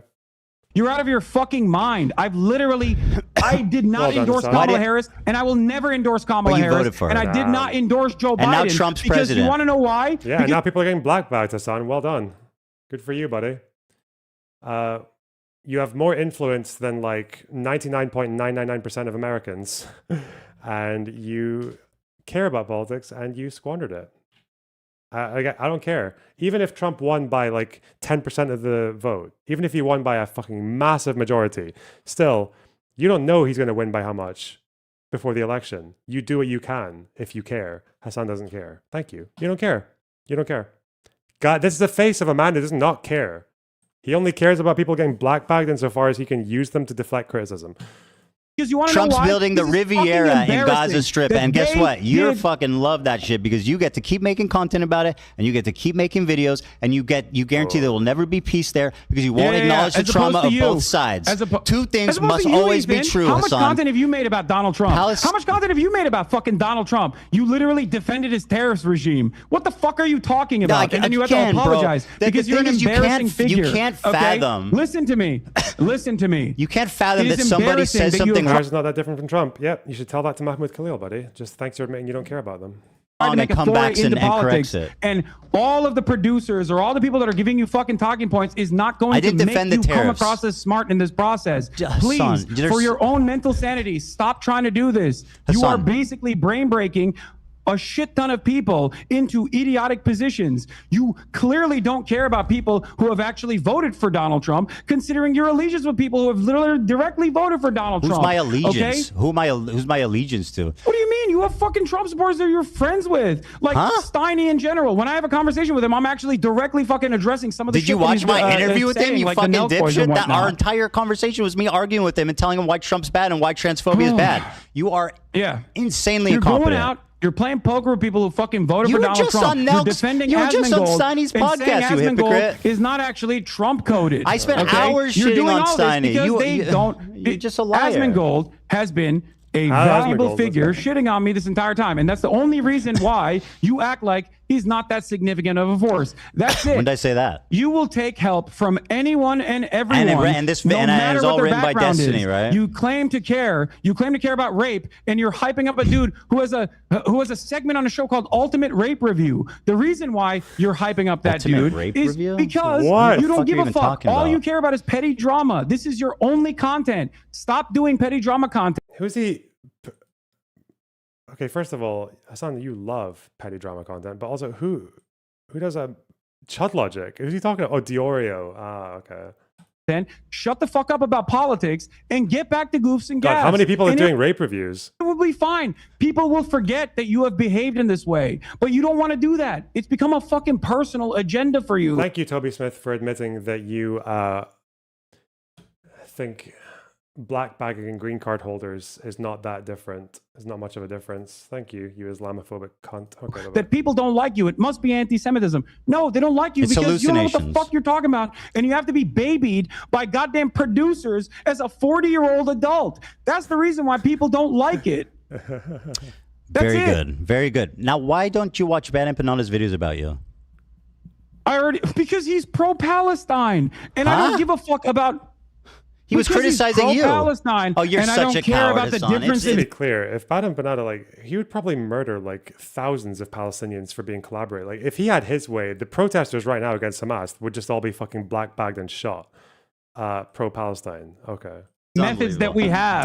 Pretty much all the Palestinians who live in Israel, he'd kill them as well because they didn't rise up. All right, very good. I'm out of my depth. I shouldn't talk about the movement. And if you were pro-Palestine, I would never talk about you either. That's the real reason. Uh-oh. Can you please contend with the Avi Schleim quote that they left not because of Zionism, but because they were afraid? Dude, come on. Enough. You have Avi Schleim on the show. Talk to him about it, okay? Okay, sure, Maybe it'll go down exactly like you thought with Sam Cedar. How did it go with Sam Cedar? I think if anything, Sam kind of embarrassed himself. Yeah, he did. I genuinely do. I hate to say it because I like Sam. Dude, a 40-year-old man who needs a fucking button when he has a little oopsie moment. Did I button? Is actually the one who's talking about Sam Cedar embarrassing himself. Did I button during that debate? He lowered himself to talk to you man to man and tried to explain to you what was going on. That's what you asked for. Why would you want to lower his status? Private, Ethan. Why did you lower his status? Because I thought you could be convinced. I didn't realize you were this fucking drama obsessed. Drama obsessed. We had an argument about fucking South Africa apartheid. What's drama about that? What? You're fucking dude. Listen, I can't enjoy hear what you said. What did you say? It doesn't matter. Oh no. Just remember, When it comes to criticism, I watch it. Yes, You yes. ignore Nelson it. It's so Mandela. important. Nelson Mandela was actually peaceful because you're going to clip chimp the. He never said he was peaceful, Hasan. You fucking liar. He said that he opposed violence against the citizenry. I watch it. Yes, You yes. ignore Nelson it. Mandela. It's so Nelson important. Mandela was actually peaceful because you're going to clip chimp the fucking shit that Lonerbox told you. Hey! The violent things that Hasan. the Oh, violent let's go. things that the ANC did. The funny thing is that he watches. He knows. Okay. Maybe he reads my DMs as well. Every now and then, back in the day, a few months ago, whenever Hasan would like believe a fucking out of context shit about me, I would send him the context. Just be like, listen, just for posterity, I'm giving you this. You can do the same to me if you ever think I'm doing the same to you. But he didn't reply. Poor guy. Yeah. Mandela was actually peaceful because you're going to clip chimp the fucking shit that Lonerbox. Wait, what did he say? It doesn't matter. Just remember, when it comes to criticism, I watch it. Yes, You yes. ignore Nelson it. It's so Mandela. important. Nelson Mandela was actually peaceful because you're going to clip chimp the fucking shit that Lonerbox told you. It's funny that he says that because in the clip that I saw, Hasan is the one who's clip chimping in real time. He didn't say Mandela was peaceful, did he? He said this. Listen, I don't know what Gazans felt on October 8th, but toward Hamas. But I can tell you that we have there is a long history of terrorist organizations or so-called terrorist organizations like the ANC or the IRA. Even the PLO, Now, Sam, that ultimately become political organizations. I think the comparison to Hamas to what happened in South Africa is insanely disingenuous. And I personally hate when people do that. Why? Mandela. Why would you say the ANC is different from Hamas? By the way, fun stat. In the Nova Festival alone, just the Nova Festival, Hamas killed more civilians just there than the ANC killed in the entire 15 years of fighting against apartheid. And that's one difference. Why? Why? I didn't think so. Well, Mandela did think so. He explicitly stated that he avoided committing violence on the citizenry because it would make reunification impossible. Twice they asked That's Nelson something he Mandela, said. if you disavow violence, we will let you go. See that? Do you see what happened there? Ethan said he avoided violence against the citizenry, he means civilians. But Hasan just heard violence and literally clip chimped in real time. Africa is insanely disingenuous. The citizenry explicitly stated that he avoided committing violence on the citizenry because it would make. He said on the citizenry, but Hasan didn't hear it because he just heard violence and was desperate for an own against this, comedy podcaster who doesn't really claim to be a political commentator. The ANC carried, I think the South African police logged about at least 1,550 ANC operations, and they killed about 250 people. Most of the time, they targeted infrastructure. As the violence escalated, they started to also attack military and police targets, like personnel, but there was never their policy to target civilians. And when fighters, because of bad discipline and bad training or bad intel or whatever else, did go after civilians or saw them as collateral, the ANC reined it in. They literally went out of their way to go and send commanders all the way around to all the units to be like, look, this is our policy. This is what we do. This is what we don't do. And it worked. Deaths came down the next year. So thanks for the mention. Bob, go back to Iraq. What a fucking psycho, man. And then you're going to say the violent things that the ANC did were in the Truth and Reconciliation Committee attributed to Hasan, how many civilians died in the 20 years in the ANC during the ANC's? It was like 200, I think. Less than 100. How many Hamas? How many? It was about 250 were killed total. I think most of them were civilians, so it would have been like 100 and I think it was about maybe 50 to 100 were militants or police. But yeah, the reason some civilians died was because some fighters took part in revenge killings. Other fighters just didn't know the policy very well, they were poorly trained, because it's apartheid, right? The leaders were. Can we look up the real number? I have the real number from the Truth and Reconciliation. Yeah, hang on.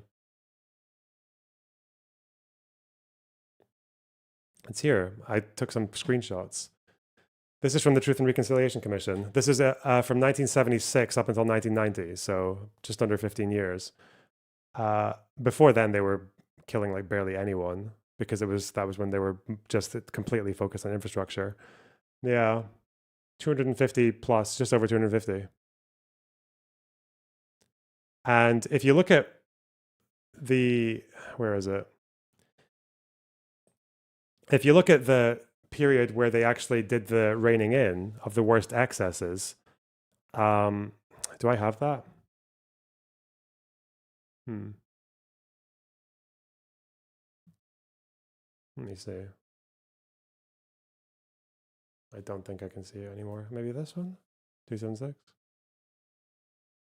It's in one of the appendices. Oh no. This is how many operations they did in the same period, 1,500. So it does show you that even as things escalate, they are still mostly going for non-personnel targets.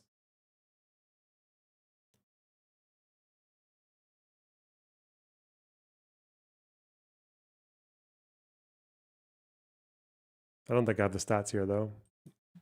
I believe it was like 70 civilians killed, or 70 people total killed in 1984-85. But then after that, it came down to like 40 a year after they started to discipline people better. Yeah. People did Hamas kill on one day. Whoa. Nelson Mandela, which I'll read you a quote from his trial.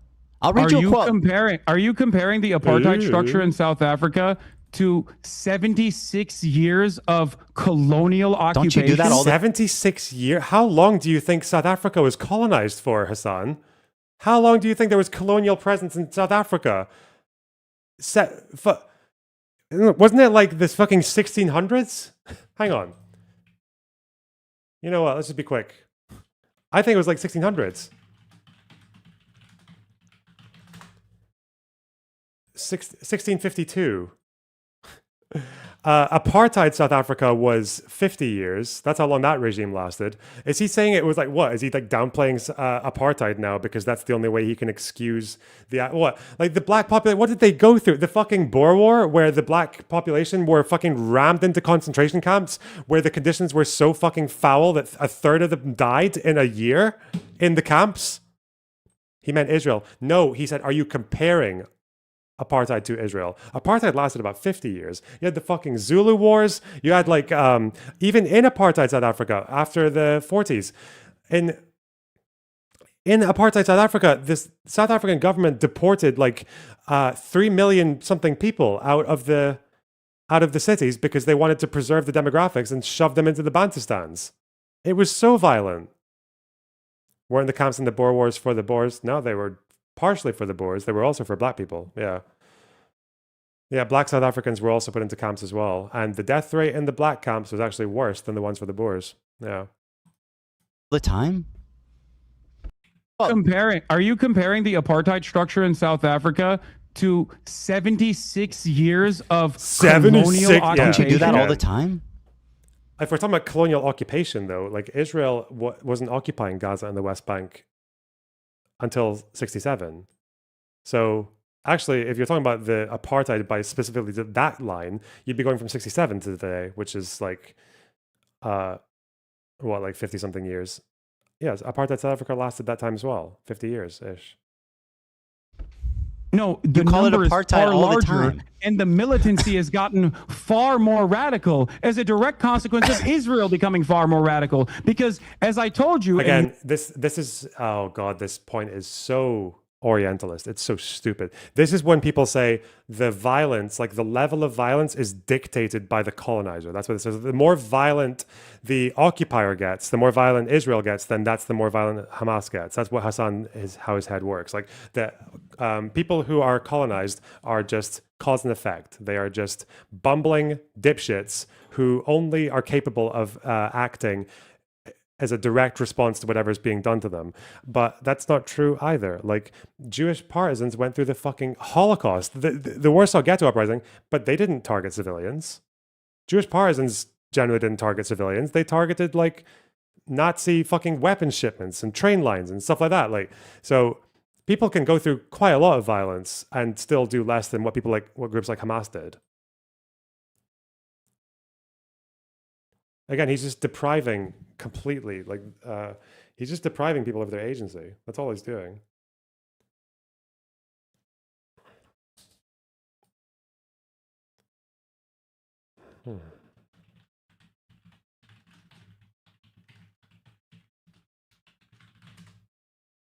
You seemingly understood when we first had this conversation after October 7 that the maintenance of an apartheid is an inherently violent endeavor. And as a matter of fact, the resistance to said apartheid is only going to get worse and worse as time moves on. Yeah, but that's no one disagrees with that, you stupid fuck. Like, why does he keep on doing it? He's done this like 3 times now. He's just like straw manning because he's only capable of having the only part, like, I feel like everyone who's not a communist in Hasan's head is just someone who is like, MLK said, I have a dream. And then there was equal right. Yay. And Mandela, he was really peaceful. And then apartheid ended because he was nice. Like, I think in Hasan's head, this is how like everyone who's not a communist thinks.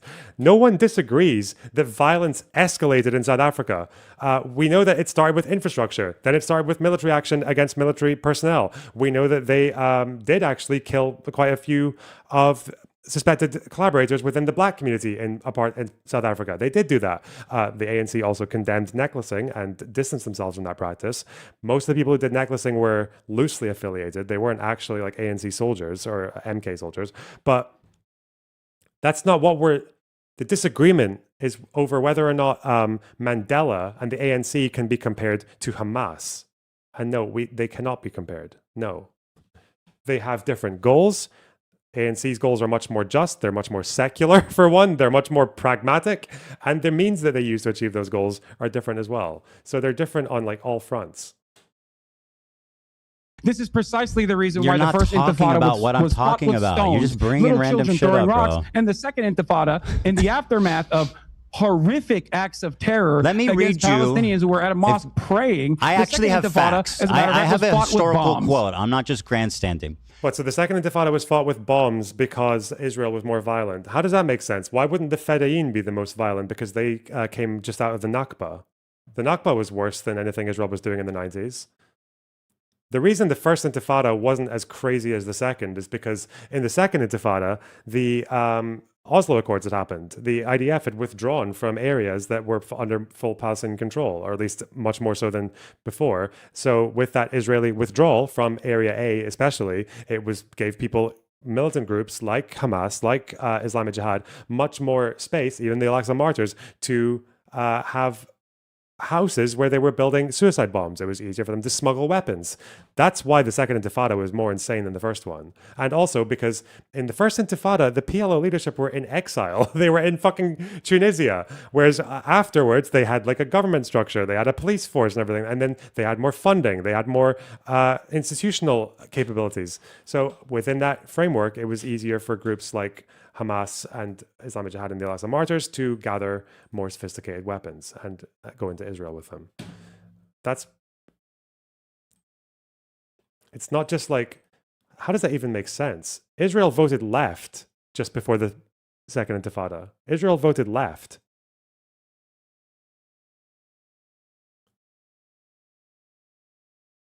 And after Arafat walked from Camp David, the Clinton parameters came and offered even more.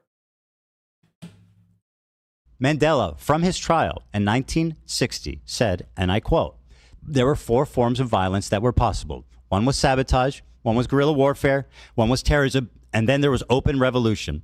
We chose to adopt the first method as it exhausted it before taking any other decision.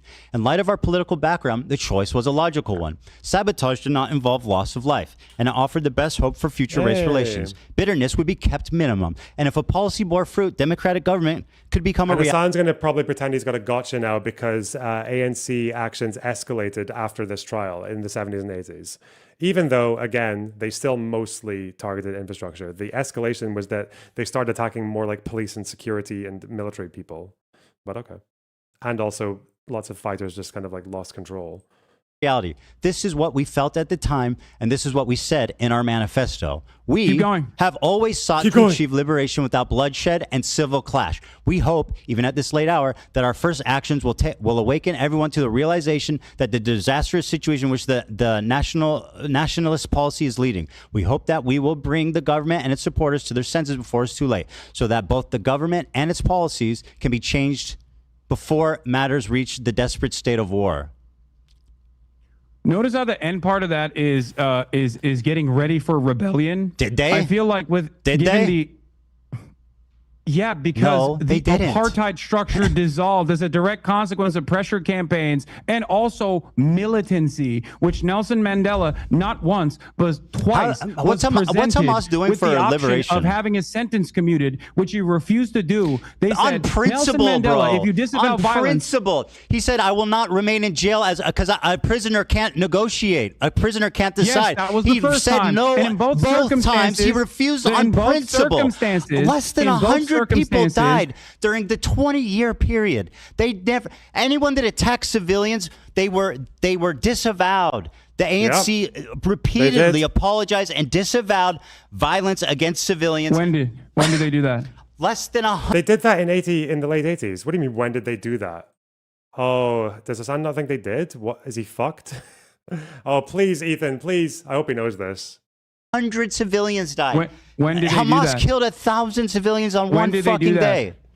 1,000 civilians? Yeah. The poor civilian Israeli soldiers that died in their military bases. No, there was like, bro, you're so dumb. 300. What do you mean I'm so dumb? Okay, These how many numbers civilians matter. died? How many civilians died? Oh, because it's what? Because it was more like 850?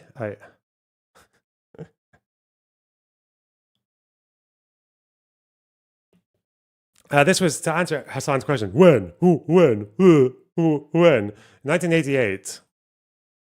This is also in the Truth and Reconciliation Commission as well, if you want it. This was when the National Executive of the ANC distanced themselves from attacks on civilians, spoke about operational difficulties. I think they also got rid of the political head of the military wing, the political commissar of the military wing.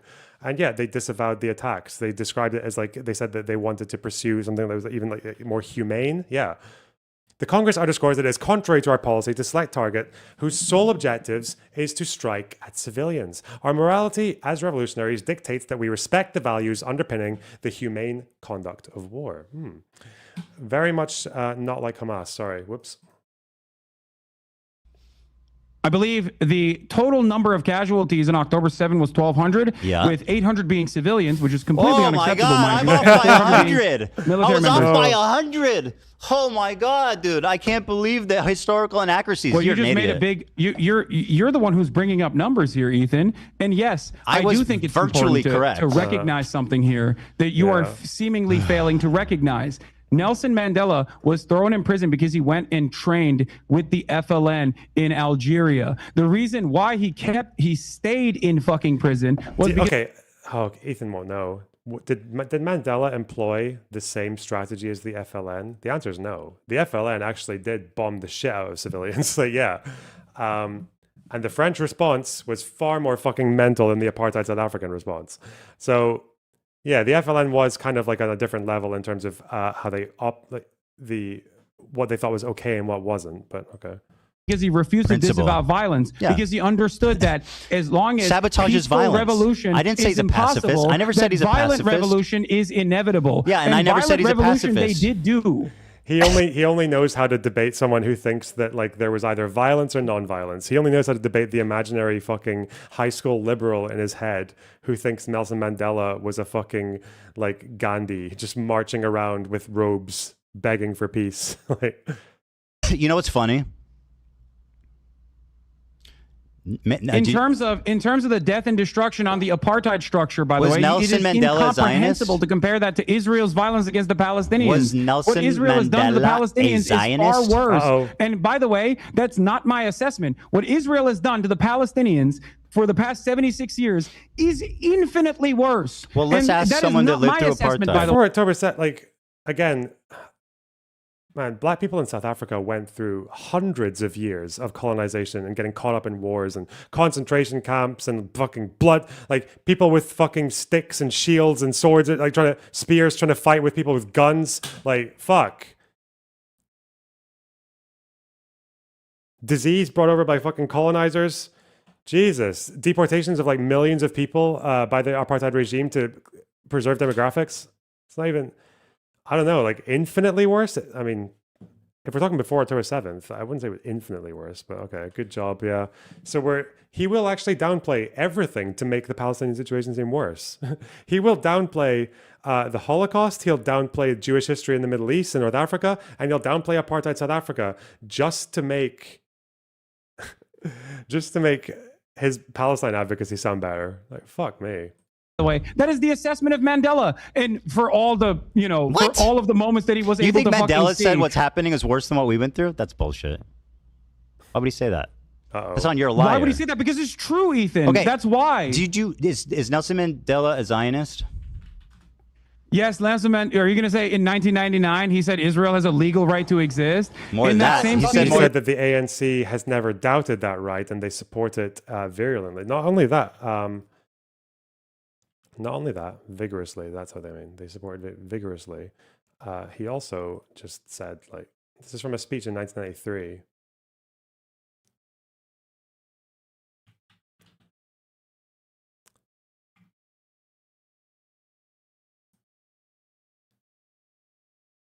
As a movement, we recognize the legitimacy of Palestinian nationalism, just as we recognize the legitimacy of Zionism as Jewish nationalism. And just so you know, if Ethan said this, they would call him a Zionist. I'm sorry. You're gonna fucking clip, champ. Remember that you called this guy a neo-Nazi, not fit to be a dog catcher. That's what you said about Nelson Mandela. What are you talking about? Whoa, you're jumping off like a million different points. The right of Israel to exist as a state legally.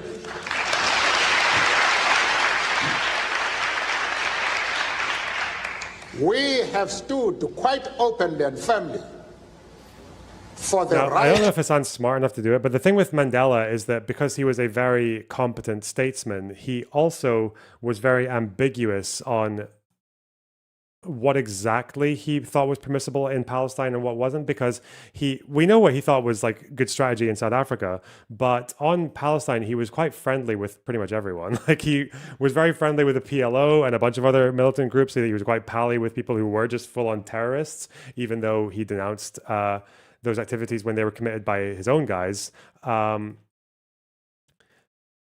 But he also was trying to be as assuring as possible as he could to the Jewish community and to Israel as well. So he was very much a people pleaser, you might say.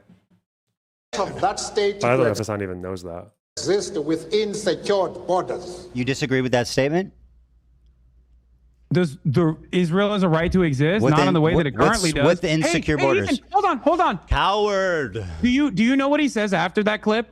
Yeah, that he also thinks that Palestinians also need to be acknowledged, which, by the way, is my fucking point. No, not that. Palestinian liberation and Israeli borders are two sides of the same coin. Ethan, he didn't just say Palestinians also need to be acknowledged. What did he say? He says that if peaceful means of coexistence is impossible, then violence is inevitable. No one disagrees with that. You know that. You literally heard Ethan say that, but you didn't notice because you're too much of a fucking dribbling dipshit to fucking frat boy wrestling fan that you didn't even let him finish his sentence and just thought that Ethan believed that Mandela opposed all violence.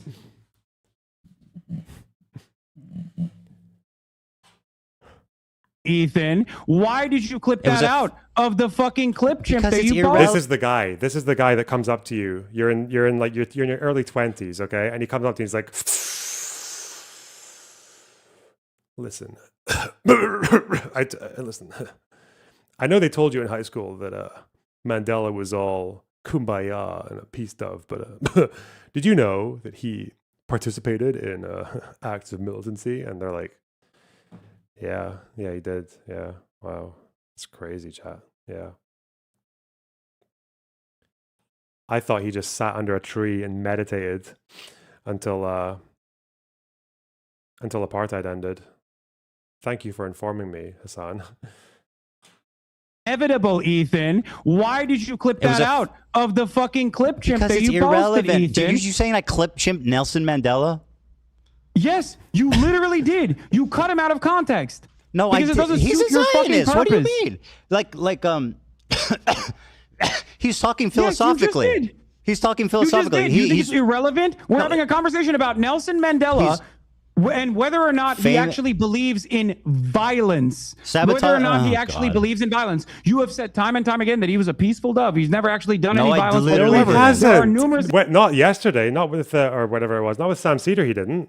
What's he saying? instances on. There are numerous instances. Inevitability, a philosophical warning, is not an endorsement. He was speaking as a warning to them, which was apt. Brother, that is insane. What? Nelson Mandela was literally on a terror watch list since 2008. Who gives a fuck? What do you mean who gives a fuck? You like to use the terrorism watch list when you're talking about the Houthis, or you like to use the terrorist watch list when you're talking about Hezbollah. I mean, I gave you Hamas. specific examples of why those organizations are bad. Who do you think that was a? Who do you think that was a?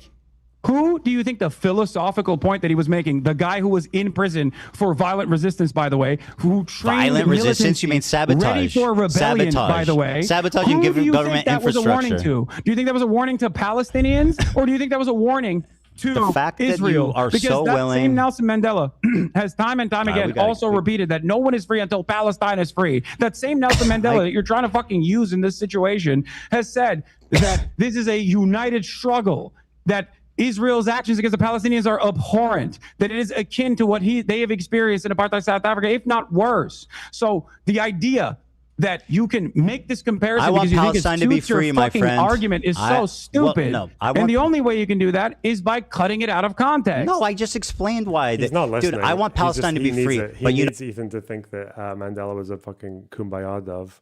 You know what? I don't think Hamas is furthering that goal. I think Hamas is counterproductive. They're making it worse. They're causing it to be inevitable. You refuse Why are they making it worse? You refuse to criticize them, which is pathetic. Unlike Why are me, they making it I'm worse, willing to Ethan? criticize Why are the they making Israeli it government. worse? I'm Why are willing they to come to making it terms with worse? the cruel reality. Hamas. Walk through it. Why are they making it worse? Why is Hamas making it worse, bro? Even the people in Gaza would tell you that. Yeah, what the fuck? Is that a serious question? Why are they making it? Well, let me think. They embedded their military infrastructure in fucking tunnels that scatter across the entire city.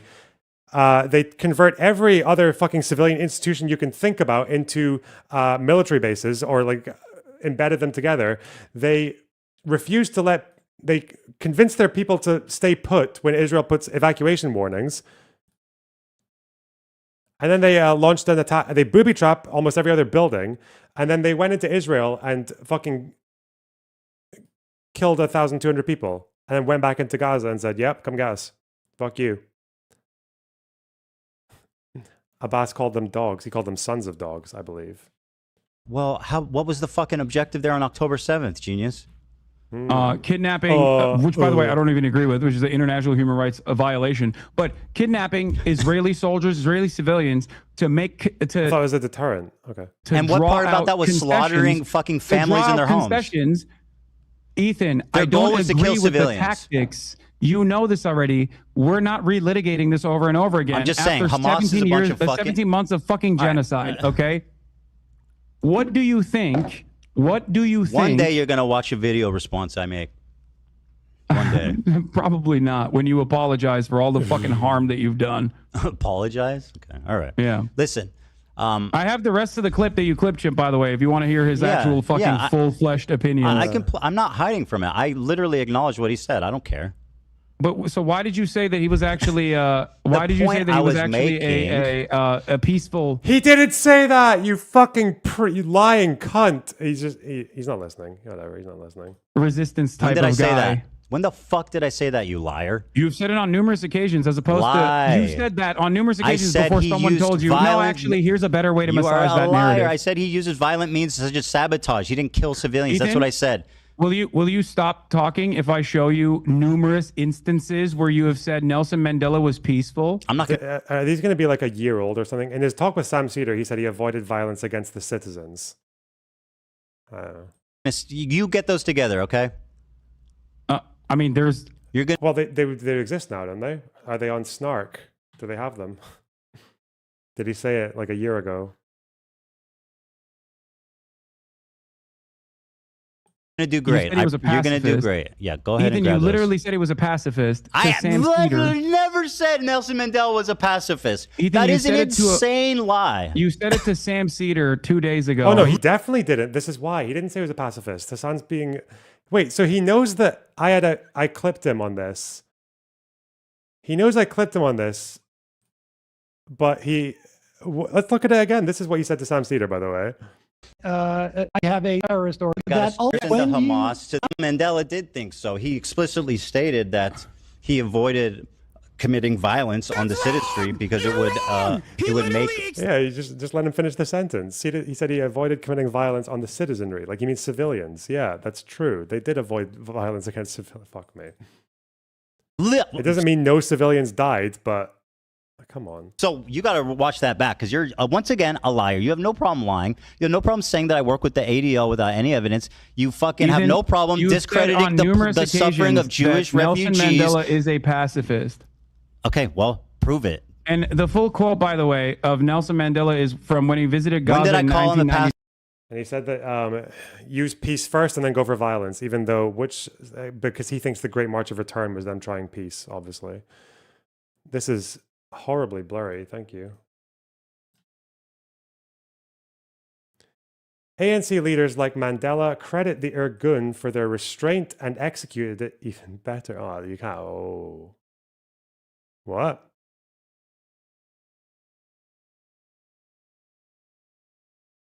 It's okay. We don't need to look at that one. That one's not important. No one needs to know that. That I was referring to, choose peace rather than confrontation, except in cases where we cannot move forward. Then, if the only alternative is violence, we will use violence. Yeah. Does that sound like a pacifist to you? He didn't say he was a... Oh my God, man. If I was Ethan, I would fucking... Oh no. I meant that he didn't kill civilians. His approach is vastly different. Target civilians, just say, yeah. Than what Hamas is doing. Do you think Nelson Mandela would like what the Houthis are doing? No. I don't know. No, he fucking wouldn't. No. Fucking dig him out of his grave and ask him. That's kind of weird because, I mean, you said he was doing peaceful means of resistance. Do I think Nelson like Mandela sabotage. would be in favor of kidnapping 10 civilians? No, of course not. Yes, he would. Did Hasan say yes? He would. You fucking tool. Did they do that? Was it normal for the ANC to kidnap white people and hold them for a year? When did they do that? I didn't heard of that one. I heard about like there were a couple of bombings where they knew there would be civilian collateral, but the targets were military, and they did do that. But then that was very few and far between. Very few and far between. They dropped landmines in the ground because they thought, well, they might kill civilians, but they also can take out like tanks and military personnel. They stopped that though because they were not hitting their targets. They were mostly killing civilians. Peaceful resistance like sabotage. What a fucking actual fucking brainworms. 100%. All right. Well, they only fought soldiers in Rhodesia and Namibia. No, they fought soldiers in South Africa as well. Just not that many. Well, while you're busy putting words in a dead man's mouth. 100% he would. What are you talking about? Nelson Mandela bombed the fucking church and shit. What are you talking about? Not Nelson Mandela directly in prison. Yeah, not the first. The Church Street bombing. The Church Street bombing, again, was not targeting civilians. Okay.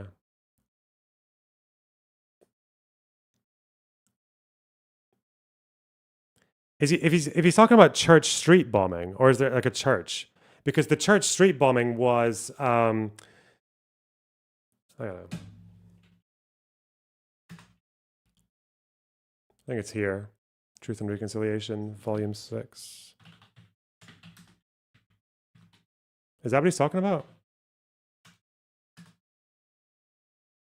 Because this was outside, it was the Air Force, yeah, the headquarters of the South African Air Force. Unfortunately, it killed civilians, but this was because of poor fucking intelligence and like badly trained people, because literally the leadership was in exile. It's not easy to train a guerrilla movement. Yeah, the intended targets were members of security forces.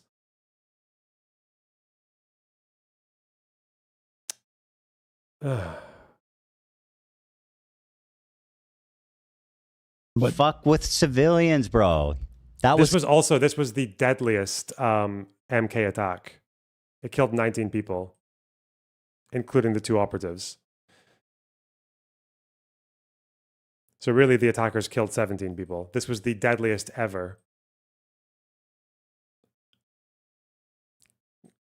And it was targeting personnel of the South African Air Force.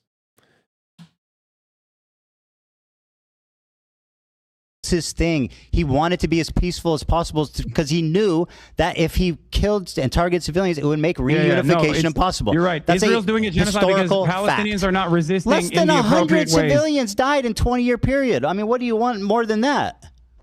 Hamas killed 1,000 or 900. So sorry.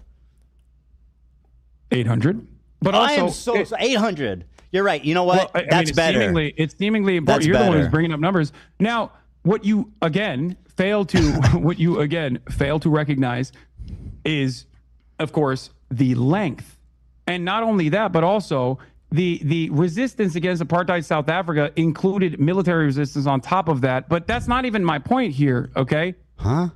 My point is that the apartheid in South Africa and the resistance against it was a far shorter period with far less casualties on the South African side as opposed to Israel's complete ethnic cleansing campaign that is that has started now, but even before its ethnic cleansing campaign. Then don't compare Hamas to Nelson Mandela.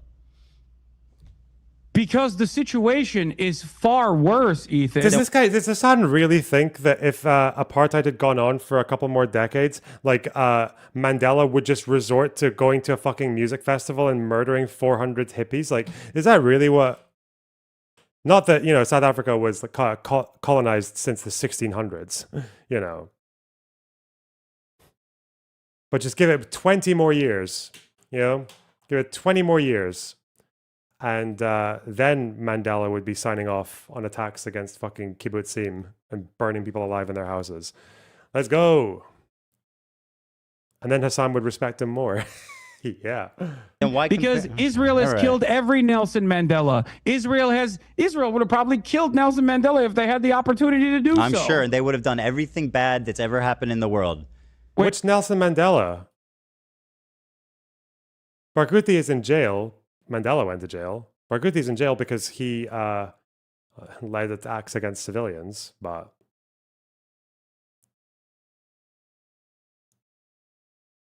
what other? Salam Fayyad? Where is he? I don't know who these Palestinian Mandelas he's talking about are. Sinwar. I mean, it's funny because Israel released Sinwar from jail after he had murdered people. He murdered 4 Palestinians and 2 Israelis, and they released him from prison. What are you talking about?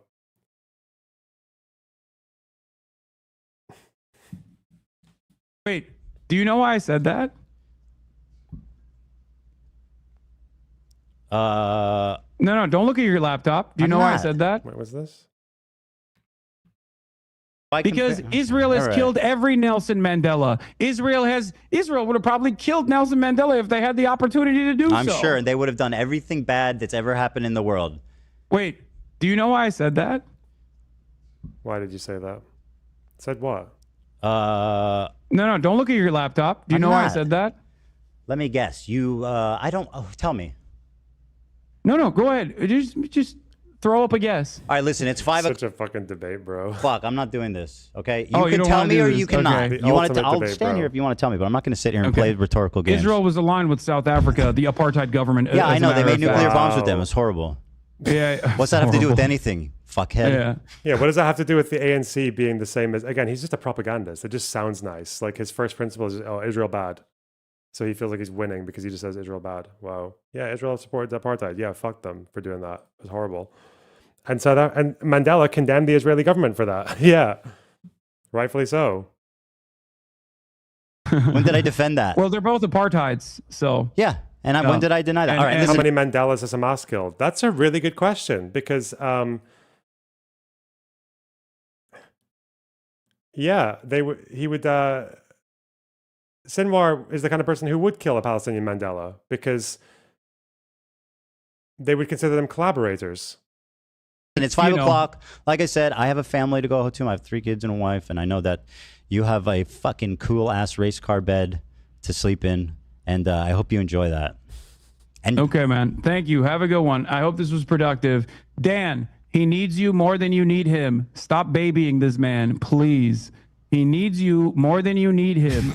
Stop babying him. Well, I know that's true, but I don't baby him. Come on. Okay. All right. You want to target the crew more? You want to drum up her for my coworkers. I have a tremendous amount of respect for the crew. Hey, they Bad are what Empanada makes the called show AB great. a house slave. What? Bad Empanada called AB a house slave. Yeah, he's wrong. What the fuck do you want? Okay, well, you watch his videos a lot. Why are you bringing up Bad Empanada? I love that. He always turns. Yeah, he's wrong. What the fuck do you want him to do? Yeah, but I'll continue promoting him though. I'll continue saying he's fucking awesome. Separate the art from the artist, eh? Why do you think I agree with everything he says? No, of course not. You endorse him. It's an acceptable disagreement. You know, the fact that he wants to kill like all the Israelis. Ethan, all right, I've we gotta endorsed go. his You promote YouTube him all the video time. That's a essays fact. that I agree with, that I think are very well thought out. All right, I don't listen, endorse stop being a his coward and techniques or methods watch or some fair opinions criticism. overall. Please stop being a coward and just watch some criticism. It will prove Yeah. that you are not afraid. This was pretty good. This was pretty productive. You know, having this conversation, having this back and forth. Don't you think? I actually do. I think you exposed yourself deeply a few times here, and I think we'll have to wait and see, obviously, how this pans out. Yeah. But I do think it was productive to show just kind of the blatant, overt, anti-Semitism. Maybe I will watch the Context Puke. Yes, please, and then we can talk about it. Maybe I will watch the want. Context Puke live, as a matter of fact, please not do. in a cowardly way. I like that this is what it's come to, where having a face-to-face conversation is less. Is It's somehow not less fucking is more cowardly than like actually watching a YouTube video that you made. It is no, because, dude. What's cowardly is you fucking constantly crying and refusing to actually look for context and putting together a context. Let's go. Putting together shit that you saw on fucking subreddits to be like, this is my argument. Just watch I'm destroying him. Watch it and tear it up and show how out of context it was. I'd love that. Don't worry. Maybe I'll actually do that to fundraise for the charities that you are actively targeting by trying to undermine and celebrate with Creator Clash 3, which is, I don't know if you know this, but last year they lost $250,000. To be charitable, you actually have to give money to charity. I know. You Hasan. fucking hate everybody that has even lightly fucking criticized you or stayed out of. Are you surprised that I crash out. didn't like Ian's video? What? No, dude. Dude, if you want to own me, listen, Hasan. If you want to own me by donating to charity, I think that's fantastic. You're gloating that a fucking charity event is actually like you're trying to undermine a charity event deliberately. You have to give money to be charity. It's like a slush fund for them. God, that's so gross, man. I mean, what happened last year? How much money did they make? Did they do charity last year? I don't know. They lost $250,000. Will you debate me again, Ethan, if you keep chirping in the future? Yeah, of course. Perfect. But if you, I think it would be good if you watch the context puke, Maybe I will. Maybe I'll and then we can discuss it. Maybe I'll do that to fundraise for Creator Clash. Yes, I think it's awesome. If you want to own me by donating to charity, I think that's sick as fuck. Yeah, maybe you should do that too. Donate some pro-Palestinian charities. I'll feel so fucking owned. Let's own each other and donate to charity. All right. I know you guys Bye, fucking. Ethan. I know you guys hate each other, but the views were crazy. It was. How many? I I'm never just looked. saying, think about it. What was the views at? I never looked. They're pretty good on both ends. Like 100K. Whose was higher? Listen, Don't ask that question. I'm happy AB's happy in all this because he's probably suffered like one of the most. XQC thoughts. But you have a say what happens in your Discord and chat, which you absolutely do not moderate. And there's so much evidence of the disgusting that's shit. also completely fucking false. Well, why did you criticize XQC for not moderating his chat when you called in?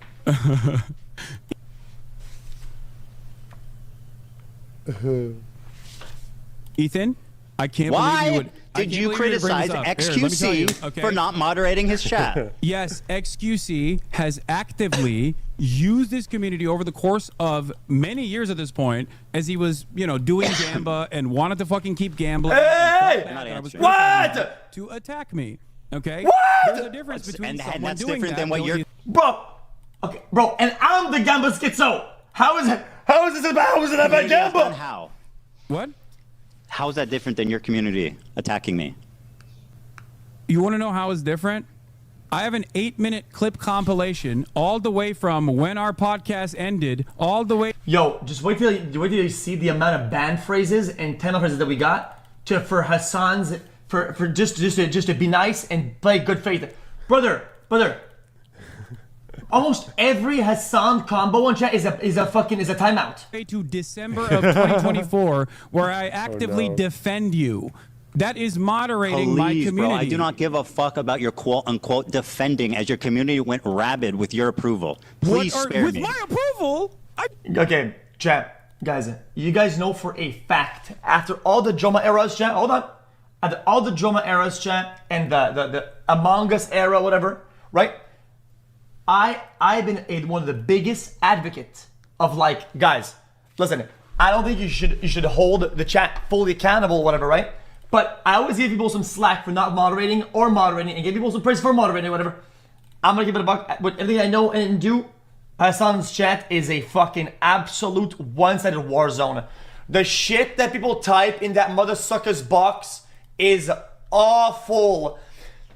Almost everything that people are very strong about, opinions about, if you were to reverse the roles on any of these topics, if they would be perma-banned, not in his chat, on the platform.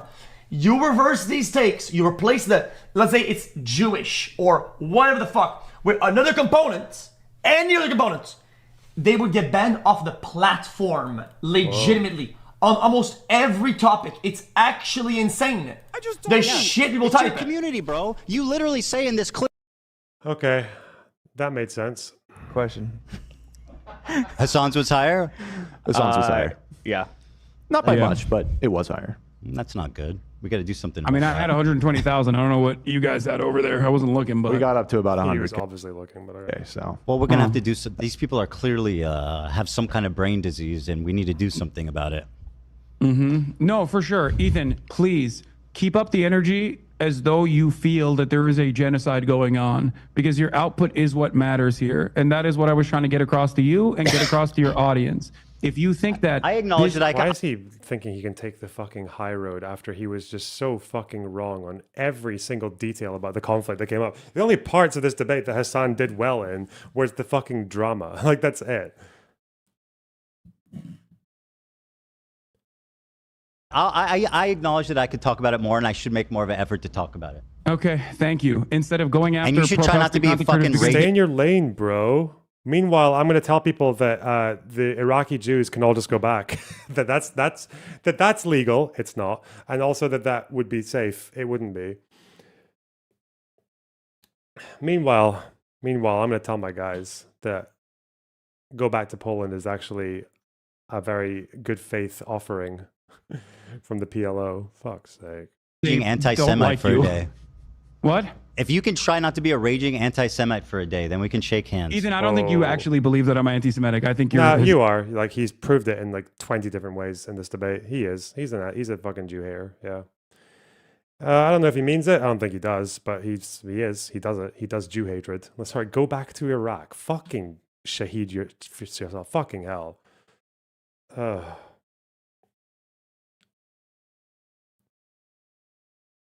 You should watch back the first part of this interview. Go back to Iraq. What? You should watch back the first part of this interview.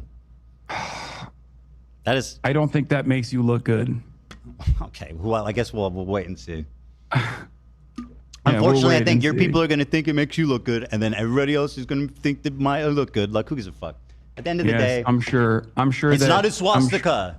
It's just the swastika sword. It's not a swastika. It's just the sword that I called the swastika sword.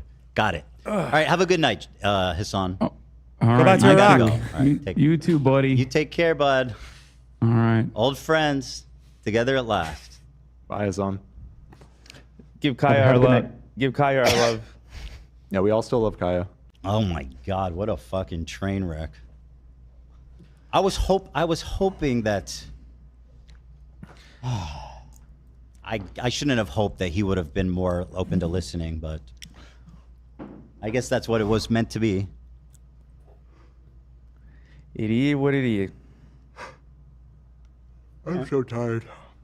How long was that going on for? 5 hours. 4 hours and 15 we're going minutes? on 5 hours here. Was I owned? I need to process everything that just happened. My head. Not a good showing from Ethan. I literally just heard the largest progressive political streamer on Twitch, anywhere really, say that Iraqi Jews should just go back to Iraq.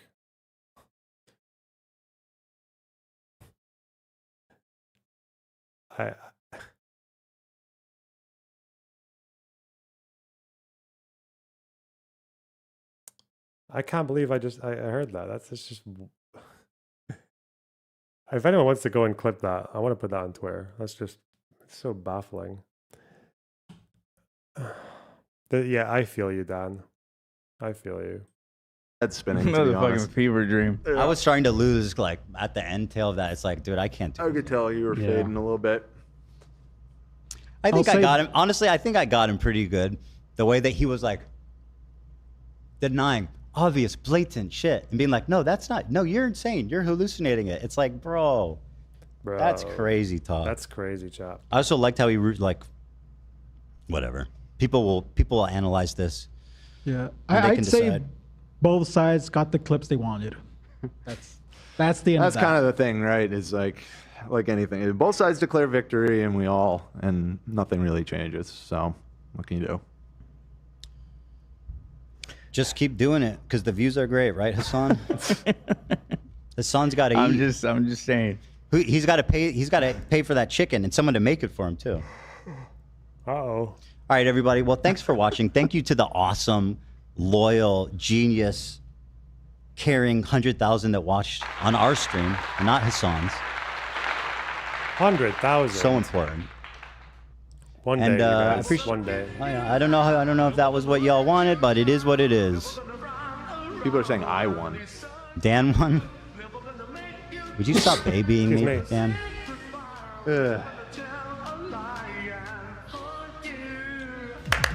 All right. Alrighty. It's Friday. It is Friday. Have a good night. Thank goodness. Okay, man, we gotta do something about that. We gotta fix her up. Still 2,000, man. 2,000 viewers all day. Holy shit. Pretty much all day. Peaked at 2,700 and something. Not bad, you guys. Well done. Good evening. TGIF. TT, ta-ta for now, and we'll see you guys on Monday. Bye-bye. Have a good weekend. And baby, it's Friday for Gabe.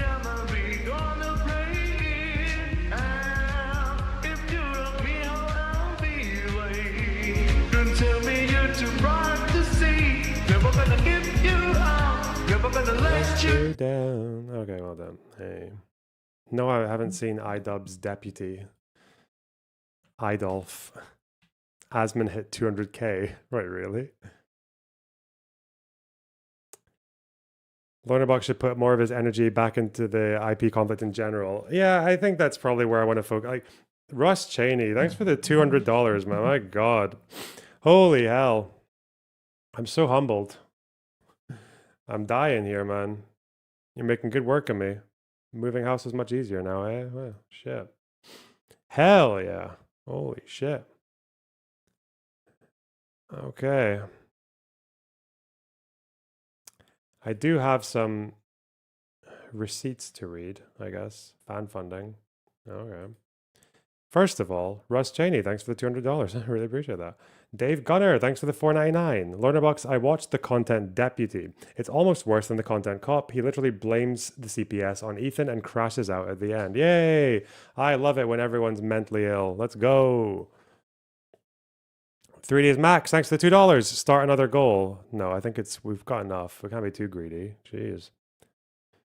Now I can eat dinner tonight. Yeah. Garrett Metting, thanks for the $5.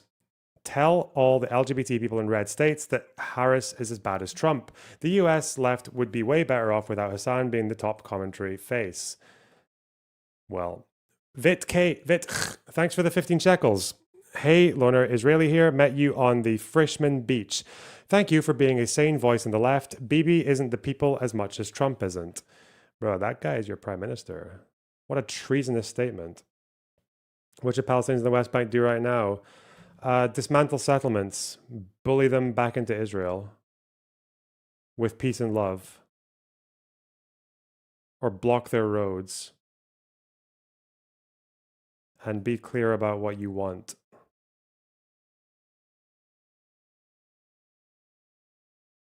With a couple of airstrikes. Bomb them. Alec Lee, thanks for the tier 1 sub. What did you want clipped? Oh, Hasan saying to go back to Iraq. That was mental. Itai Kanfer, thanks for the 15 shekels. Hasan had a neuron activation. Girl on 2 fingers, thanks for the 7.99 Australian. Can we get a grats for us Aussies? Yeah, you got rid of your right wingers, didn't you? Nice one. Mimi, thanks for the 269 SEK. I don't know what that is, but thank you. Sparkles, BB, thanks for the $5. Lonerbox's mental health / anger management fund after surviving at Hasan at his absolute cuntiest. Oh, I'm fine. I get well compensated for suffering it, so I guess that's one incentive. Dwayne, thanks for the $5. Why would someone talk to Hasan and Candace Owens indeed? What? I don't know. JF Pose, thanks for the $4.99. Keep up the good work, Mr. Box. I will. Joan, thanks for the $4.99. You deserve a Nobel Prize for listening to Hasan. My blood pressure has skyrocketed. It is pretty insane. Yeah. Would you ever make videos more sock dem in the future? Yeah, the next if I do videos again, they're going to be like, yeah, I'm not going to be like pretending to be, yeah. Like I already have like a semi-script on why the fucking pager attack was legal. So that might be a good one to shed the old skin, you know? To shed an old layer. New year, new me. Glitterbell, thanks for the $5. Loner, please read this out and then make air horn noises with your mouth. 50 gifted subs. Let's go. Wow, wow, wow, wow. Okay, sure. BC, thanks for the 30 shekels. You are the only guy who doesn't say actively, ironically, and literally every third sentence. Appreciated. Damn, there's too much Mossad money coming in here. Steve, thanks for $2. Visit open class actions, please. Wait, why? Upstate Trash, thanks for the $5. Russ Cheney, thanks for the $100. Mande, thanks for the $4.99. It feels like the majority of people are on Hasan's side. Why do you think that is? I genuinely don't get it. Because Palestinian there are two camps, okay? And neither of them are really what they say they are. One calls themselves pro-Israel, when what they actually are is justify everything Israel does because we are so fucking defensive that we don't think we should concede anything, even when the IDF commits war crimes. And then there's the other side, which calls themselves the pro-Palestinian side, when what they actually are is the pro-Axis side. They just want Palestinians to keep on fighting fucking aimlessly so that more of them keep dying, and it gives people something to report on in Al Jazeera. But unfortunately, the latter camp, the pro-Axis people, are just much better at aesthetics, rhetoric, branding, everything. The pro-Israel people are just kind of embarrassing. I don't know.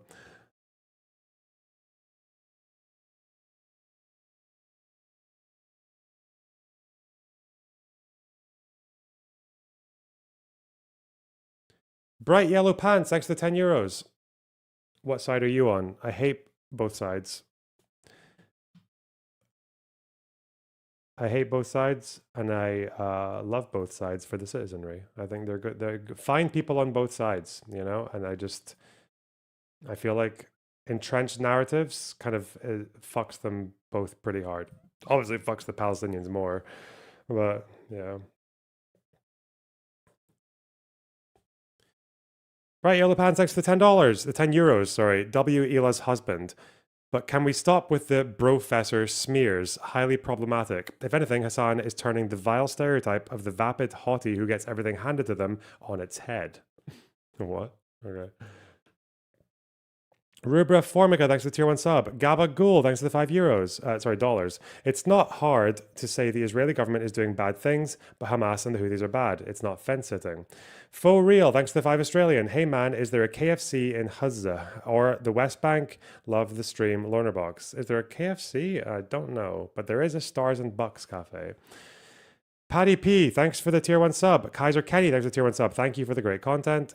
Lorner Unbox, thanks for the tier 2 sub for 6 months now. Lonerbox used to enable clips for your streams. Also, Neymar Jr. is better than Ronaldo. Wow, really? I have clips enabled. I don't know why it doesn't work. Sorry. Paddy P, thanks for €10. I wish I could puke context instead of just ignoring context like Hasan does. JX292 with a 9.99. Hasan is just like Trump, making his opponents argue the most insane bullshit and lies until they're exhausted. Then they will concede just a bit towards Hasan's side. You're awesome, Lonerbox. Hey, thanks. Jack Esposito, thanks for $4.99. I used to think Zionist meant expanding Israel as a Jewish ethno-state. After October 8th, I see it as wanting Jews to be safe. Now I'm a Zionist with a cap Z. What is a cap Z? Jesus.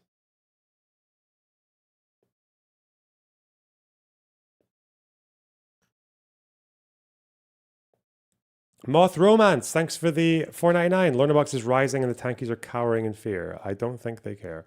RHP, thanks for the $19.99. Get yourself a drink after this, Loner. Much love from Michigan. I do actually have a drink in my fridge. Maybe I'll have that, yeah. Short Stack Goblin, thanks for the 50 Swedish. Let's make Ethan the Joe Rogan of the left. Yeah, well. General Grievous, thanks for the tier 2 sub. Hasan is like Iran in his community and his metaphorical Hezbollah proxy he sends out, so he has plausible deniability when they do insane things. Oh. Teuton, thanks for the tier 4 sub. Really appreciate that. Rosie Orozco, thanks for the 5 gifted memberships. Hey, Sludge, thanks for the tier 2 sub. Joan, thanks for $49.99. Keep up the great work. Proud of you. That's so kind of you. Jesus. Thistle Milk, thanks for the tier 1 sub. Wade Lockhart, thanks for the $5. This was the real creator clash all along. Suejon Mayers, thanks for the $5. Hasan, stop victimizing these poor victims. Stop dehumanizing these poor victims. Sorry. Stacked Short, thanks for the tier 1 sub. Starberry Milk, thanks for the tier 1 sub. Electron, thanks for the 6 shekels. Take my shekels on Thrall of Israel. Anna Weisberg, thanks for the 690 shekels. I'm getting too many fucking shekels, man. Absolutely superb stuff, Loner, dude. You are officially in Hasan's head. I did say this, especially now that this drama is kind of peaking. I did say that I do plan on saying and doing a lot of things that are going to make a lot of the Israeli people in this audience very fucking uncomfortable and annoyed and mad, okay? Because the fact that Israel is still not allowing aid into Gaza, the fact that what's happening in Syria is not stopping, despite the fact that the Syrian government still have not attacked Israel. Yeah, I don't know. And that Trump's fucking blank check is basically just, was it power doesn't corrupt, it reveals? Yeah, I don't know. I'm gonna... I think there are a lot more important things right now that the Israeli government, like my country's ally, is doing that is making me really fucking angry right now. And it's actually worse than anything in terms of impact than what Hasan does. So yeah, I don't know. I'll walk and chew gum at the same time, but God. OB24, thanks for 30 shekels. I can't wait until the part where Hasan uses the fact that one of the rescued hostages was raped by a gym coach in Israel to show how Israeli society is sick while still denying the October 7th rapes. Asshole. Yeah, what was the point in that? What, like rapes happen in Israel too? Yeah, of course they do. It's a fucking, it's like every other nation on earth. People get raped, yeah.